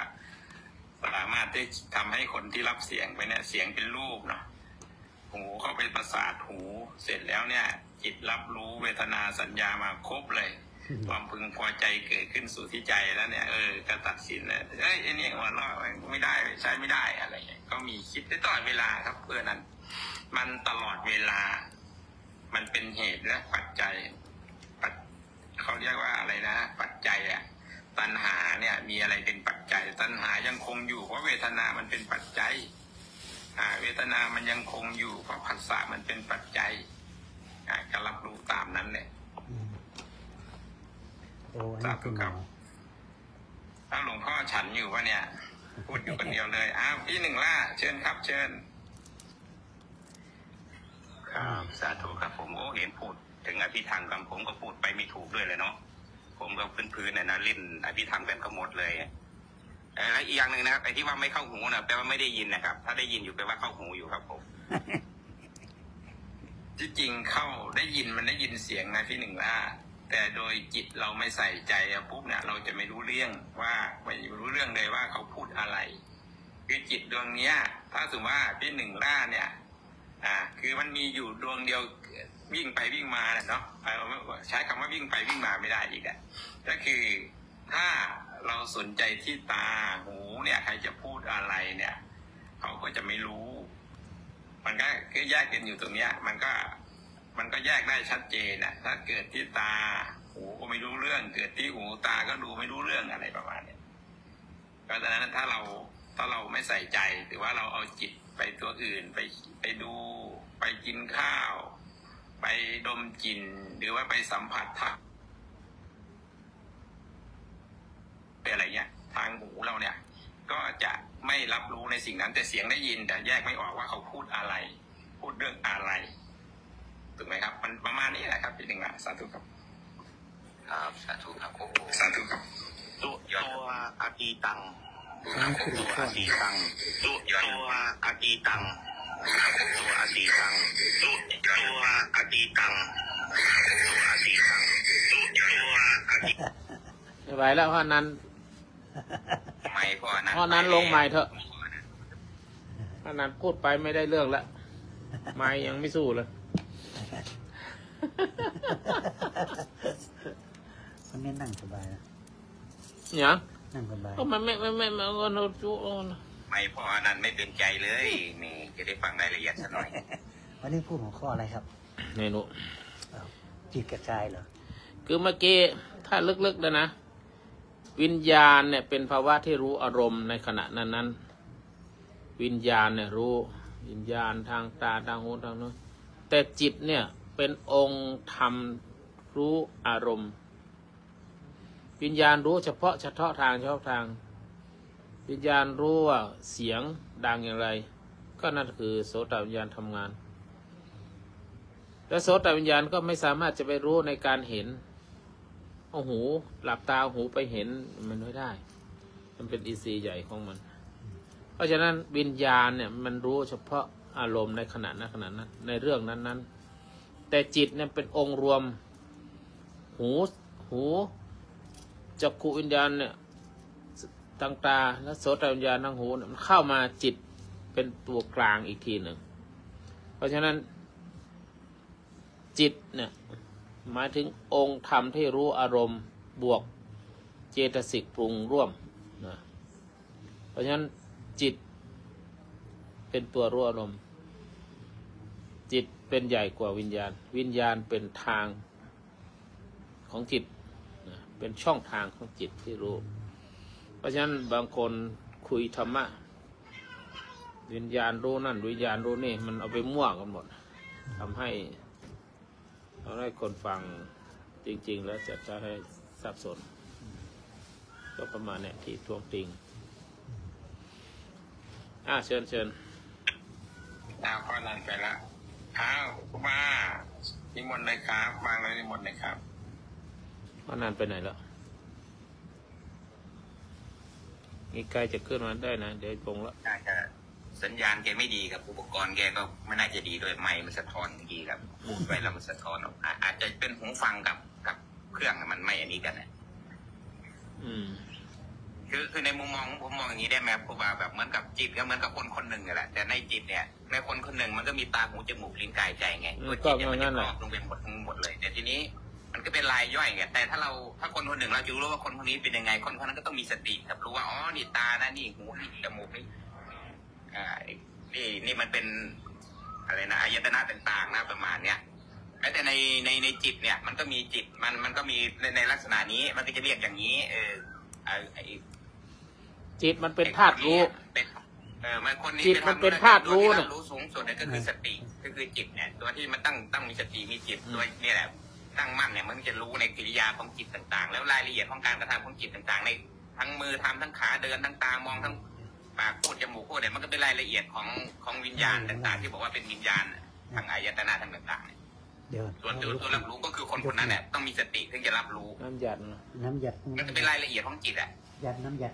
กิริยาอย่างนี้ทำอย่างนี้เหมือนกับว่าเดี๋ยวผมไปยื่นมือไปหยิบนะมันก็จะเป็น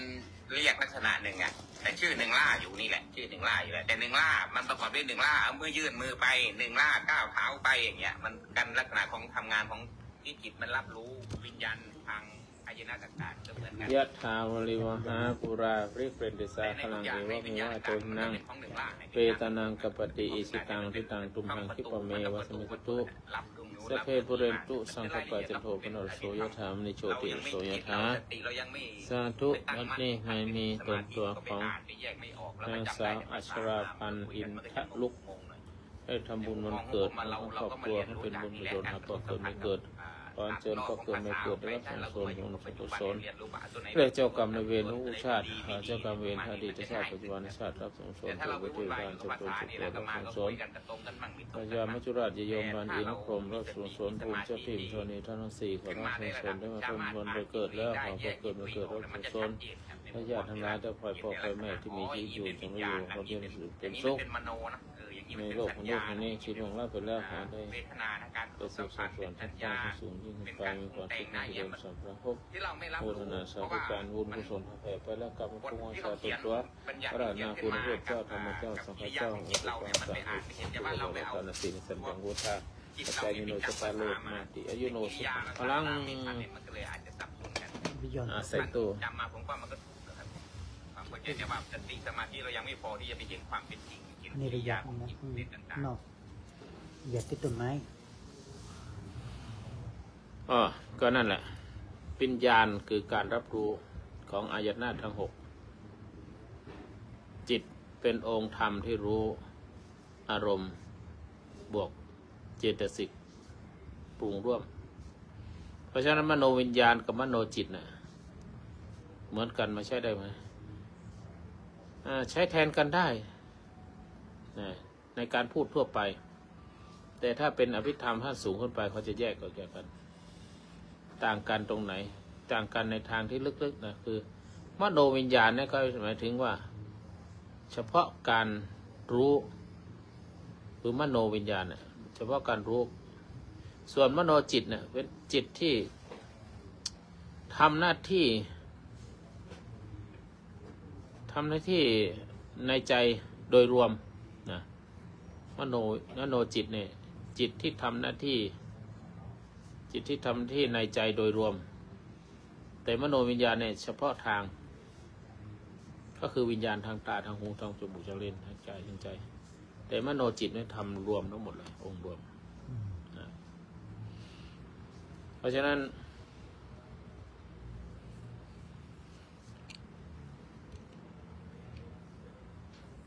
พึงใช้เมื่อใดถ้าสื่อถึงก็คือจิตที่คิดนะรู้ที่ใจอันนี้ใช้มโนจิตใช้มโนจิตสิ่งที่คิดรู้ด้วยใจใช้มโนจิตสิ่งที่คิดรู้ด้วยใจไม่เกี่ยวกับกายตาหูจมูกลิ้นนะอันนี้ใช้มโนจิตมโนจิตแต่ถ้าแยกไปคือมโนวิญญาณในตาหูจมูกลิ้นกายใจมันแยกออกไปวิญญาณภาวะที่รู้อารมณ์จิตองค์ธรรมที่รู้อารมณ์บวกเจตสิกร่วม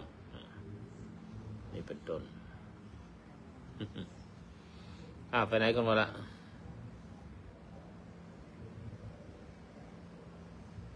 วันนี้อาจารย์ไม่ ได้ตั้งหัวข้อแล้วครับผม ตั้งไปแล้วหลุดไปแล้ว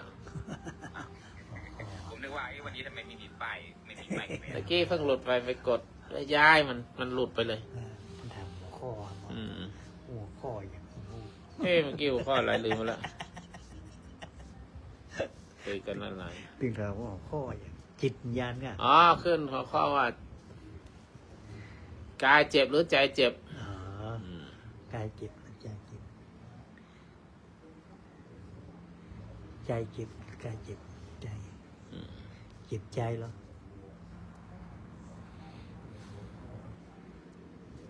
ถ้ากายเจ็บหรือใจเจ็บนี่มันก็ต้องสามารถ ใจ แยก เจ็บใจ แย กั ก น น้ำได้นะแยกรูปแยกน้ำได้ถึงจะรู้ว่าอ๋อมันเจ็บเนื่องจากรูปหรือว่ามันเจ็บที่รูปหรือเจ็บที่ เจ็บใจ เจ็บที่กายหรือเจ็บที่ใจอะไรประมาณเนี้ยเป็นรูปมันจะเชื่อมกับตัวที่เขาบอกว่าอะไร ใจ นะ เจ็บใจ ที่ มา เลี่ ก ยง ก ได้ ว่านะ ทุกที่เลี่ยงไม่ได้หรือเปล่าครับอาจารย์มันต้องไปแยกตัวนั้นจะมีอีกทีหนึ่งว่าทุกเรียกทุกอะไรนะตัวนั้นเนี่ยทุก10 อย่างหรือเปล่าความทุกข์เนี่ย ใจเจ็บว่าเจ็บใจ เฮ้ยอย่าพูดมาก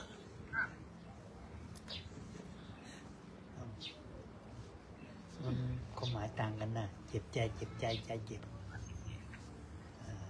ยาสีสังโยชน์ ความหมายต่างกัน หลวงพ่อเรามีอยู่4 ช่อง เสียงท่านนี้อยู่ที่ไหนครับ อยู่ในช่องหลวงพ่อใช่ไหมอ๋อสวัสดีครับสาธุครับ เอาละพอได้2-3 ช็อตแล้วคุณตั๊กสรุปให้ฟังหน่อยได้กี่ช็อต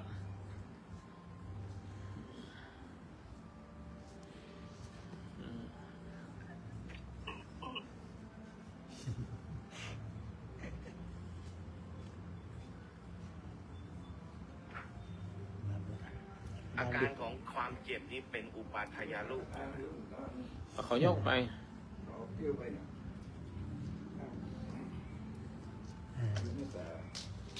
แล้วครับ เอาเซ็นรถเลยก็ยกมาอย่างนี้ วะ จากไตรปิฎกเล่ม30ครับแล้วก็จากวิสุทธิมรรคด้วยครับผมมันจะนิเทศหน้าที่617ครับ21ครับทุกมันจะมีทุกสภาพที่ไม่สบายกายไม่สบายใจทนได้ยากมีอยู่10 อย่างนะครับทุกที่เลี่ยงไม่ได้คือมีสภาวะทุกเองตามธรรมชาติแก่เจ็บตุยเนี่ยครับผมข้อ2ก็เป็นนิพพัททุกข์กับทุกข์ประจำชีวิต ต้องยอมเคย ร้อนหนาว ไม่ใช่เหนียวบีบ หิวกระหายปวด อย่างว่ามันเลย ขับถ่ายหนักเบานะครับ อาจารย์นี่ว่ามันเลย ก็มีอาหารปริเย เนี่ยนั่นแหละเนี่ยวันมาก่อน ทุกที่ทุกในการ ผมวันจะมาขึ้น หา ข กิน วบ เลี้ยงชีพแล้วข้อ4ก็พยานจากความเจ็บป่วย5ก็มีปลากระทุกเกิดจากคุณกรรมในทุกขั้นนะครับทุกก็มีขั้น5กายวิจารณาสัญญาสังขารวิญญาณนะครับทุกที่เลี่ยงได้นะครับผมมีคนเจ็บนะครับมันกินนักกระทุกครับทุกจรทุกเช่นความโศกปริเทวะนะครับทุกจากความโทมนัสทุกจากความเสียใจนะครับปายาสะทุกจากการทับแทนใจเลี่ยงได้มีคนเจ็บแล้วก็ข้อ8สันตาปัทุกนะครับทุกร้อนรุ่มด้วยกิเลสราคะโทสะโมหะนะครับทุกข้อ9ก็สหคตาทุกทุกเกิดจากพัวพันลาภยศสรรเสริญสุขเนี่ยนะครับข้อ10ก็วิวาทมูลกับทุกเนี่ยครับทุกเกิดจากเหตุทะเลาะวิวาทกันในประมาณนี้ครับเดี๋ยวห้องเรียนมาตรวจผู้ตรวจผู้จารวิปฏิบัติ มันนั่นกล่าวว่ากับปัญหานิเทศครับข้อที่68ไปบ้านเลย เราต้องมาแยกตรงนี้นะถ้าในความเจ็บปวดเจ็บกายเจ็บใจเนี่ยมาแยกเรื่องของความทุกข์นี้ครับมันต้องรู้ว่ามันทุกข์จากสิ่งไหนครับผม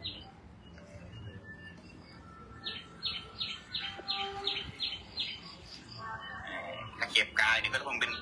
พยาธิทุกข์นะก็ทุกข์เกิดจากความเจ็บป่วยทุกข์ที่เลี่ยงไม่ได้แต่ว่าถ้าใจมันโศกมันอะไรมันโศกเศร้าปริเทวะคำควรหรือไม่ก็ทุกโทมนัสอุปายาสะนี่ก็ต้องดูที่ว่านี่ก็เป็นสภาพที่เกิดจากกิเลสทางใจ จากอาการทางจิตถ้าเราแยกไม่ออกมันก็จะเป็นตัวนี้เสริมเลยแต่เราแยกออกมันก็จะรับรู้แล้วก็จะเป็นทุกข์แค่เป็นพยาธิทุกข์กับความเจ็บปวดเกิดจากความเจ็บป่วยแต่ถ้าเราแยกไม่ออกมันก็จะเป็นเนี่ย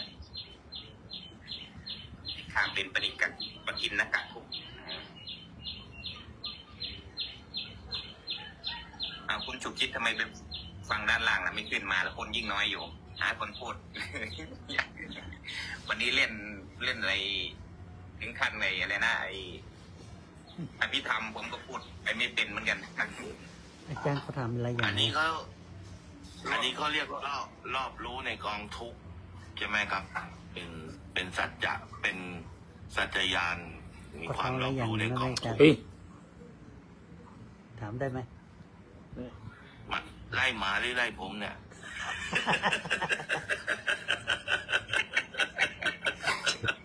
ได้แล้วเดี๋ยวขอไปท่านขอไปท่านที่อยู่ข้างในผมว่าคือ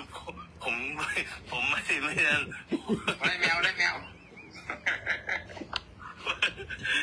กลางๆกำลังคุยหลวงพ่อเฮ้ยเราโอ้โหหลวงพ่อไล่หมาหรือไล่แมวเนี่ย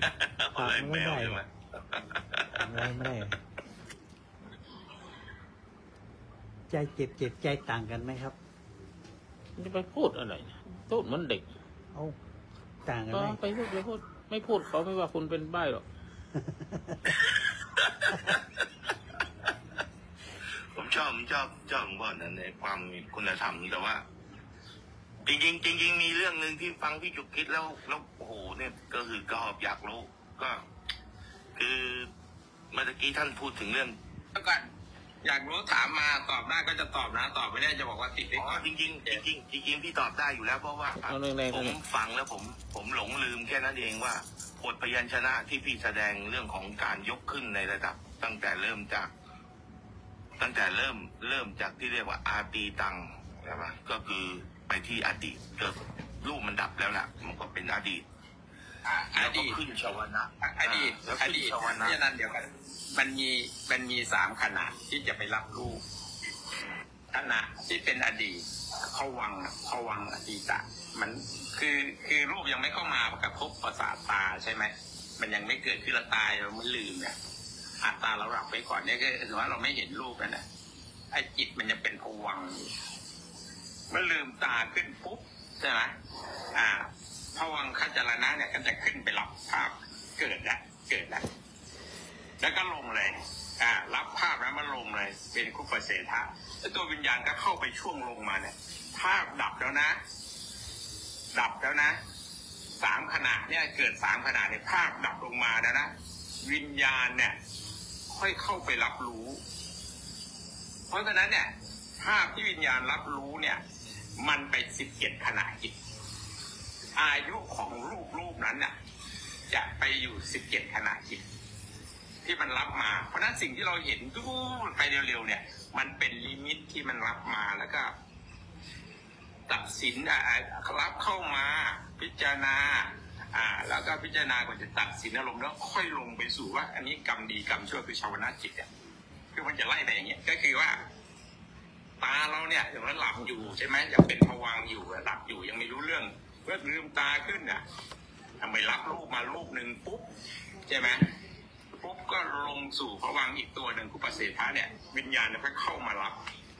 เข้ามาพิจารณาไอ้วิญญาณใน2ดวงคือว่ากุศลกับอกุศลเนี่ยเข้ามาเลยแล้วไอ้พวกไอ้วิญญาณไอ้ตัวที่สติผัสสะแล้วก็ปัญญาพวกเนี้ยเข้ามาพร้อมกันเลยคือเวทนาสัญญาสังขารเนี่ยก็ประชุมรวมกันรับรูปนั่นแหละนึกภาพออกไหมก็นามมันจะเข้ามาหมดเลยจากรูปที่มันรับมา1รูปที่เรารับมา1รูป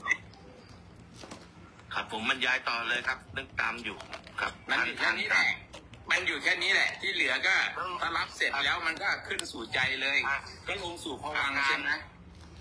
อาการที่เป็นระดับที่เขาเรียกสันติรณะคือการอะไรเขาเรียกว่าแปลว่าการพิจารณาลมใช่ไหมพิจารณาลมเสร็จแล้วเนี่ยก็โผฏฐัพพะอะไรสักอย่างคือตัดสินอารมณ์ว่าตัดสินแล้วว่าภาพนั้นเป็นอะไรภ ภาพนั้นเนี่ยเป็นอารมณ์อะไรปุ๊บเนี่ยก็ลงสู่ชวนะเลย7 วิถีเลย7 วิถีตัวเนี้ยบันทึกมันจะมีกรรมที่เกิดเนี่ยกรรมกุศลกับอกุศลกับกิริยาถ้าเป็นปุถุชนเนี่ยก็จะมีอยู่2 ตัวคือกุศลกับอกุศลนะแล้วก็กิริยาก็พระอรหันต์ไปก็ไม่ว่ากันก็อันนั้นก็คือของส่วนของท่านไป7 ขณะแล้วก็ตถาลัมมณะอีก2 ขณะก็ลงผวังค์อีกขึ้นสู่ใจเลยอันนี้ยะถาวาริวหาปุราปริเปรตสาคลังเอวเมวะโตหินังเปตนังขปติเอชิตังพิตังตุมหังคิปเมวะเสนโสโสขปริเปรตุสังขปะจตุมโนโสยะถามณีโชติรโสยะถาเดนะวัดเนมณีคุณอังคณาอังคาตุมมาตุมรสุนทรได้ทำบุญสนของนายสิริวัฒน์มามงคลองมงคลองค์สิริวัฒน์มงคลองค์ได้ทำบุญถึงกุศลก็เป็นบุญเป็นกุศลไปหาพระเกิดมาเกิดถึงทั้ง 2เจ้ากรรมนายเวรของทั้ง 2ที่ลงรับไปแล้วเจ้ากรรมเวรในอดีตชาติปัจจุบันชาติขอรับส่วนในเจ้ากรรมเวรทั้งหลายตลอดถึงลูกที่ลงรับไปผู้ที่เกิดมงคลในสวรรค์สุภภูมิดีๆเอาบุญกุศลให้หาลูกที่ลงรับไปแล้วพระภูมิจะตื่นตอนนี้ทั้ง4ขอรับส่วนและให้นวลโทมโสมโรคภัยเคราะห์ผีข้อเดินข้ออ่อนพยายามความรักตื่นข้อยืนเกี่ยวข้อมาเกี่ยวกินข้อเครื่องหันข้อวันโมให้หมดไปหาไปมีความสุขความเจริญยิ่งอยู่จุร่มเย็นเป็นสุขยิ่งเป็นคนเย็นความสุขความเจริญยิ่งขึ้นไปโมทนาสายการรู้ส่วนต่อไปเกิดให้ถึงบุญตนตัวครอบครัวทั้งหมดทุกโมโสมโรคภัยเคราะห์เสียจะแรงหลายหัวไปให้ไปคนร้ายผีร้ายชะร้ายโรคร้ายร้ายครอบปีเขาเดินเข้าวันเขายามครอบรับตื่นครอบยืนเตียวครอบเกี่ยวกินครอบขึ้นหันครอบวันโง่จงมาไปนับต่อแต่นี้ไปมีความสุขความเจริญมีโชคมีลาภมีความเจริญรุ่งเรืองในชีวิตหน้าที่การงานมีสูงยิ่งไปมีความสุขความเจริญวัฒนศีในสมิจังอุทานเกิดเจตโลกนามที่ไอเดียในสุขังพระลังเพราะว่านี่แหละใส่ตู้คุณจะมาบอกผมก็จะมีความเข้าใจที่จะเข้าไปศึกษาเพราะไม่งั้นเนี่ยผมอยู่คนเดียวผมศึกษาคนเดียวผมไม่รู้เรื่องหรอกต้องใช้เวลาพูดง่ายๆมันจะเนิ่นช้ามากเลยวิธีการเข้าถึงของผมต้องอาศัยกัลยาณมิตรมาชี้ให้ผมมีความสนใจแต่ก่อนนี้อ่านเหมือนกันแต่ว่าที่คนอื่นที่เขาไปพิจารณาเขาจะบอกเกิดดับแค่นี้เขาพอแล้วจริงๆแล้วมันทำงานละเอียดมากกว่านั้นเรารู้ครับว่าเกิดดับเขาพิจารณาได้แล้วไหมเขาว่าพิจารณาได้แต่อย่างหยาบนะแบบหยาบ12 รูปอิโพพรูปกับไอตัวจักษุไอประสาททะรูปอีก5เนี่ย12 รูปเนี่ยอย่างหยาบเลยที่เหลือก็คืออย่างไกลอย่างละเอียดเขาเรียกสุขุมรูปที่ธรรมารมณ์มันเป็น16 รูปรวมแล้ว28 รูปแล้วเพราะนั้นต้องอธิบายเยอะเราไปเปิดดูก่อนก็ได้ครับเดี๋ยวปัญหาเราก็เปิดคุยกัน2 คนได้เพราะว่าไอ้รูปบางอย่างกับโอชาเป็นรูป